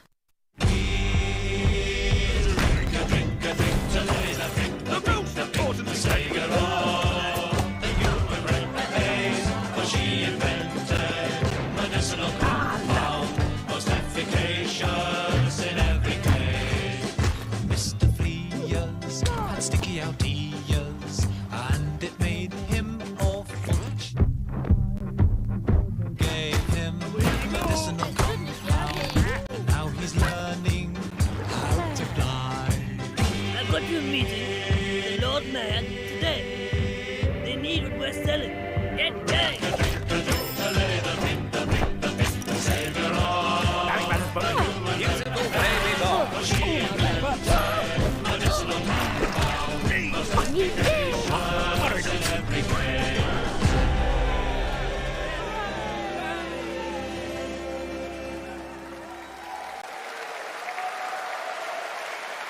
That's a really fun indie game. Thank goodness you're here. And now to completely shift the tone again, I'm here with Sam Lake, who's going to take us to a very dark place with Alan Wake 2. Sam, welcome to Gamescom. This game is coming out in October, and we've had so much fun. We announced this a few years ago at the Game Awards and at Summer Game Fest. We met Saga Anderson and heard a little bit of her side of the story, but everyone's been asking me, and I'm certainly expect you, what about Alan's story? What can you tell us about what it's like to play as him?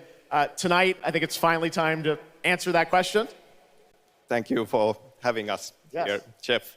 Yes, finally, it's time to show our title character, Alan Wake, and his struggle to escape the nightmare dimension of the dark place, where he's been for the last 13 years, ever since the first Alan Wake game.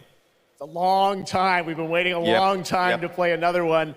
We're going to see some footage here, and I know you're actually using live action as well in it, right? And it's going to be kind of really blended together in a cool way. Yeah, the dark place is a dream reality, and it keeps drawing from Alan's mind, his thoughts, his fears, his writing, and he comes from New York City. And for years he has written crime fiction set in New York City. So now the dark place takes the shape of a nightmare in New York City. And we have used different mediums in our experience, in our games for storytelling, live action for sure. This time around, we've integrated live action seamlessly into the experience to show the dreamlike nature of the dark place. This game, I cannot wait. We don't have to wait too long. It's coming in October, but let's take a look now at the brand new trailer for Alan Wake 2. Sam, thank you so much. Thank you. Here we go.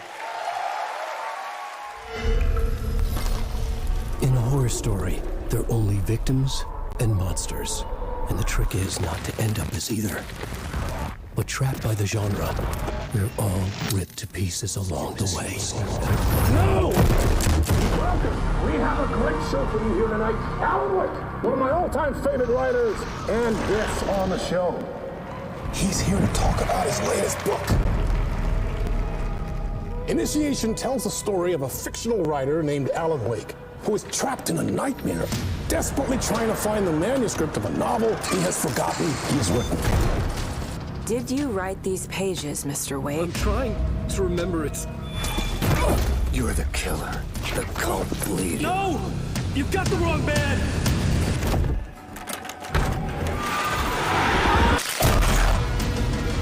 It's my fault! It got out! Wake has a double. Where is he now?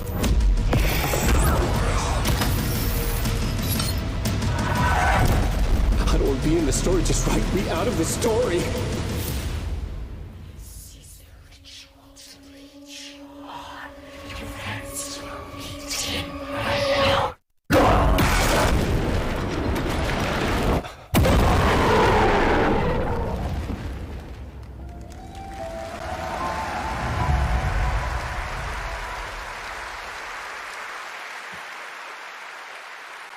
That looks absolutely amazing, and that's going to do it for Opening Night Live. We have so many amazing games coming this fall. I want to thank all of you for being here tonight, watching online. Jasmine, thank you for co-hosting. And I got to say, we got a lot of great games coming up in the next few months, so I hope you enjoy the rest of Gamescom and get ready for what's going to be quite a debate about Game of the Year. And speaking of the Game of the Year, I'm happy to announce tonight that the Game Awards will be returning live this December, and we've got a date for you. Thursday, December 7th, the show will be streaming live everywhere.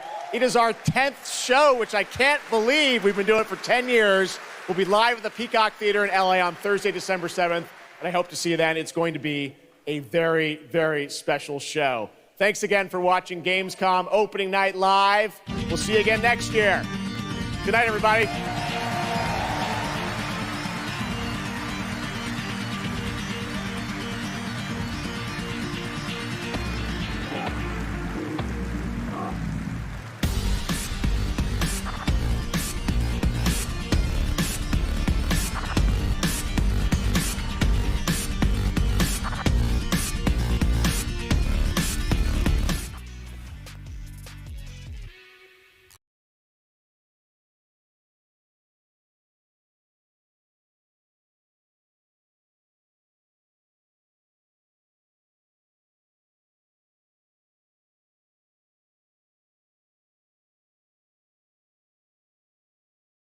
But just a PSA that the party is just getting started, baby. Now, right now, joining me to discuss Opening Night Live are my colleagues Kat Bailey, Jade Griffin, and our esteemed guest, Paris Lilly. How y'all doing?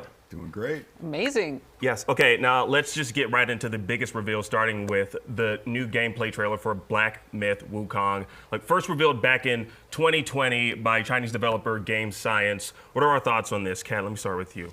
I think that it is one of the most impressive looking games of the show. I mean, obviously we have everybody and their mother trying to ape the success of Elden Ring and Dark Souls, but this looks like one of the most impressive action games on display. And of course, Journey to the West is a iconic story, basically on the level of a Lord of the Rings type story. So seeing that in this sort of context is really cool. And let's be honest, we've had plenty of claymores and buster swords and stuff. Let's have a cool staff with a monkey. It's awesome. Yeah, I'm honestly looking forward to this. When we first saw this way back when in 2020, I know it just blew everyone away. Paris, what were your thoughts when you first saw this and now seeing this new trailer? I mean, the first time I saw it, it blew me away. Yeah. And to see it here again at Gamescom, yeah, I mean, this is going to be right up my alley. I mean, to kind of echo what Kat is saying, everyone's going to try and copy the king, right? With Elden Ring. And I think this is doing it in a very unique way that really has piqued my interest. Yeah, it's one thing to kind of set that standard, but I think, and you can expound upon it, and I think they're doing a great job. Jada, what are your thoughts? You know me, I'm a big Souls fan. You know, I love me some Sekiro, I love me some Elden Ring, I love me some Dark Souls. This looks to have a lot of those great elements. It's very fast, it's fluid, it's being developed on Unreal Engine 5, so it's gonna look gorgeous, as we can already obviously see with this. I really hope we get to, you know, dive into some of the Monkey King kind of powers and like real trickery and stuff like that. I really wanna see those type of elements. The combat looks fantastic. I want to see what's beneath the surface, though, and that's the big thing for me. I need to see what beyond the surface. Yeah. I mean, I feel like we're definitely sold on this. We just need to kind of just peel back the orange peels or the layers of the orange peel. There's only one layer on an orange. Anyways, we did see a lot. So let's jump on to the next one, which is Crimson Desert. We also saw Crimson Desert, brand new open world action adventure announced back in 2020 at the Game Awards. And it looks even more gorgeous than it did back then. Like, I feel like the longer we were looking at that trailer, the more I realized just how massive and ambitious this game is. Paris, what was your takeaway from what we saw? You know, I jokingly put in my notes as we were watching that, I was calling this Tears of the Kingdom 3 with the way that it ended with him diving down. But no, it looked fantastic. It looked really good. I love the open world aspect of it. I think there's going to be a lot to do in that game. And, you know, for this type of genre, that's exactly what you want. So, looks good. Yeah, Jada, what was your takeaway from that? We saw a lot. There was a lot of stuff in there. We got to pet dogs. Yeah. We got to carry cats. There was a lot of explosives going on. So, I mean, that's three things that I need in every game. And I'll enjoy it. Like, that's a 10 out of 10 thing for Jada. It's like, if I can pet the dogs, carry the cats, blow things up, yes, please. Yeah, like, I'm pretty sure in Crimson Desert, I also saw, wasn't there someone with a flute? And there was like, was it ducks or mice? Following. I don't remember what was following, but yeah, there was definitely some little creatures that were following the character. Playing a piper. Yeah. Kat, what do you think of this? I think it looks fantastic. I mean, obviously, medieval action games in which you're exploring the world, a dime a dozen, but it seems like there are so many different mechanics happening here. You're toppling structures, you've got bow and arrow fighting, fishing, hijacking carriages, petting dogs. We've been talking about the comparisons to Breath of the Wild, but GTA on horseback? Yeah. I mean, that's what I think. And look at those vistas. It's absolutely gorgeous. It's really, really impressive. Pearl Abyss is first in class in graphics. They tend to be kind of underrated in some ways. I think Dokei V, another game that they've been working on, is another similarly gorgeous looking game. Black Desert Online has traditionally been looking terrific. So I'm intrigued. The only thing is that not the biggest fan of like their online actual gameplay. Yeah. So let's see how this translates into Crimson Desert. Yeah. So this. Well, it's funny that y'all were thinking almost immediately Breath of the Wild. I don't know, when I saw the character jump off that cliff, Fortnite popped into my head. Is that? A little bit. Can I say that? Definitely. Can I say that? Is that? Or are people gonna like roast me in the chat? Probably. They're gonna roast me. Now, Crimson Desert is not yet a known quantity, but let's talk about something that is a known quantity, and that's Cyberpunk 2077. We definitely should touch upon it, because I know, Paris, you have very strong feelings on this game. Let's talk about Phantom Liberty. the expansion. Paris? So what we just got to see really excites me because look, we already knew about Idris Elba was going to be here. Keanu Reeves is coming back. They're adding Dogtown, the new area. All that's great, but they're completely overhauling Cyberpunk 2077. And the thing that came out of this reveal is, new skill tree is going to come out. We're getting vehicle combat, all these things that are happening in the game. But most importantly, with that 1.7 update, it's all coming to the base game. So you don't have to buy Phantom Liberty to take advantage of a lot of these new features and skills that are going to be in Cyberpunk 2077. Not to mention, if you do get the expansion, you do get Idris Elba, you do get Dogtown. You're getting all this new extra content that's coming to the game. And I feel like this is kind of that true vision that CD Projekt Red wanted when they first revealed this back in 2018. I think we're finally getting to that point with Phantom Liberty and all these updates that they're doing, on a system level. So it's great. Yeah, I mean, we got like relic skill tree, new vehicles, vehicle combat, revamped police, and like you said, it's so some of the features will also be added to the base game in a free 2.0 update, which I think is phenomenal. Again, very known quantity. Let's move on to our next one. There was so much revealed. This was so packed, and I want to make sure we have enough time to get to each and every one of it. We also got a new story trailer for Mortal Kombat 1. My man Raiden was looking kind of young and fresh. That game is coming September 19th.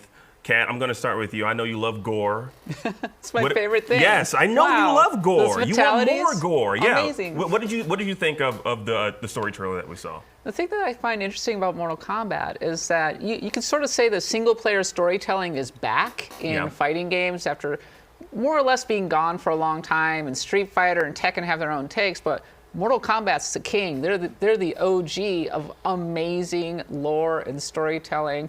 They're fully animated cutscenes. It's absolutely gorgeous, and we got to see that at length during this trailer, and it really serves to set Mortal Kombat apart, I think, in this one. We got to see a lot of new characters. We got to see Empress Sindel, who she looks like a queen, my queen right here, beating the crap out of everybody. The thing that I'm not the biggest Mortal Kombat fan, I'm more of a Street Fighter, sorry, but I think that the thing that stands out to me about Mortal Kombat 1, I've said this before, is that I love how colorful it looks in this one. I'm actually a fan of the cameo system. It's a fun way to kind of mix up the dynamics. As we know, like Liu Kang basically rebooted the galaxy, and I have to say, I love Liu Kang's design aesthetic. Keep it up, Liu Kang. Yeah. Now I got to say, I love the cameo effect as well. I love that or that mechanic. But I loved it when Marvel vs. Capcom 2 did it.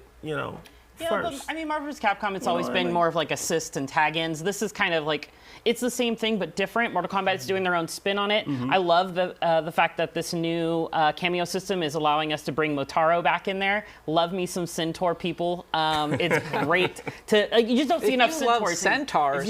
You're going to love Mortal Kombat 1. But no, we saw Shao Kahn, as you saw, we saw Sindel. Everything about this trailer is just really getting me more hyped as we get closer and closer to its release date. Yeah. They've been showing off so many trailers, and I just wonder how much more left are we going to get to see before it comes out? Yeah, a lot stuck out for me too, but I got to ask you, Paris, outside of the blood and gore, what stood out to you the most in this new trailer? What stood out to me the most is I'm going to get destroyed when I play this game when it comes out in September. That's what stood out to me the most. No, it's looking good. I mean, like you said, we've had multiple trailers of it now. We've seen different looks of it. You just culminate it all together. This is going to be such a phenomenal, just new vision update to what the Mortal Kombat series has been. It's almost like you're taking, I don't know, I'm bad on math, the 25 plus years of Mortal Kombat, and this is the culmination of that. All of it looks fantastic to me. Yeah, now let's move along. Again, like I said, there was a lot revealed. Call of Duty Modern Warfare 3 was revealed. The release date is November 10th. We got 6 modernized multiplayer maps, open world zombies. That stood out to me the most. When I heard that, I was like, an open world zombie mechanic? I mean, like, I love The Walking Dead, so if I get to, shoot some zombies in an open world, I'm excited. Kat, what do you think about this? Well, it's not that dissimilar from earlier modes, but I mean, it does stand out in the sense that it is the first time that zombies has been part of this particular setting. Obviously, very, very popular mode that goes back a long, long way in the history of the series. The funny thing about Modern Warfare 3 is that so much of this leaked ahead of time, and there's a lot of question marks around it. A lot of people are saying, is this just fancy DLC? It's being billed as a direct continuation of Modern Warfare 2. There was a lot of talk about how it was originally just going to be an expansion that got blown up into a full game. In some ways, it's a return to form for the game because it rolls back a lot of the big changes that people did not like from Modern Warfare 2. And it plays a lot on the nostalgia. In earlier trailers, we saw, for example, references to, say, no Russia and everything. At this point, Call of Duty is its own big nostalgia property.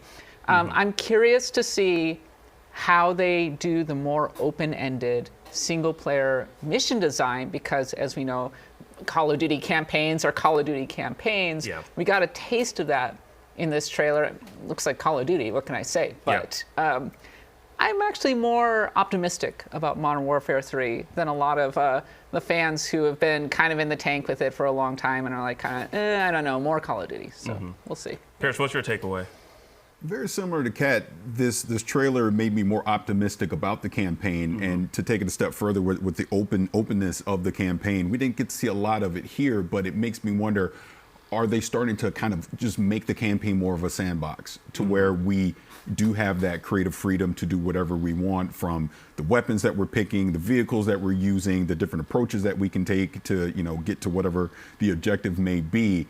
I think if they can pull this off, I mean, it really opens up Call of Duty for the future for the campaign side, because I think myself, and I know a lot of other people included, like, okay, let me go play the campaign, get it out of the way, jump into the multiplayer. This could reinvigorate the campaign and really get us more invested into that story. And just like I said, the sandbox. Yeah, there's a lot of complaints about Call of Duty about it not doing enough new things from year to year. And so this is a great first step by adding this to the Call of Duty franchise and the formula.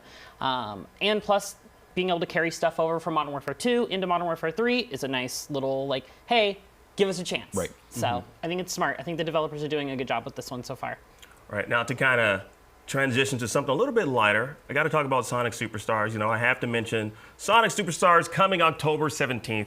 It's a new 2D adventure from my blue boy. And we also got an announcement for the final Horizon coming to Sonic Frontiers, which will have a new story for fans to experience, new playable character, and new challenges as well. Now let's shift back to the dark side, shall we?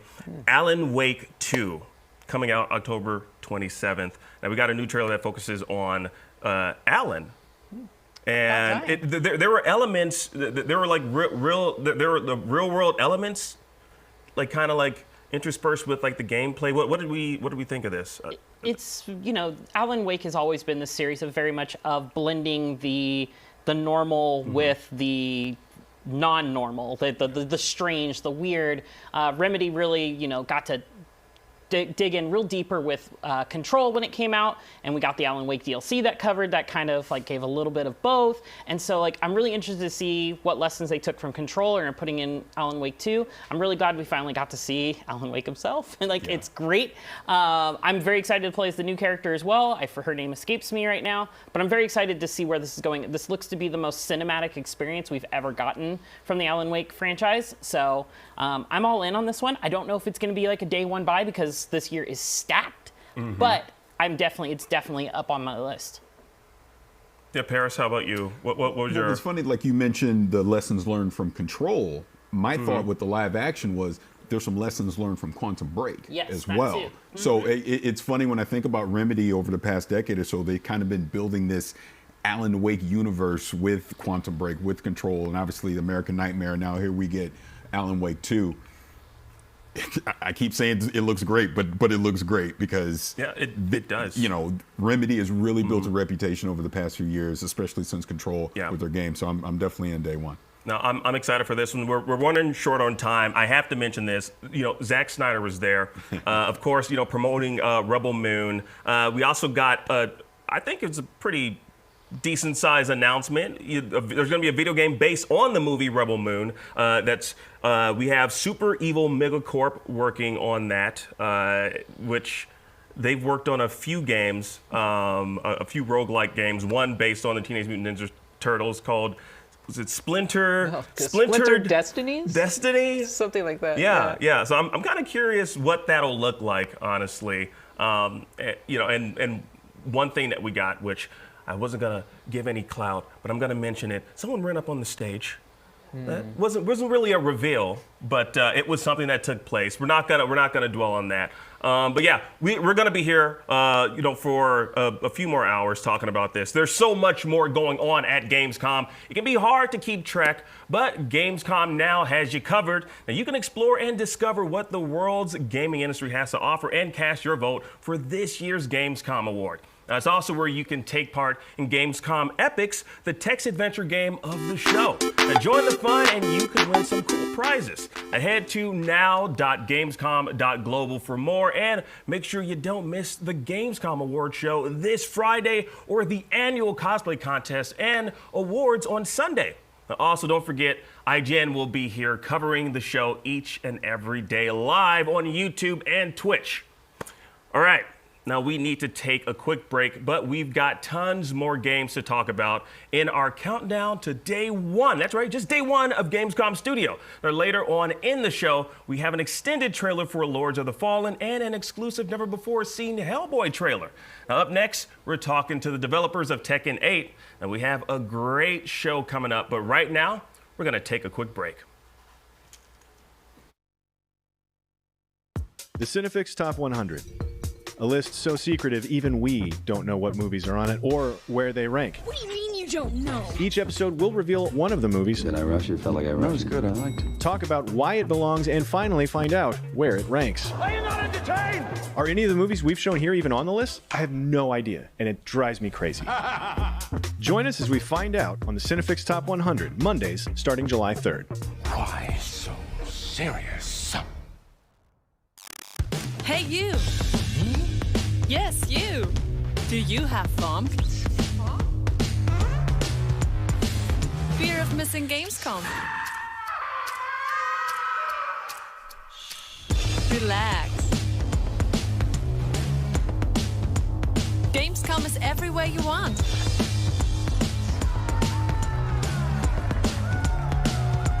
Gamescom now. Register now. Tune into IGN 1 on your smart TVs for the latest news on your favorite releases, gameplay exclusives, and all the entertainment you can handle. Cinefix on IGN 1, your friendly Friday night home for film fanaticism. You're watching The Weekly Fix, ready to fill you in on anything you may have missed in the world of gaming and entertainment. Welcome to Should I Play This? This is what to watch here on IGN 1. Find it all in one place for free on IGN 1. They turned into a network. Who knew?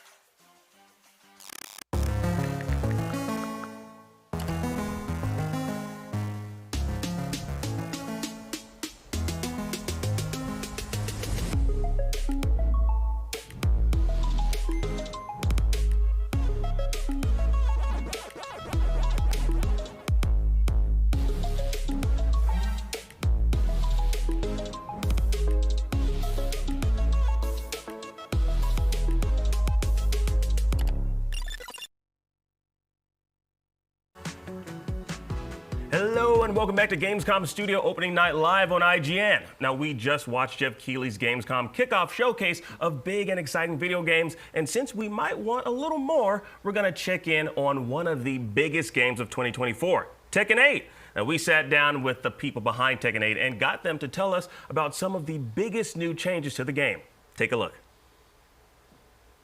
Since 1994, the Tekken franchise has given the fighting game community some of the most memorable characters and iconic moments in the history of the genre. And nearly 30 years later, it's back with a brand new entry, Tekken 8. Here to break it all down for us is Katsuhiro Harada and Michael Murray. Hey, what's up? So I'm going to jump right in, and I feel like the last time that we talked, it was at San Diego Comic-Con, so not that long ago, but we did have a very interesting closed network test come up. So I do want to ask, what did you learn from the closed network tests? Obviously, going into the closed network test, first it's closed, right? So the number of people who could participate was limited. We were foreseeing some problems that we wanted to actually test out in this environment. And we did encounter those problems. But on the flip side, we were kind of surprised that the feedback was better than we expected regarding the player's experience on online connection. That they actually felt that the game felt pretty good over, pretty substantial distances, I guess you could say. But the one thing that did stand out was the Wi-Fi connection. There was a great disparity between the LAN cable players and also the people on Wi-Fi. So we're hoping that we can maybe fine-tune the experience a little bit more for Wi-Fi players. Awesome. So I have to ask, because you announced that there are 32 characters in game. So what was that like, bringing 32 individual characters to life in Tekken 8?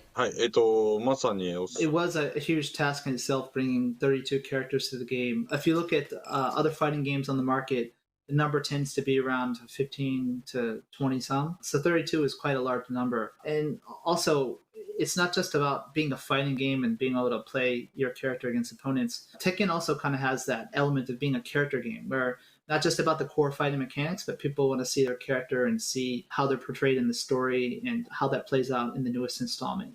So doing that for this game was quite a big hurdle. And also, we wanted to have more, but because of the dev cost restraints, but also it takes quite a long time to create all these characters for the game. So all these kind of dictated the number at the end. That said, though, we do hope to have more post-launch, but this is the starting roster. And I myself would add that another element that made it quite difficult was they were all created from the ground up this time for Tekken 8. So that's totally new. All the character models were redone, which was quite exciting because we were dealing with artists. Everyone's been making, for example, Jin Kazama for 20-some years now.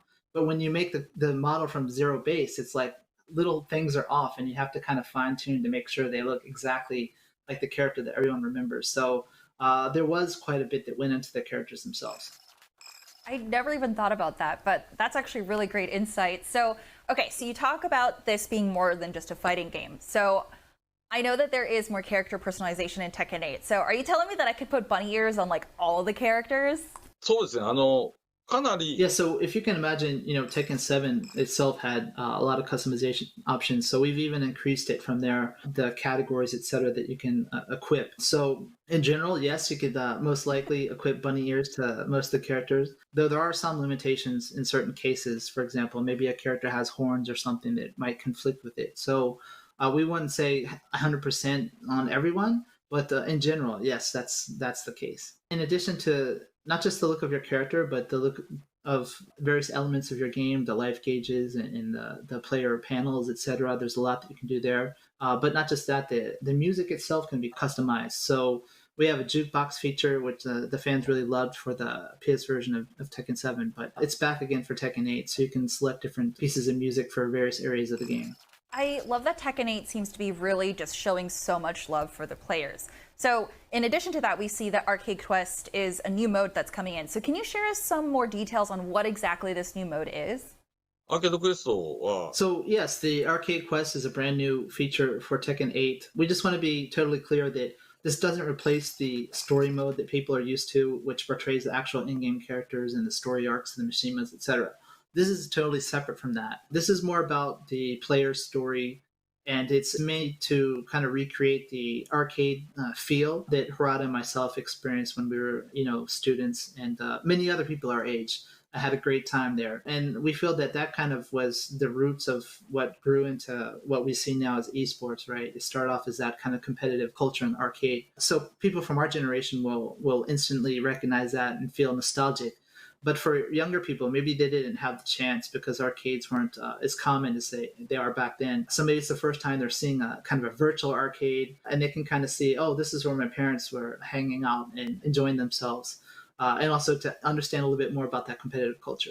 So you can tell that from between the story mode and also this new Arcade Quest mode, there's a great deal of volume there for one-player content. So, this new Arcade Quest mode, it lets you go through the mode, and as a player, you're kind of evolving, learning the basics of not only the new features of Tekken 8, but also Tekken in general, the gameplay, and kind of helps you learn the ropes. But not just that, there's a cool new feature also that's been implemented with ghost characters. So it's kind of this AI learning. Not only does it kind of tailor your opponents, so you'll see CPU opponents actually fight like real players. Maybe even like a copy of some famous player you've seen in an esports stream, etc. But not just that, as you evolve as a player and get better, this AI ghost of yourself, it mimics you. So if you drop a combo, it'll mimic that. Mimic all kinds of different aspects of your play. So you can see the AI ghost version of yourself get even more skillful as you as a player grow. Okay, so that's good to know because my AI is definitely just going to be spamming one move constantly. So if you find that one, that is me, and I'm not even sorry about it. So actually, speaking of fighting styles, so could you go into more details about how guard damage will affect the overall strategy in Tekken 8? How does this change the dynamics of a fight? Fighting games are unique in one aspect, especially that if you're able to block your opponent's attacks, then you negate all the damage, right? Usually. So this is unique in that, for example, first-person shooters or others, if you line up your attack, usually the damage happens.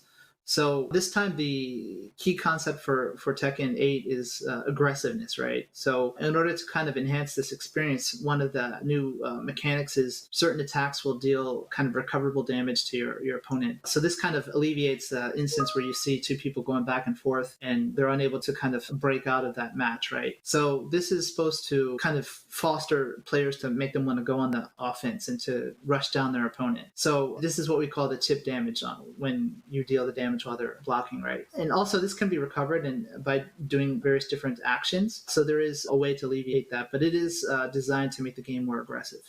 So speaking of unique elements within fighting games, what inspired the development team to create the brand new Heat system and revised Rage system? And how did you ensure it would resonate with longtime fans?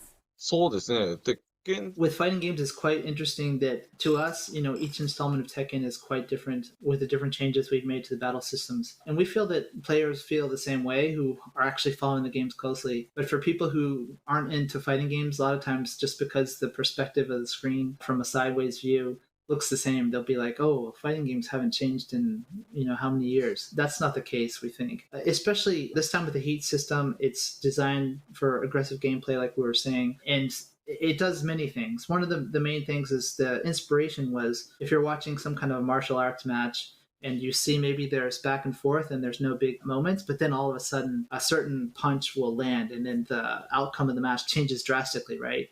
So that was kind of the thing that we were going after for the Heat system this time around, to create those kind of iconic moments within a match, not just for the people playing, but for the people who are spectating. And granted, the overall feedback we've gotten from both the CAT and then the closed test we did recently, it seems like overall the players really liked that new change and it felt new. We did get a lot of useful feedback, so we will be fine-tuning the game and changing it a bit after that, though.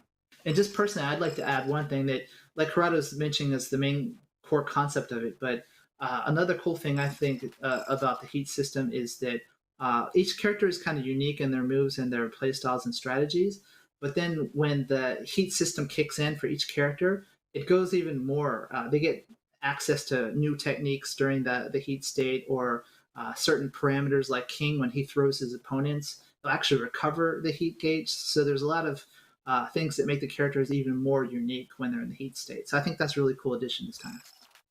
That's so cool. I can't believe you wanted to add more characters on top of all of that. That's actually crazy. I mean, this is going to be great. And players don't have to wait too long, right? When actually does this game drop? It's coming January 26th, 2024. Awesome. You heard it here. Thank you so much for speaking with us today.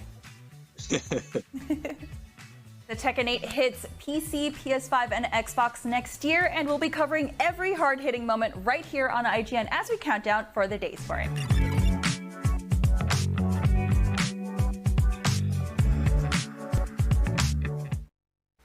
Woo! Now that was a deeper look at Tekken 8 with game director Harada-san. Now we know that that game will have a total of 32 characters, all built from the ground up.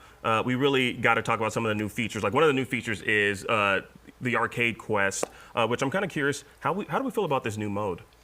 I think it's a really smart way for them to start breaking in more people to the fighting game community. Yeah. It's trying to really capitalize, from what we learned in the interview, they're trying to capitalize on that feeling of older generations being able to go into the arcades, put a quarter down on the machine, and have next. Like that just isn't a thing we really get anymore. No. And so they're trying to recreate that experience, and I'm very interested to see how this experiment turns out for them. Yeah, I agree on that because I'm definitely one of those nostalgia people from the days of the arcade that used to put my quarter down. And I feel like this does two things. It grabs an audience like me. And first and foremost, I'm more of a casual Tekken player. I'm not super hardcore into it. So this attracts me to want to come back and start playing again, right? Because this feels like a mode that not only going to get me from a nostalgia standpoint, but even from a more casual standpoint, you're not immediately jumping into the hardcore modes of having to play Tekken. It can kind of ease you in, understand the mechanics, and you can go from there. In Japan, Tekken has a very long history in the arcade, and the arcade scene is a big part of its DNA. So I think this is as much for the Japanese audience as it is for everybody else. But I like it when games are having fun. Yeah. I love the vibe of it. I liked that they had what looked like a press conference with the individual customizable characters. That's a lot of fun. And it just lends, it gives Tekken 8 a sense of joy. Yeah, that I really appreciate. Honestly, it's a great way to kind of just acknowledge the storied history that Tekken has of being an arcade first video game, fighting game. You know, this is the first time in I think in its almost 30-year history that this you're not going to see this. This is a console first game. So it's nice for them to kind of acknowledge that whole, the past that they have. And as Harada-san stated in the interview, this will not replace the core story mode. So if you're interested in that, you can still enjoy that as well. Now let's talk about a few other things. I want to talk about the heat system that's new to Tekken 8. But they also have returning, which is something that first originated in Tekken 6, and that was the rage mechanic. Yeah. The rage system. Yeah, the rage system, for anybody who's played since Tekken 6, you obviously know once your health reduces to a certain amount, you can activate rage and gives you that kind of bonus. It's kind of their rubber band mechanic. So if you're almost getting sweeped, you have a chance to, if you find an opening, you can make use of that opening. The heat system looks really cool. I'm very excited to see how that plays out. I really love that how all the characters, the heat system is going to work different for them. Yeah. So everybody who's already in Tekken is always known for their very unique flavor and style of combat. The heat system is going to turn that up another. Yes, it's very aggressive. So I'm kind of curious how many people here were involved in the open beta. Did any of y'all get to play in the open beta? I did not get a key. Only me? Only me. It's interesting.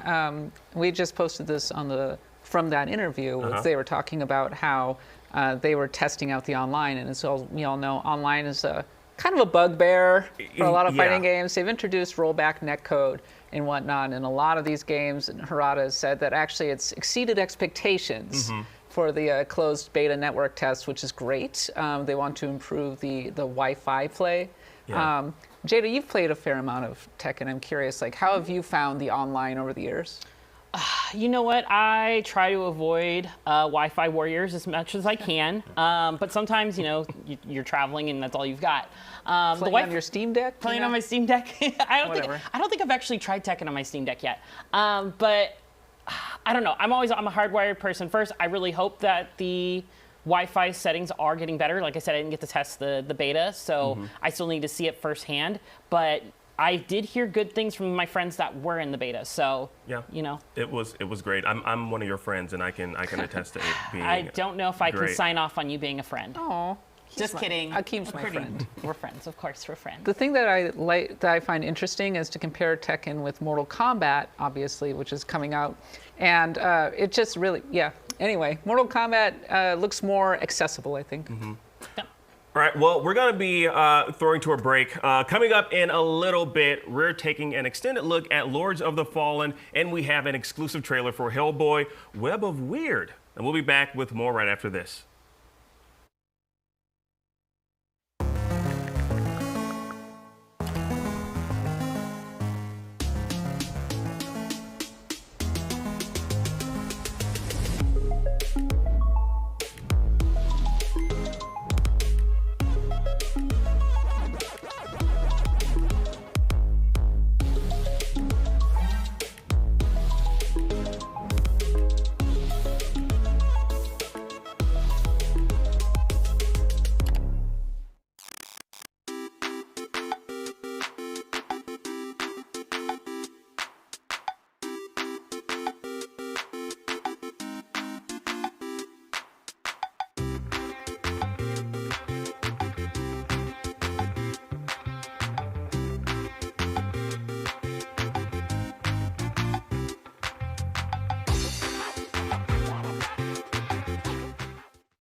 Tune into IGN1 on your smart TVs for the latest news on your favorite releases, gameplay exclusives, and all the entertainment you can handle. Cinefix on IGN1, your friendly Friday night home for film fanaticism.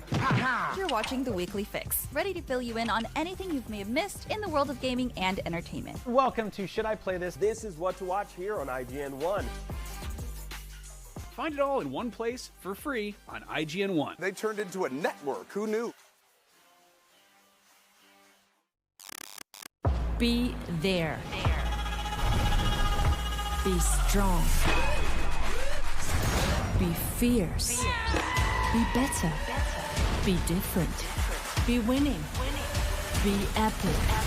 Be you at Gamescom 23.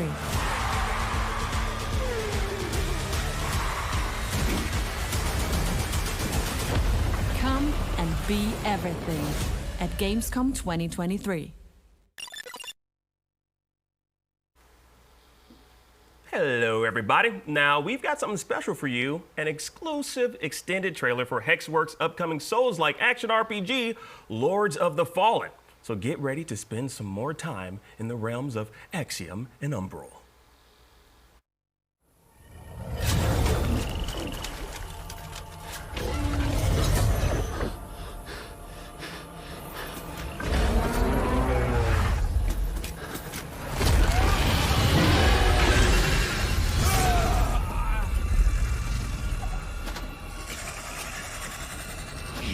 Never possessed the metal for this, Crusader.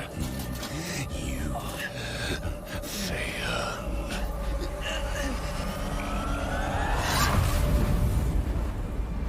I look upon you with pity, my lost child. For you have been deceived. Another sin. They brand me evil. A tyrant. And yet I offer you something they will not. A choice.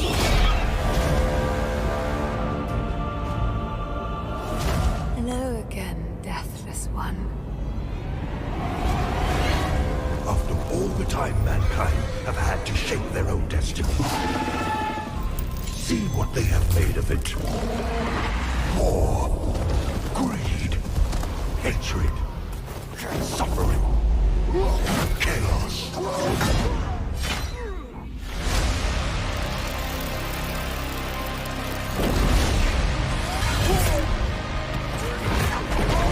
Now you will know darkness, brother.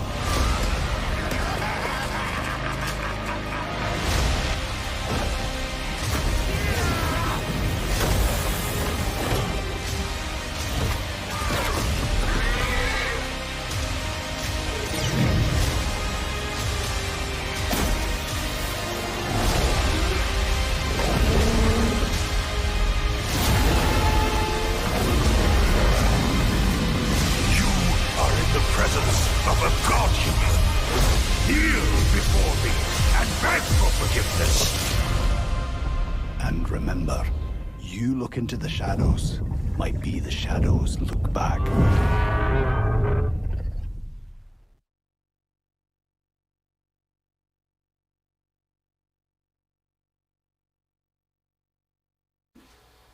Ooh, now that was an extended look at Lords of the Fallen. Now let's just get right into it. Will this deliver us the first true next-gen Souls experience? And how excited are we for this one?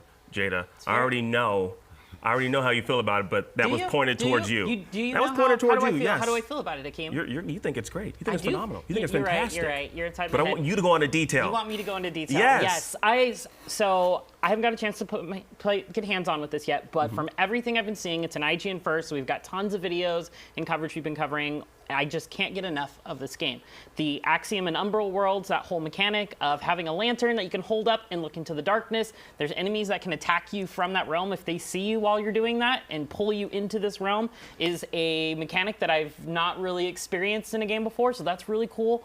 The fact that it's they're changing how death kind of works. So when you die in Axiom, you move to the Umbral Realm, and then when you die, then you get the traditional lose all your currency, lose souls, whatever it ends up being in Lords of the Fallen. So I really like that. Kind of gives you that second chance to fight back mid-boss fight, because sometimes, you just like, I know I dodged that attack. I know I dodged it, but I'm hyped for it. Yeah, same. Like I feel like the whole Axiom and Umbral World dynamic is really interesting. I was watching gameplay of someone that went into the Umbral World. They were alive, but in the Axiom world, they peered through and they saw a passage that was underneath the water. And then they died because they forgot. They were in the Umbral World and they died because they were actually alive. And I like that dynamic. But when they went back to the other realm that was flooded and they just drowned. Yeah. Really amazing. Paris, I got to know what you think. What's your vibe on this? I think you're on board. Again, I think as a Souls fan, you're going to be in on this day one, because I think of exactly what you're talking about. This is adding a new wrinkle to the genre, right? A new gameplay mechanic to take advantage of. My concern would be when it's coming out. Okay. Yes. October's already crazy. It's dropping right in the middle of that. I just wonder, the dedicated Souls fans are going to be there day one. We already know that. Yeah. But I think people that are on the fringe, is that the right time for it to be coming out? Now, everything that we saw in this extended trailer, the IGN first, the other previews I've seen, it all looks great. This all looks top tier. I'm just concerned about it attracting a new audience into it. Will it have the breathing room that it'll need to be able to do that? Yeah. Also, there's a lot coming out around that time too. But I have a pointed question towards you, Kat. I'm kind of curious. Well, you all can answer this. I'm pointing at you. That's what I mean. Whenever I say a pointed question, I mean because I'm pointing at you. Now, I know we don't want to kill it, but do we think this will be an Elden Ring killer? You cannot kill something by being so similar to it. Right. I mean, we've been asking this since the days of Doom, and it was always something totally different coming out and shocking us. And maybe Lords of the Fallen will not be that. It's interesting because Elden Ring, of course, was open world. This is more curated. This is more straightforward. One thing that I hope for with Lords of the Fallen, Elden Ring is gorgeous, and I don't mean like graphically. I mean that often has scenes of pure beauty. And Lords of the Fallen really leans into the darkness. It reminds me a little bit of Shadow of War or Shadow of Mordor a little bit in terms of the overall aesthetic. A lot of reds, a lot of browns, and that kind of thing. I hope it has moments of beauty to offset that. That's my main hope. Yeah, I mean, I'm hoping for that too. There's probably not going to be any beauty in the Umbral World, though. I'm gonna just say that right now. Beauty's in the eye of the beholder, Akeem. So I mean, it's all depending on your own tastes. I'm sure there's some people out there. This is their aesthetic. They find this beautiful. So Hollow Knight could be beautiful, but it was also very dark as well. Yes, in many ways. Well, let's talk about our tastes. So we have 10 starting classes. What do we think about the starting classes in this one? We have, Black Feather Ranger, Condemned, Dark Crusader, Exiled Stalker, Hollow Knight. There's so many different ones. 10 to be specific. What do we think about the starting classes in this game? I think it's really cool. I don't think any Souls fan is going to be super surprised by the type of classes. There's a bunch of classes that are based around magic. There's the pyromancy class. There's the more kind of, I think, like holy kind of based magic. Then you've got the heavy weapon. You've got the kind of like swords and shields. You've got the great swords. You've got all those types of different weapons. The big thing for me around this is really seeing how these kind of stand out, how these archetypes are going to kind of stand out. And remember, these are just your starting points for your characters. You can roll a pyromancer and get 5 levels in and be like, I don't really like fire magic. I don't know anybody out there that doesn't like fire magic, but you could make the swap and be like, I'm just going to roll around with a big old mace or a club and do all those types of things. Paris, do you play Souls games? What's your go-to? I'm fringe. Okay. I'm more of a, if I were to play this, I'd be like a Hollow Knight. I'm gonna come in more as a tank type of character. Now I do have a side question I would like to throw out along those lines. I'm curious more about the boss variety that we're going to see in this, because typically when you're in a Souls game, that's what brings you back, are the different type of bosses you're going to see, type of challenges that they're going to provide to you, etc. So that'll be interesting to see once the game is out, how diverse that's going to be. Yeah, they mentioned during the trailer, they mentioned like chaos, rage, suffering, and there was a couple other ones, greed, and hatred. I'm wondering if those are kind of like the overarching elements for these big bosses, like if they're theming them around that, which would be a cool little thing. So it's a secret Dante's Inferno. Yeah, very much, yes. Basically. Just a few less circles to go through to get to hell.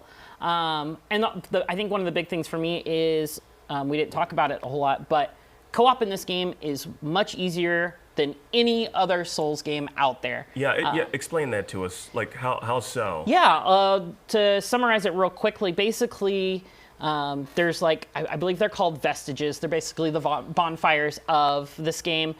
You can go in and you can just kind of like invite other players, your friends, or your friends can join in on you from these points, and they stay with you as long as they want to stay. It's not an Elden Ring like, hey, we killed this one little boss, I'll summon you back by consuming a gnawed finger or a rotted finger, because that's what, FromSoft likes to do. They like us to eat rotted fingers to bring our friends to the party.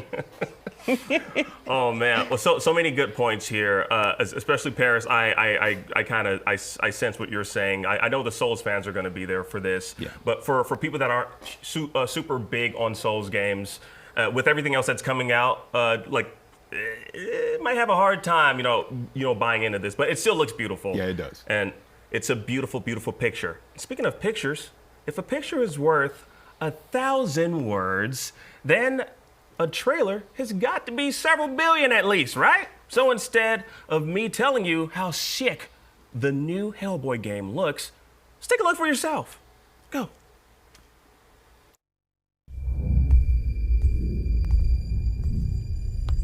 So, what are we dealing with here? 4 psychic spikes measured at over 180 BPUs. Italy, Russia, Scotland, and the US. Your job is to find robbers and investigate possible links between this location and the spikes before they cause any further repercussions. That's a fun word. Here goes nothing.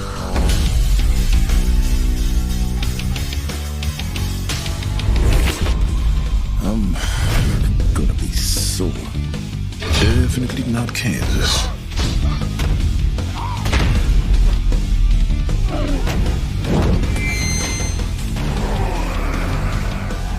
Good night.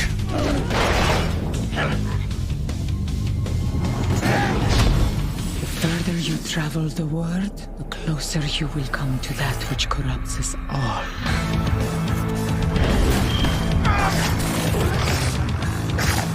I said stay down! And we're done! Ow! That's all for you! Hey! Oh, come on! That hurt!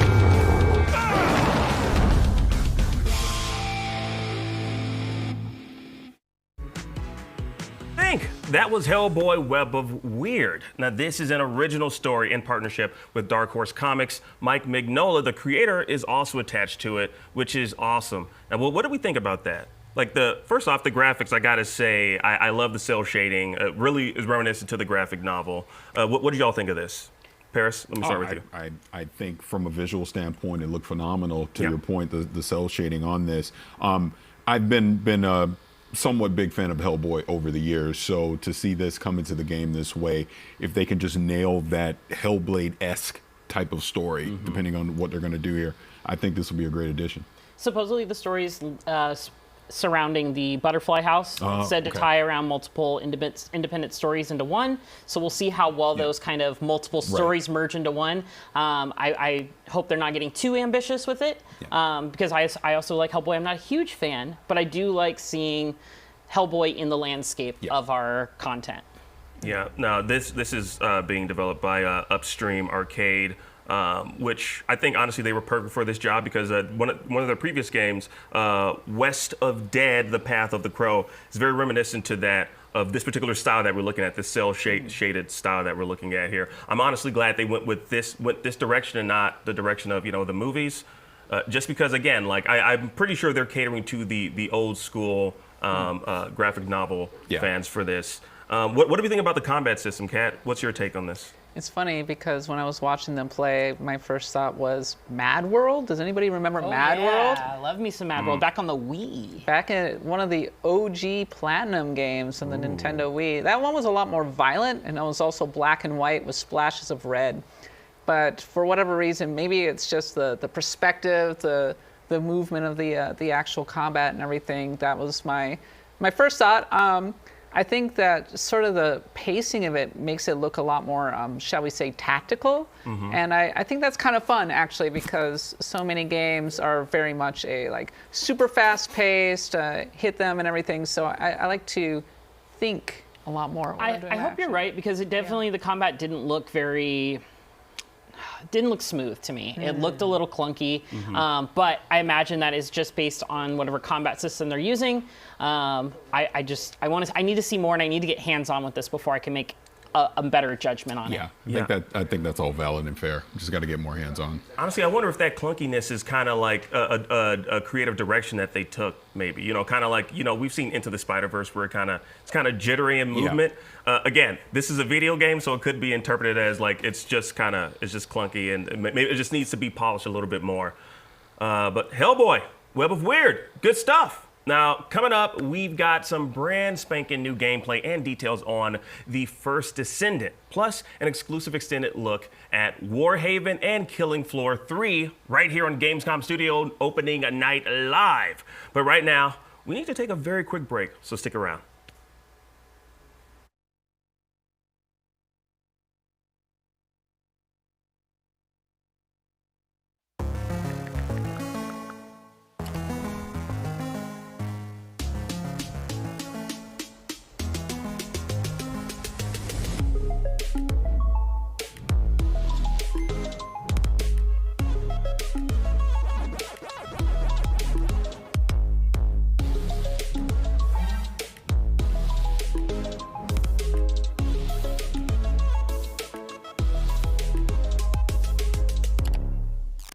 IGN Playlist is the best way to track your game collection. Now you can even import your entire Steam library to Playlist, making it easier than ever to review games, show off your collection of the world, and finally chip away at that massive backlog you keep meaning to get to. IGN Playlist, check it out.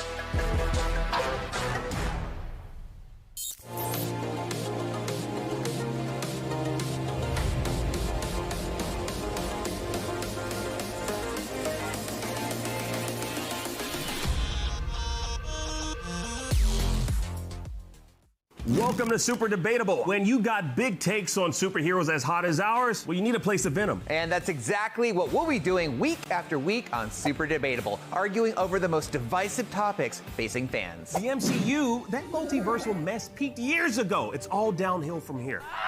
James Gunn and Peter Safran should absolutely nuke the Snyderverse. We could argue about this all day. And we will. Join us on Super Debatable Fridays on IGN. Want the ultimate IGN experience? Check out IGN Plus. Members get exclusive deals and giveaways, ad-free browsing, unlimited tracking on IGN Maps, discounts at the IGN store and with IGN partners. And best of all, free games. Get 30 days of IGN Plus for just $1. Head to plus.ign.com. Hello, we're back, and you're watching Games right here on IGN. Now, later on, we've got new gameplay for the upcoming fantasy combat game Warhaven and an interview with the game's producer. But right now, we're talking with the developers of the futuristic shooter, The First Descendant. Let's take a listen. The First Descendant is a gritty and stylish looter shooter that pits you and your friends against hordes of deadly enemies in a fight for survival. Well, for the human race. So yeah, absolutely no pressure. Here to tell me all about it is Min-seok Ju, director of The First Descendant. 안녕하세요. 안녕하세요. So I'm going to jump right in. So can you set the stage for us? When and where does The First Descendant take place? And who do players control, and what exactly is at stake? First Descendant. All right, first of all, First Descendant takes place in a virtual place called Ingress. So the players will be playing the characters called Descendants with special powers, and they will be fighting against another enemy called Vulgus that try to invade the Ingress world. And these Vulguses are from another world called Clippus, and they try to invade the Ingress by opening a void and a dimensional portal. And when they open the void, another threat called the Colossus and unknown beings, they come to another great threat for humanity and also the Vulgus. So it will be a story where the players play the Descendants, and they will fight both the Vulgus and fight against the huge Colossus bosses. Awesome. Okay, so what was the development process like creating this in Unreal Engine 5? We've been developing the first Descendants by using Unreal Engine 5, and we've been using the latest techniques like Lumen. And we're trying to make a looter shooter game that outstands all other genres by the highest graphics. And we are very aware that a lot of users are concerned about optimization when we are using Unreal Engine 5. But yeah, we are keeping our developments to make that optimizations. Amazing. I mean, the game looks beautiful. So yeah, tell us about the mission and the world structure. How big are the maps here? Yes, we have various missions and maps. And in each areas and fields, the players will be encountering a lot of missions. And during our crossplay open beta, you can experience a lot of missions during the fields. And there will be more contents and more missions at our launch point. And as you know, we're a game type that you have to play again and again, the missions over and over to get more items and get stronger. So we expect a lot of players to spend a lot of their time in the field missions, and we expect them to encounter other players, and we expect them to make friends and form a community. Awesome. So in speaking about the community, can you go into some detail about how the free-to-play business is going to look like for the first Descendant? Can you tell us a little bit about the business model here with microtransactions versus season passes, or what you might have in store? Yes, the first Descendants is a free-to-play game. We will be introducing battle passes and cosmetic features, and maybe items that could help your growth and help your convenience. And we are very well known that a lot of players are wondering how the business model will go. And we basically want a lot of users to come and play our game. So we don't want to pressure the users by the business model. Yeah, for example, battle passes will have free items for all the users as well. And for the details, we will show later on. So please explain how weapon customization will work and how it'll affect combat strategies in the game. So in the first Descendants, you could modify weapons by using modules. For example, you could put modules on the weapon and make it shoot faster or have greater damage or extend the bullet rounds. So we wish that our users find their playstyle and find their own weapon and find their own customizations and make a play that fits their playstyle. Additionally, I want to talk about customizing. Rather than putting modules in weapons, we could put modules for the characters as well. And we have a lot of skills for the characters. And when you put a module in, you could change that type of skill and change it as well. So other than the weapons, we want the users to find modules to match their play. So will defeating bosses unlock specific modules then that you can add to your guns or your player's customization? Yeah, there'll be modes called Void Intercept Battles. And in that Void Intercept battle, there will be huge bosses. And when Descendants defeat the Colossuses, they will be rewarded with rare ultimate modules and customizing parts. And the items that fall in from the Void Intercept battles are very different from items that fall from the normal field. For example, you could get ultimate modules from beating the bosses that can maybe when you roll and you could get your rounds charged up right away. And another thing is when you beat the boss, you can open an amorphous material that you have. And when you open an amorphous material, you can get items that help you research for a new descendant or ultimate weapons singly, or make a squad and go challenge for the void intercept battles, and they would get more higher items and get stronger. Okay, so this is a great lead into my last question. So with all these elements, and let's say there are going to be players who finish the game really fast, unlock every descendant. So how are you going to keep this gameplay fresh for those players? Are there going to be DLCs that maybe expand the story or add new descendants in? We will be having continuous live updates. What we are thinking right now, we are trying to have live updates as in part of seasons. So when we have new seasons, we'll have new descendant characters, we'll have new bosses, we'll have new weapons. And with each season, we'll require different metas. We'll be changing the systems to have contents that could last for the users to play. So when can players expect to play this crossplay beta? 네, 저희는 Yes, we're having the crossplay open beta from September 19th to the 25th.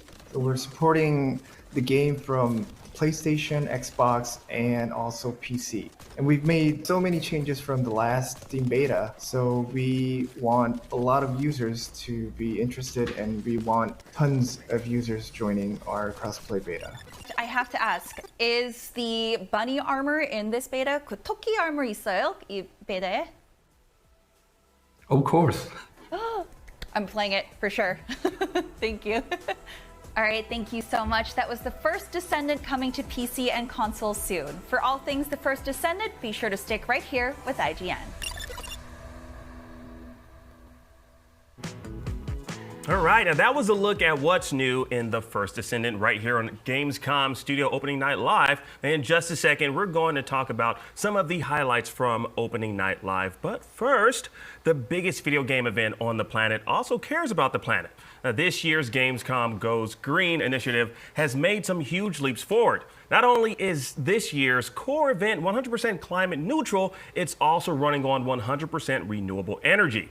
Meanwhile, the Gamescom force continues to grow thanks to donations from attendees. And in addition to participating in Gamescom carbon offset program, exhibitors are doing their part by building more sustainability using portions of their booths and avoiding single-use material. Now, best of all, Gamescom has teamed up with the UN's Playing for the Planet initiative to present the Green Studio of the Year award during Opening Night Live, helping encourage sustainability across the games industry. Now, find out more at playingfortheplanet.org. And of course, for everything else going on with Gamescom year-round, you can stay up to date by following the official accounts on Facebook, Instagram, TikTok, Twitter, Twitch, and YouTube. Now, coming up, we've got a look at the upcoming action game Warhaven, followed by a behind-the-scenes peek at The Killing Floor 3. And later, we take a very chill and relaxing train ride in station to station. Okay, let's jump into First Descendant. Now, it's a free-to-play, a third-person co-op looter-shooter RPG. 10 different descendants built in Unreal Engine 5. What did we think about this one? So there's going to be more descendants we'll be able to pick from. I think there's 3 more that they've kind of like somewhat unveiled, but they haven't revealed all the details for. I think this looks interesting. I don't know if it's enough to get me in right off the bat right now, but I'm seeing a lot of elements that I do enjoy when it comes to looter shooters. It seems to have a nice variance of the different characters, the different classes. That's going to really require you to work in co-op when you're taking on these giant colossi. I don't know how I feel about some of like the glowing things on the colossi to attack. I understand you've got to make that like very obvious for clarity, but I think there's also ways to do it to where it's not so just like distracting kind of. But I think it looks cool. I think hopefully there's some of these big colossi battles have some like raid mechanics like you'd see in like a Destiny or something. If it's got that type of stuff, I'll probably at least give it a shot. Yeah, Paris, what's your take on this one? Yeah, for me, this looks like Destiny and Outriders got married and had a baby. Yeah. That's what this looks like to me. That was a descendant. It was there you go. There you go. Right there in the name. But no, this looks good. This is I'm a huge looter shooter guy. Like I love Destiny, I love The Division, I loved Outriders, things of that nature. So seeing this is right along the lines of that, and to the point that you were just making. My only two concerns I would have right now would be I want to see what the end game looks like for this kind of game, which would be raids, things like that, where being more cooperative, more complex things that you have to take down. And then it would be, since this is free to play, what is the MTX going to look like on this? As long as they keep the pay to win element out of it, which I'm sure most developers are smart enough to do in this day and age, I think this will be fine. I think this has a chance to grab an audience, especially people that are familiar with Destiny and The Division, things like that, to at least give it a try. And if the gameplay loop is good enough, in-game strong enough, I think this can build an audience. I think they said that the microtransactions are all cosmetic based, right. so we'll see what that exactly means. I think everybody these days needs to say that off the bat. But sometimes those cosmetics are very expensive. It takes a lot of grinding, and people get unhappy about it. Yeah. I think, to what Paris said, I feel like my fear for this game is the fact that people might look at it and think about a game that it reminds them of. Like this is a new property, and of course it is very reminiscent of other games. In genre. I mean, how do you captivate that audience though? That's my question. Well, that's why I brought up the end game, because that's what gets you to stick around. Absolutely, because we've seen other looter shooters basically come and go over the past few years, and it's always, you'll have a great start. Oh man, this is fun. I'm having a great time with this. But then we get into month 3, month 6, month 9 of what we're doing. I'm like, well, what's next? What else? What is the new challenge that you're giving me, other than I'm just repeating the same gameplay loop over and over? So that'll be the challenge that this will have, where they have something compelling enough in the end game to keep the more advanced players sticking around. And I know go ahead. I think the gameplay has to feel good. I think that one of the reasons that people have stuck with Destiny as long as they have is that it has first-in-class actual shooting. Absolutely. And I think that's a big one for this one. And will it have bullet sponge bosses? Will it has grappling hooks? Will the actual movement feel really, really good? Yeah. Will the classes complement one another in ways that are fairly deep? Will it lean into the kind of the wickification of gaming, where people are going to be thinking a lot about their builds and the actual individual loot? That's going to be ultimately what keeps people playing. That's what kind of leans into what you're talking about with the end game. The other thing is, I really hope they lean into the aesthetic and making it look fun, making it look different. We were talking about the bunny ears. That's cute. I like that. Lean into that. Like it was interesting seeing, like, in this dystopian world, there was one of the descendants that was just jumping around in the pool over there. Having a good time. I think that's called a lake when it's outside. Is that what it's an outside lake, maybe right? Some sort of natural swimming some sort of pool. natural water source. Well, I mean, it looked like a puddle to me. It just looked like an oversized puddle. Anyways, let's talk about the customization, because you can customize your player and your weapons, and you can get rare modules when you defeat one of the colossi. Well, what do we think about the customization in First Descendant? I think I need to see. They haven't really shown off what it is. They talked a little bit about what it could be and a few elements. The big thing for me is, how far can we push the system? Am I able to do things that kind of break it? To find these cool builds, and then also, am I going to get loadouts? Because nothing is worse than scrapping a whole build for a different thing to try something new, and then it not being able to go back easily and wasting a bunch of time in menus instead of playing the game and trying what works. I think the secret might still be the grappling hook, like just the mobility, the movement. That could end up being really fun. Funnily enough, the game that came to mind, I already mentioned one Platinum game. Here's another one, Vanquish. Another game that was heavy on movement and mobility. And if they can nail something like that, they could have something really intriguing, actually. Yeah, for a game like this, I think, keeping a game like this fresh is definitely important. Like Paris was talking about, like the end game, and they mentioned like continuous updates for this. But my last question for this is, do we think there's enough space in this game category to keep the interest among fans and gamers of this particular genre? Sure. If it's really good, people will move over because so many of these games like Destiny have been around for so long at this point. That's true. So people are sort of desperate for a really, really good service game. It's just that it's so hard to keep those going because it's so easy for the community to turn toxic. So it's a challenge. Yeah. Well, let's hope the First Descendant community stays fresh. We'll see. Now, coming up next, we've got a brand new look at Warhaven. Right after this quick break, stick around. Gamescom Studio Opening Night Live continues after this.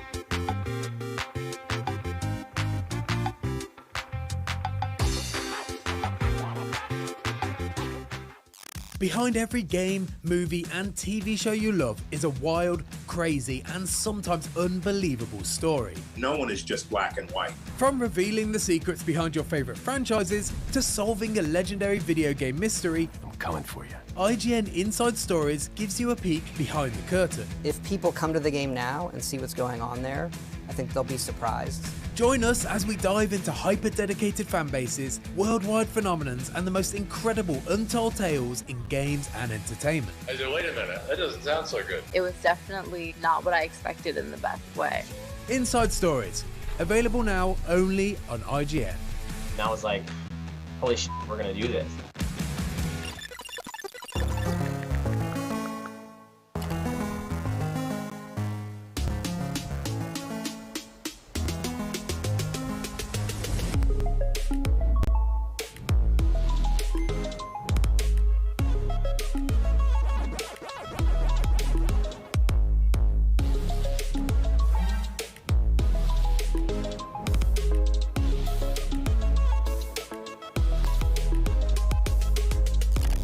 IGN Playlist is the best way to track your game collection. Now you can even import your entire Steam library to Playlist, making it easier than ever to review games, show off your collection of the world, and finally chip away at that massive backlog you keep meaning to get to. IGN Playlist, check it out.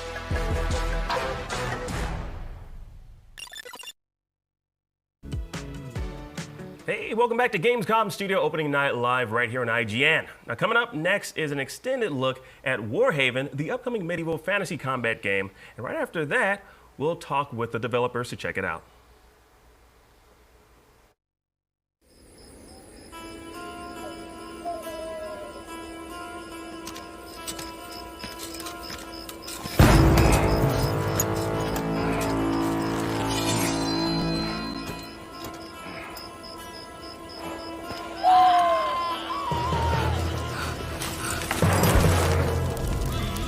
Shall be branded as traitors to the crown and banished from the land. The house disbanded and its conspirators put to death.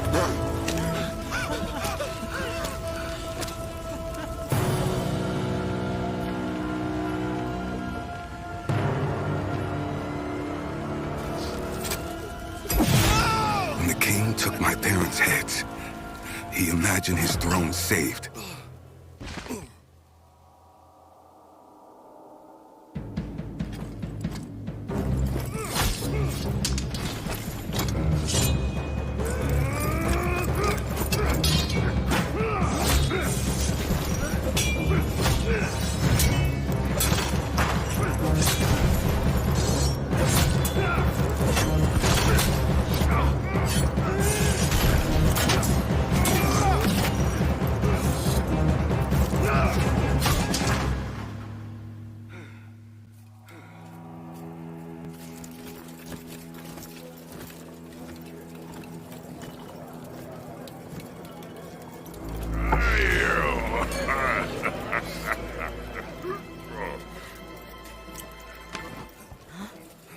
Look, you're not ready, kid. Not yet. Come. But even traitors can be reborn on the battlefield.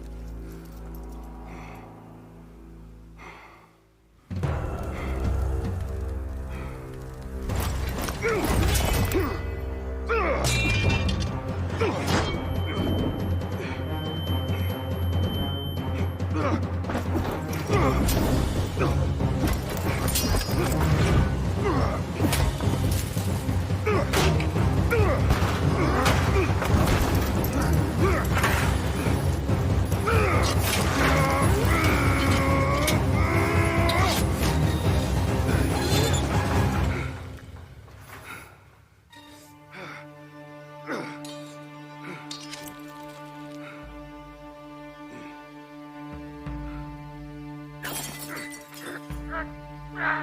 too late, fool! The king is dead! And you're nothing! Nothing to him!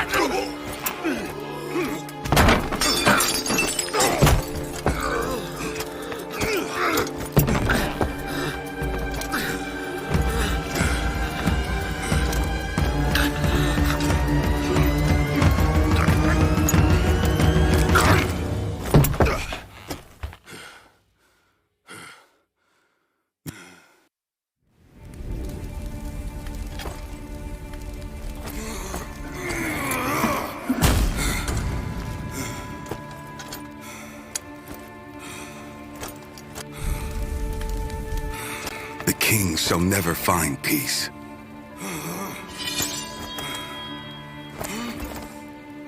Not in life. Or in death.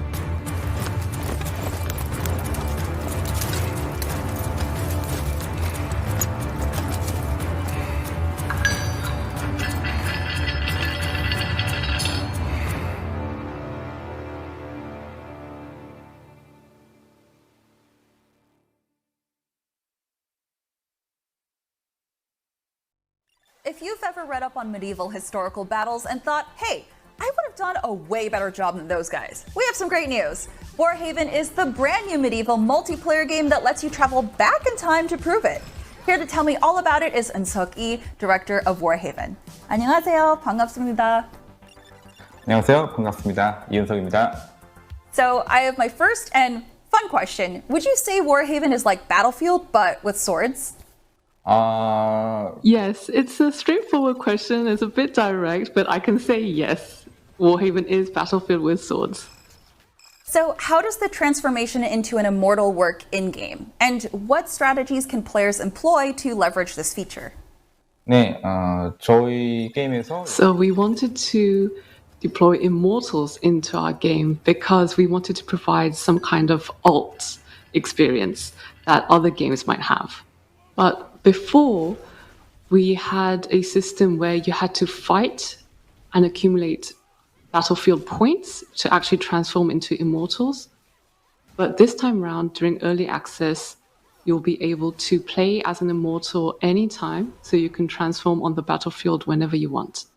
So every player will at least have one chance to transform into any immortal of their choice at the time of their choice during battle. Some players might think they need to transform into an immortal at the end of a match, right before the ending is coming. But some players might think, oh, I'll transform right at the beginning of the match so that I can dominate the field first. So that's one of the fun points that players can consider during the game. Yeah, I'll definitely be one of those players doing it in the beginning. With the game being free to play, what's your approach to in-game purchases and how are you making sure they won't affect the game's balance? 네, 저희는 기본적으로는 So yes, that's a really good question. I think a lot of players would be interested in how microtransaction in Warhaven works. We can say that there will be those types of features in the game, but however, none of them will be pay to win. All of them will be cosmetics only. So you get to choose what you want to buy and how you want to look in game. That's a good thing. And we'll also have Warhaven's unique twist on what you call a battle pass that we've seen in different games as well. It's basically Warhaven's mix of a battle pass plus Monopoly. So you get to do conquests and exploration across a huge map while also getting in-game rewards for that. So that's, I think, something that players will really enjoy. Have there been any updates to Warhaven coming to consoles? I know there was a last post saying that you'd be considering this, but I wanted to know if there were any official updates yet. 네, 콘솔 개발에 So yes, there's been a lot of news about whether Warhaven is coming to consoles, and we're looking into it. That's all I can say for now, but keep your eyes peeled in the future, please. So, how many maps will be available at launch? During early access, we will be providing up to 5 maps initially, but there will be different modes that you can play on these different maps. Therefore, we will have more than 10 overall modes and maps for you to play on. Okay, so I have a question about the amount of people you can have on your teams. Are we able to team up with a full party of 16 players at some point? I know currently it's only about 4 players in a squad. So we've made some changes from the Steam Next Fest to early access. And during Steam Next Fest, we initially had 16 versus 16 players, but we've changed that currently to 12 versus 12 players. And we've also changed the number of people that can be on one squad. So during SNF, it was 4 people to a squad, but now it's 3 people to a squad. So you can team up with at least 2 other friends of yours, bring them into Warhaven, and fight in groups of, 4 squads. So 3 per squad, and then, 4 squads for each team. So this might already be in the game, but I'm not entirely sure with the new update. But will there be a parry added to gameplay at launch?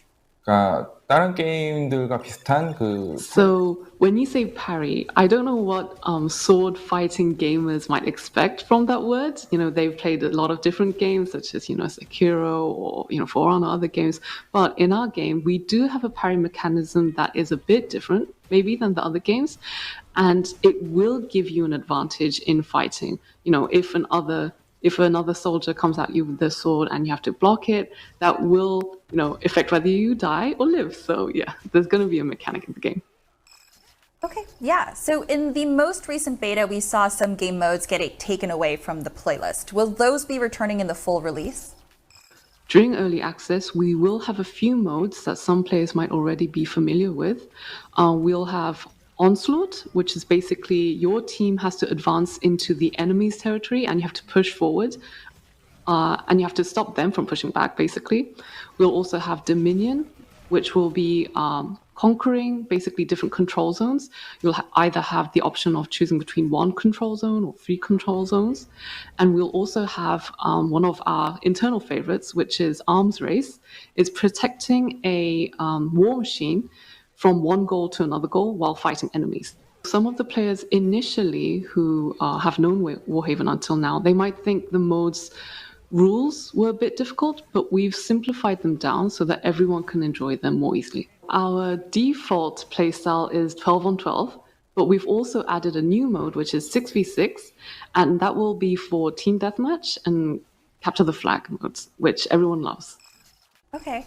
What was the reasoning for removing ally collision and directional swing? 네. 그 아군끼리의 So yes, you pointed out a good point. During SNF, people did notice that ally collision was not in the game. So we did hear their feedback. A lot of people were saying they didn't like that feature. So we did bring it back for early access. And I hope that's good news for players who are looking forward to it. Initially, the reasoning why we removed it is because we thought when each player uses their skills, no one wants anyone else to come in their way. But I think that wasn't what players wanted. I think they wanted a more realistic experience of having to collide with the enemies and having to push allies out of the way as well. So yeah, we brought it back. So I have to ask, is Warhaven still slated for release later this year? early access는 합니다. Yes, so we can proudly announce that Warhaven is coming as early access on the 21st of September this year. Cool. Thank you so much for that. I'm sure players will be very thrilled. Eun-seok, thank you so much for speaking with us. 너무 감사합니다. 네, 감사합니다. I can't wait for Warhaven. You can play Warhaven when it hits early access this fall. Until then, for all things video games, keep watching IGN. All right, that was a look at Warhaven, the free-to-play PvP medieval fantasy combat game. Let's talk about how excited Jade is to bash skulls in with hammers. You know how that is one of my favorite pastimes. Yeah, When it comes to video games. Well, hopefully that's the only time that you pass the time doing that particular action. But no, what did you think about Warhaven? Warhaven looks cool. I'm a little interested to see how the swap from 16 on 16 to 12 on 12 is going to change the dynamic of the game. I think it'll be easier to get a squad together. I think it's a lot easier to get 2 than friends together. Extra friends instead of 3 extra friends to form a squad. Yeah. Just by the fact of them being numbers and less people to corral and schedules as we all get older, and trying to find time to play all these games together is tough. But I think it looks good. I'm very interested to see with this next beta they're doing, what the reincarnation as the Immortals, and see how that is when it's more of a center point for the combat, because more people are going to just get access to it automatically, unlike the traditional gameplay is going to be. It'll be interesting to see how that kind of all functions out. Yeah. Paris, what was your take on this? To me, this looks like now a 12v12 For Honor. In a way. Yeah. That's Stella said battlefield with swords. Yeah. I mean, however you want to interpret it, yeah. I mean, it looks interesting to me. I mean, it's not necessarily something that I personally would jump into day one. I think I still need to see more. I absolutely see the importance of beta testing this out and trying to make sure that you're properly balancing it. And to your point about going from 16 down to 12, I think that is actually a good thing, because it's going to allow more full matches and easier to get people together, to your point. And if I'm not mistaken, there is a battle pass element to this as well. Said battle pass mixed with Monopoly. Yeah. So I'm just going to put up hotels all over. You guys can come in and you're, well, actually we can't pass go. You can't. So if you put up Monopoly in there. But no, this is, I mean, like, from what I was looking at, for my taste, this is a bit chaotic for me. So I'm glad they kind of dialed it back a little bit. Kat, what was your read on this? I'm sort of surprised that the games like this, there aren't more games like this that have been really, really successful. I mean, obviously we've had the aforementioned For Honor, we've had Chivalry, things like that. I think that there's a sort of hunger for fantasy, grand action, team-based combat. And so in that respect, I'm definitely willing to give it a chance. I'm excited for the inevitable crossovers that they end up doing. So we're just going to start getting Goku in here for some reason. Well, you think those are the type of crossovers you think they meant? Or wow, Peacemaker, what's he doing here? Like, how did he travel the to this from time? Kill Bill That'd be amazing, actually. Now, this has a 6v6 mode for Team Deathmatch, and some other modes. What are some of the elements that we think gamers will be most excited to experience with Warhaven? I mean, I think, everybody's a fan of Team Deathmatch, just, brawling in a big arena. Capture the Flag is always a good one, as they said. I don't know. I think they might be overemphasizing everybody's love of Capture the Flag. I was like, I enjoy it, but I don't know if I would ever put Capture the Flag as like my pinnacle mode in a game. But yeah, I mean, I think seeing what the deathmatch modes kind of look like, I think that's gonna be for me, because I think that's where you're gonna get the biggest spectacle, because everybody's going to be fighting, so more people are going to be reincarnating as these immortals, and so and then it's just kind of keep escalating bigger and bigger. What kind of really reminds me of is Star Wars Battlefront, to where you could reincarnate as the Jedi or as Han and all these other things, and give you those kind of bigger power bonuses. It reminds me a lot of that kind of formula. So you control the control points similar to, we were just talking about Battlefield, right? Yeah. I always thought that was the purest form. The Dominion kind of mode. Yeah. Battlefront didn't really have that. It sort of had that, and it had these multi-phases and everything. It got too complicated. Keep it simple. That's what I always say with these kinds of games. Let the players make it complex. Like, I honestly, for me, I haven't played a game like this since the days of like Dynasty Warriors. Right. Yeah. Like, it'll be interesting to play this now as something similar to that now as an adult, because I don't know. There's just a lot going on right now on the screen at once, and so I kind of get like intimidated when I come across games like this. But I mean, I'm definitely going to check it out if y'all will join me. I like multiplayer Dynasty Warriors. That's kind of fun, actually. It's a cool idea. So that means that we need to start getting Dragon Quest versions of this and Gundam versions of this. Let's go. Yeah, definitely. Give me some Gundams. Now, there is, I believe they mentioned there's a beta coming up, correct? Yeah. Yes. Does anyone here plan on taking part in that and kind of? I'll at least check it out. Yeah, I mean, I think it's early access. It's starting September 21st. Early access, yes. But yeah, it's PC, Steam, so. I think I'm more likely to play this than First Descendant just because I'm more competitive than I am cooperative. I do want to destroy all of you. I'm sorry. Unbelievable. See, I'm more cooperative, but you know, I will crush people when they need to be crushed. All right, well, that's good to know. But please don't crush me. I have a job to do. We all have jobs to do right now. Okay, well, we need to take another quick break, but we still have so much more to talk about right here on Gamescom Studio Opening Night Live. Stay tuned.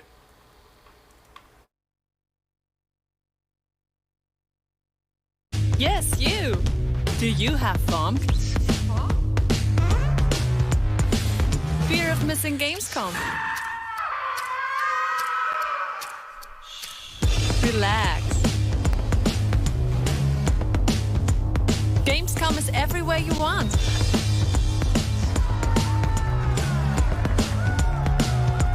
Gamescom now. Register now.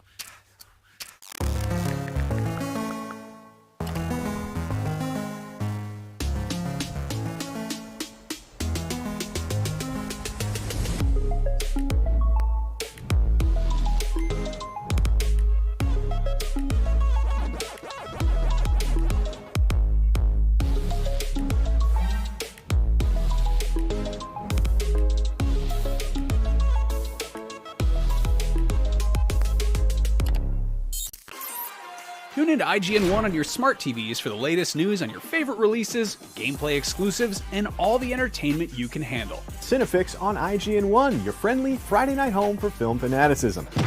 You're watching The Weekly Fix, ready to fill you in on anything you may have missed in the world of gaming and entertainment. Welcome to Should I Play This? This is what to watch here on IGN1. Find it all in one place for free on IGN1. They turned into a network. Who knew? The Cinefix Top 100. A list so secretive even we don't know what movies are on it or where they rank. What do you mean you don't know? Each episode will reveal one of the movies. Did I rush it? Felt like I rushed. That was good. I liked it. Talk about why it belongs and finally find out where it ranks. Are you not entertained? Are any of the movies we've shown here even on the list? I have no idea, and it drives me crazy. Join us as we find out on the Cinefix Top 100, Mondays starting July 3rd. Why so serious?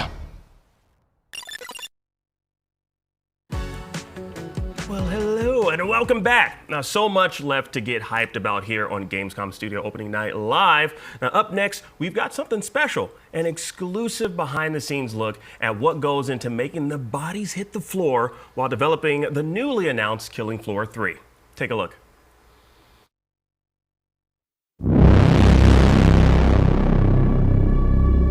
With Killing Floor 3, we're kind of grounding it in a little bit more action horror. It's set in a near future with a heavy dose of dystopia behind it. So it's a little bit darker, a little bit more serious, a little bit more intense. Body horror is a love language of mine.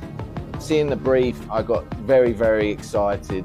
It's one of those jobs that you see and you're like, I was literally made to make this. We worked internally with our concept artist, Alex Palma, to create a new concept and a new vision for what the Flesh Pound is. We were really looking for something that had a sense of body horror, but we didn't feel sympathetic towards this character. Like, it is a designed biomechanical killing machine. Kids growing up in the 80s, I mean, we were exposed to the best stuff. Comic books, movies, all of that. That kind of very much, I think, is instilled in the genetics of this cinematic. It was always being able to tread that fine line of what we show, what we don't show, what we imply. That to me is far more interesting, is implying. And I was like, it'd be really cool if we found a comic book artist that got sequential storytelling and could do storyboards, but paint them up and make it almost like a graphic novel. We really tried to capture these monolithic, oppressive shapes. So not only do they read in-game, but we want players to clearly understand what this creature and this character's intent is as it's attacking them. Art direction and aesthetics was something that Neil has in his mind at the very beginning of the project. It helped us to develop overall look and feel of the trailer without wandering too much. All the assets that we see through the trailer, they're all coming from the same realm. They're all bright, hard surface elements that are slightly futuristic. Bringing the flesh bound in the scene, we kind of made that perfect balance and contrast between materials, because the flesh bound is organic and the rest is hard surface. Also, that helped us to bring more focus on the flesh bound. When we're building this, we're still in the early stages of developing the game. So seeing the teaser trailer and the development of the game come hand in hand, and the identity of the two sharpen each other, it was incredibly rewarding to see.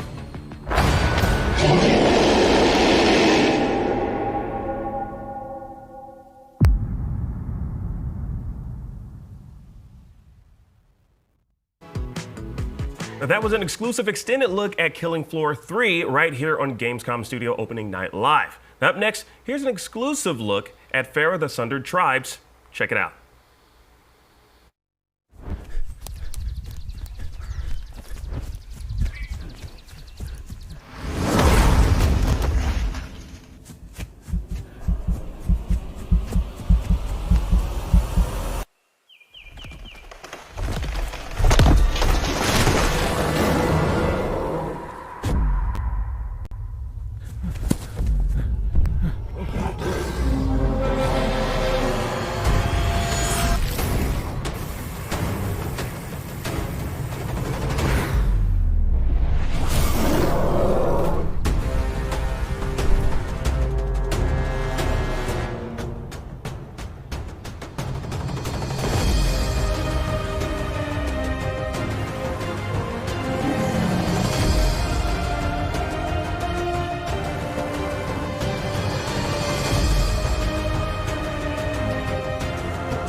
And would you look at that? We're back, and there's been a lot of action games in this show, so let's chill out with a cool look at this cozy train game, Station to Station.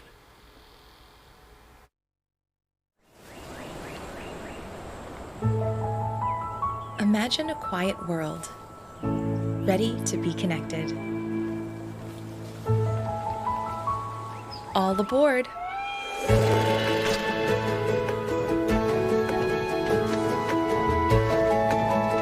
Through green valleys, across wild frontiers, over harsh deserts. Witness life blooming along your tracks. Relax, unwind, flourish.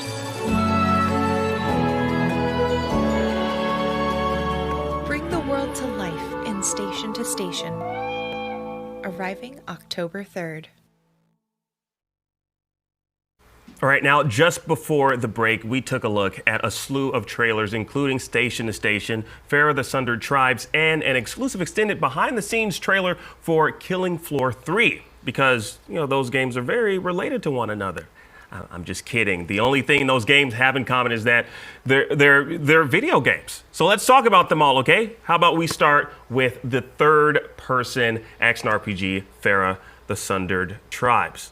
Now this is a third-person multiplayer open-world action RPG that looks, I don't know, it looks like the Splatoon kids sprayed the Colossi and Shadow of the Colossus with their Splatoon guns, in my opinion. It's very colorful, big monsters. What is our takeaway for this one? Jada, let me start with you. I was getting kind of Monster Hunter, Dauntless kind of vibes to it. There's a little bit of Valheim in there with the kind of the building of your own town and stuff. This one's made by Massive Damage. They did Halicon 6. They did Star Renegades. I was a big fan of Star Renegades. They did a really good job with the storytelling, so I'm very excited to see how they kind of take any elements they pulled from that to put in this one. I don't think Star Renegades was a roguelike, so I don't think we're going to see a lot of those elements in this one. But again, the movement looks big. It's got like kind of like the flying you see in like, what was it, Immortals Phoenix Rising, I believe? Yeah, that's what I was with gonna flying say. around. Exactly, Yep. yeah. And then also the grapple hooks.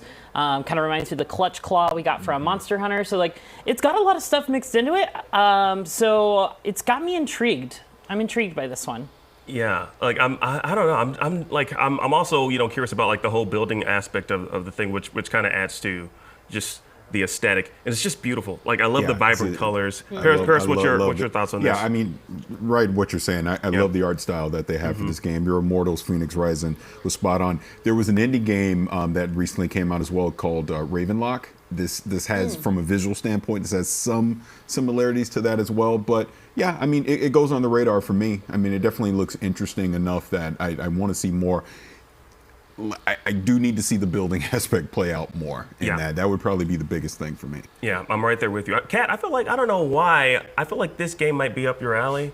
Well, I do like RPGs. You like grappling. And grappling, apparently. Yeah, really and cute into that and colorful one. monsters. I don't know if they're cute, really, But why do I have to kill them? I don't want to kill them. You just want to tame them, make Yeah, them your pet, ride I want them to around. be my buddies. Or at least have them fight against one another in brutal combat. I don't know, but they should make a game about that. yeah, maybe. Yeah. I'd play that. What would it be called? I don't know. Jada? Some Monster Battler. Monster Battler. Monster I like Battler. that. Yeah, let's go Monsters with that. Are Let's My patent Friend, that. the video game. So I actually really liked Halcyon 6 and Star Renegades, both very good games. And it reminds me a little bit of Dauntless, which is maybe not that much of a compliment, Yes. but that's mainly because of the aesthetic. If it wants to be better than Dauntless, I think it needs to have more depth in terms of the actual combat and the customization, because I would say Dauntless was a generally pretty good looking game, but it was not very fun to play. So when I look at this one, I think the big test is Monster Hunter because of its depth and because of the depth of the builds. Can this game actually hit at that? That is my big question, though I gotta say it is quite beautiful at various points. I like the water. I like the ever since Tears of the Kingdom, I love the flying over huge distances and everything, and this game has some of that, so it's one to watch. Who would have thought that, games giving us the ability just to fly wherever we want would be a successful mechanic? Who would have guessed? I mean, it's a vibe. Now moving along to something that's a bit of a horrific vibe, I would have to say. Killing Floor 3. We have that. Lots of flesh pound showing off. Now I've seen gore. I've never seen gore honestly look so good. I've never wanted gore so badly. What do we think of Killing Floor 3? Jada, I know you're big into gore. I am big into gore. Anytime you play a game and there's a boar that can gore you to death, it's a great game. You just wanted to rhyme. Yeah, I just wanted to rhyme. I like to rhyme. Just let me go. Killing Floor 3 looks cool. Obviously, this is all we got was behind the scenes stuff, showing off the new Flesh Pounder enemy. That's a reoccurring enemy from the previous Killing Floor for people who aren't initiated in the Killing Floor franchise yet. This one looks to be the goriest and just most devastating looking version of it. So I am very scared and excited to have this thing chasing me down the arenas that Killing Floor is normally has me being chased around while killing things. I'm just like, I'm looking at what we're looking at on the screen right now. I'm just like, I'm terrified. Paris, what's your experience with Killing Floor? Yeah, I played a lot of 2, and really enjoyed it. So to see 3 coming out now, and like you said, they're just ramping up the gore factor in this. I mean, sign me up. It's terrifying. But you want to know something that's not terrifying? Trains. Trains are not terrifying. Depends on where you're at, your perspective. Okay, yes. When if I it's play Train to Busan, yes, because there's zombies. I was thinking like Red Dead when I tie people to the train tracks. Those people are terrified Oh wow, of trains. you are brutal. You were doing that? Gore. You told me I like gore. I told you you like gore. You told me, yes. You like gore, Jada. But no, Station to Station, it's a cozy train management sim game with voxel graphics, similar to what you've seen in Minecraft, coming out October 3rd on Steam. This game is, I would have to say, this is a vibe. Like, this is, obviously not similar to, Killing Floor 3, but I feel like this, you can just get lost in this. What is our takeaway from this one? I want to play a train game. Yeah? I want to play it. I was saying it right when we were watching it. I go, wait, this is right up my alley. This is, like you said, it's a vibe. I totally could just get into that world and just start building out, my tracks. Lose a whole put day of your Put life. on a hat, and then I'm just choo-chooing the whole thing. Okay, I need to see that. I need to see the whole ensemble. It reminds me of Momotaro Dentetsu, which is a very long-running Japanese train series. Sort of like a board game train simulator thing. And I think this might be more vibes than actual gameplay depth, but I do love the voxel look. That's a very clever approach to this, and it just looks really relaxing. Really nice. I wouldn't count the depth out of this one because it's a management sim, so like there's going to be some level of like push and pull when it comes to like balancing your resources, balancing your money, like building your perfect ideal track for your trains to just have a good time riding around, seeing all the wildlife. Yeah, and like you said, Kat, I think, the voxel look was perfect because you want to reel in that Minecraft audience, which I am not a part of. Yes, I am. I play Minecraft. Also, we could get some gore in this too if, we I don't want gore! Jada, could you stop? I told you like gore. I am telling you right now, you do not like gore, okay? I'm taking the gore away from you. Fine. All right, well, you know what? We're almost out of time here, but before we wrap, I gotta ask you all watching at home what your thoughts are. Let us know in the comment section down below, but for my panel, same question. What did we think? What are some of the things that we're looking forward to with the rest of Gamescom? Paris, let me start with you. For the rest of Gamescom? What are you looking forward to, as well as what are your final thoughts, today, opening night live? A game that I'm looking forward to hearing more about at Gamescom would be Stalker 2. That would probably be at the top of my list for that. I would say overall for what we got out of opening night live, it was solid. This was a solid lineup of games, some good reveals, some good second and third looks at some games that we already knew about. Yeah. So again, Geoff Keighley does a great job with it, and think he knocks it out of the park again. 100%. Jada, same question. I want to be surprised. That is the biggest thing a game can do to impress me at a conference like Gamescom is coming out of left field and just surprising me. I was not expecting this to come out. So I don't know what that surprise is, but I'm looking forward to being surprised. What about you, Kat? I think that we are blessed with so many amazing games right now. 100%. I agree. It's wild. I can't keep up with all of them. And even the ones that are stalwarts that we've known for a long time. Just look, Aces? Mortal Kombat 1 looks fan-frickin-tastic. They can keep showing it over and over again, and every time they do get a reaction out of fans and even out of myself. It's really impressive. I think Alan Wake 2 also looks really, really strong. Remedy's come such a long way ever since the original Alan Wake, and I love their vibe. I love their presentation and what they do with their games. They have a personality, they have a voice, and I really respect that. So there's a lot to look forward to this fall, I think.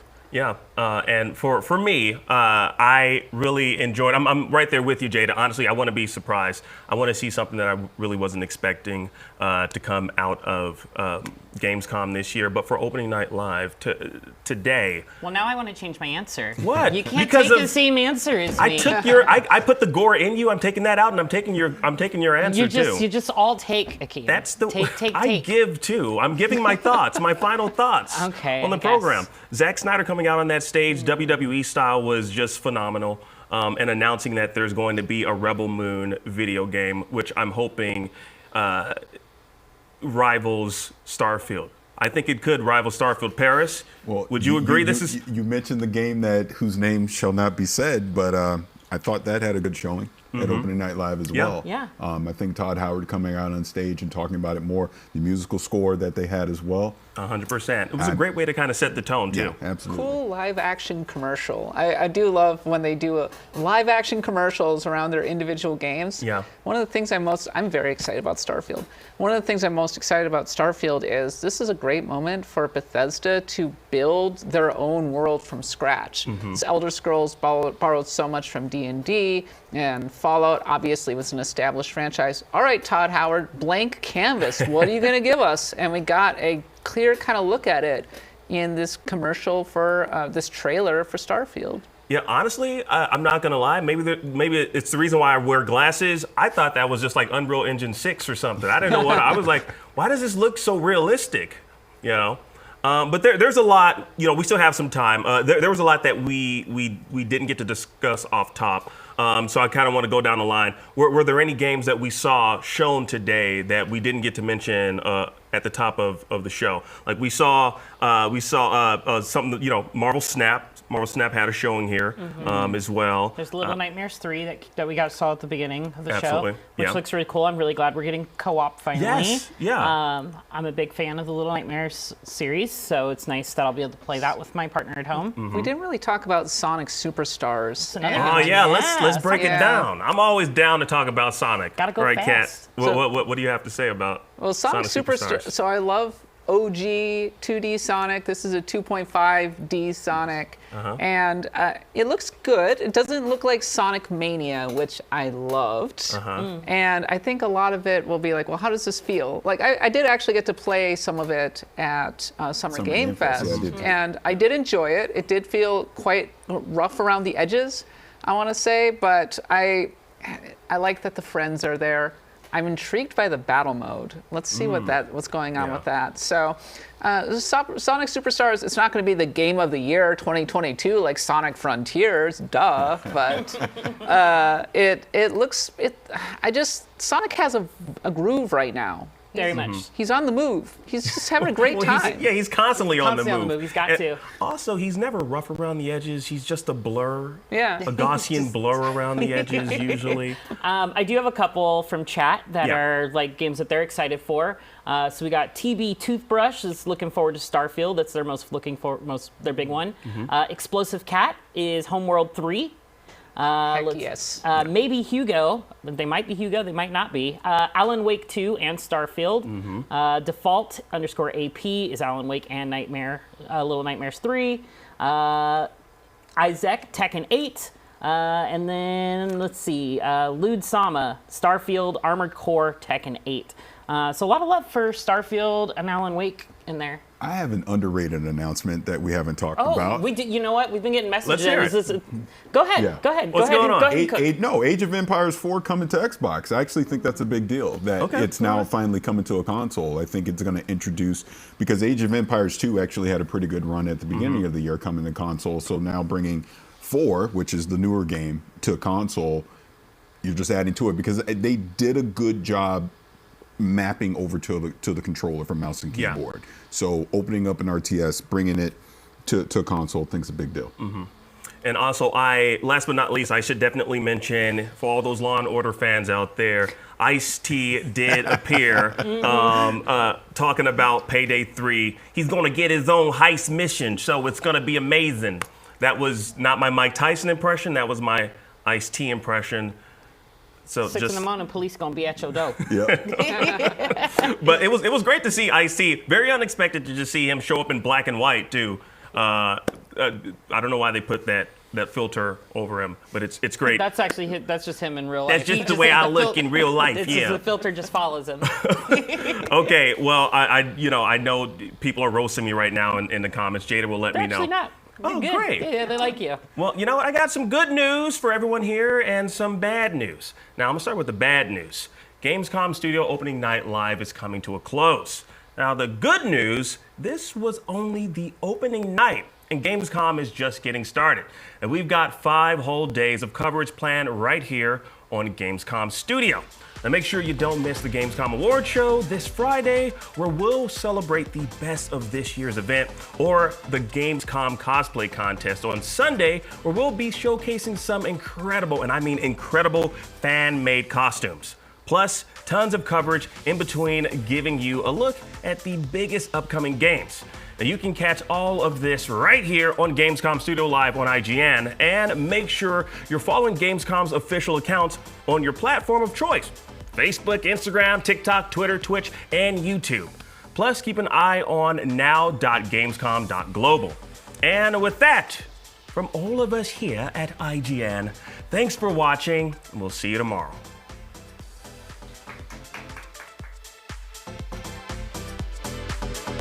Be there. Be strong. Be fierce. Be better. Be different. Be winning. Be epic. Be you at Gamescom 23.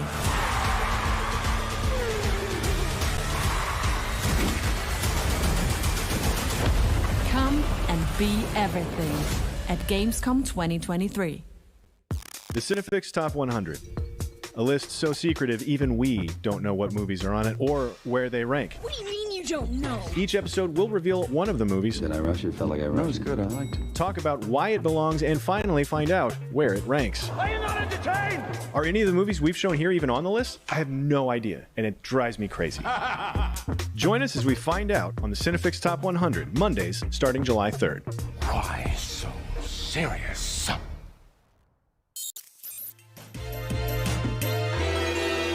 6 years ago, while talking about Sonic on Game Scoop, Brian, you had this to say. At the point where we need to admit that this was never really a great franchise. Nope. Wow. It was never really a good franchise, huh, Brian? Well, I'm sorry. We're well over, believe it or not, 100 Sonic games, 2 movies, a long-running comic book series, and 6 shows. When you besmirch Sonic, you besmirch everyone associated with Sonic, okay, Brian? Brian, I want to present you with this. I will hold that L. I was wrong. I have since come around on that character. I have watched the movies with my kid and enjoyed them immensely. Sonic Frontiers is fun. I liked Sonic Colors. I liked Sonic Generations. I liked Sonic Mania. Something we can all agree on is that Sonic has been good. It's Crash Bandicoot that's never been good. Oh, okay. Here we go. If you enjoyed that, check out full episodes of Beyond, IGN's PlayStation show, as we talk, argue, and goof on everything PlayStation. New episodes drop every Tuesday on IGN.com and IGN Games on YouTube.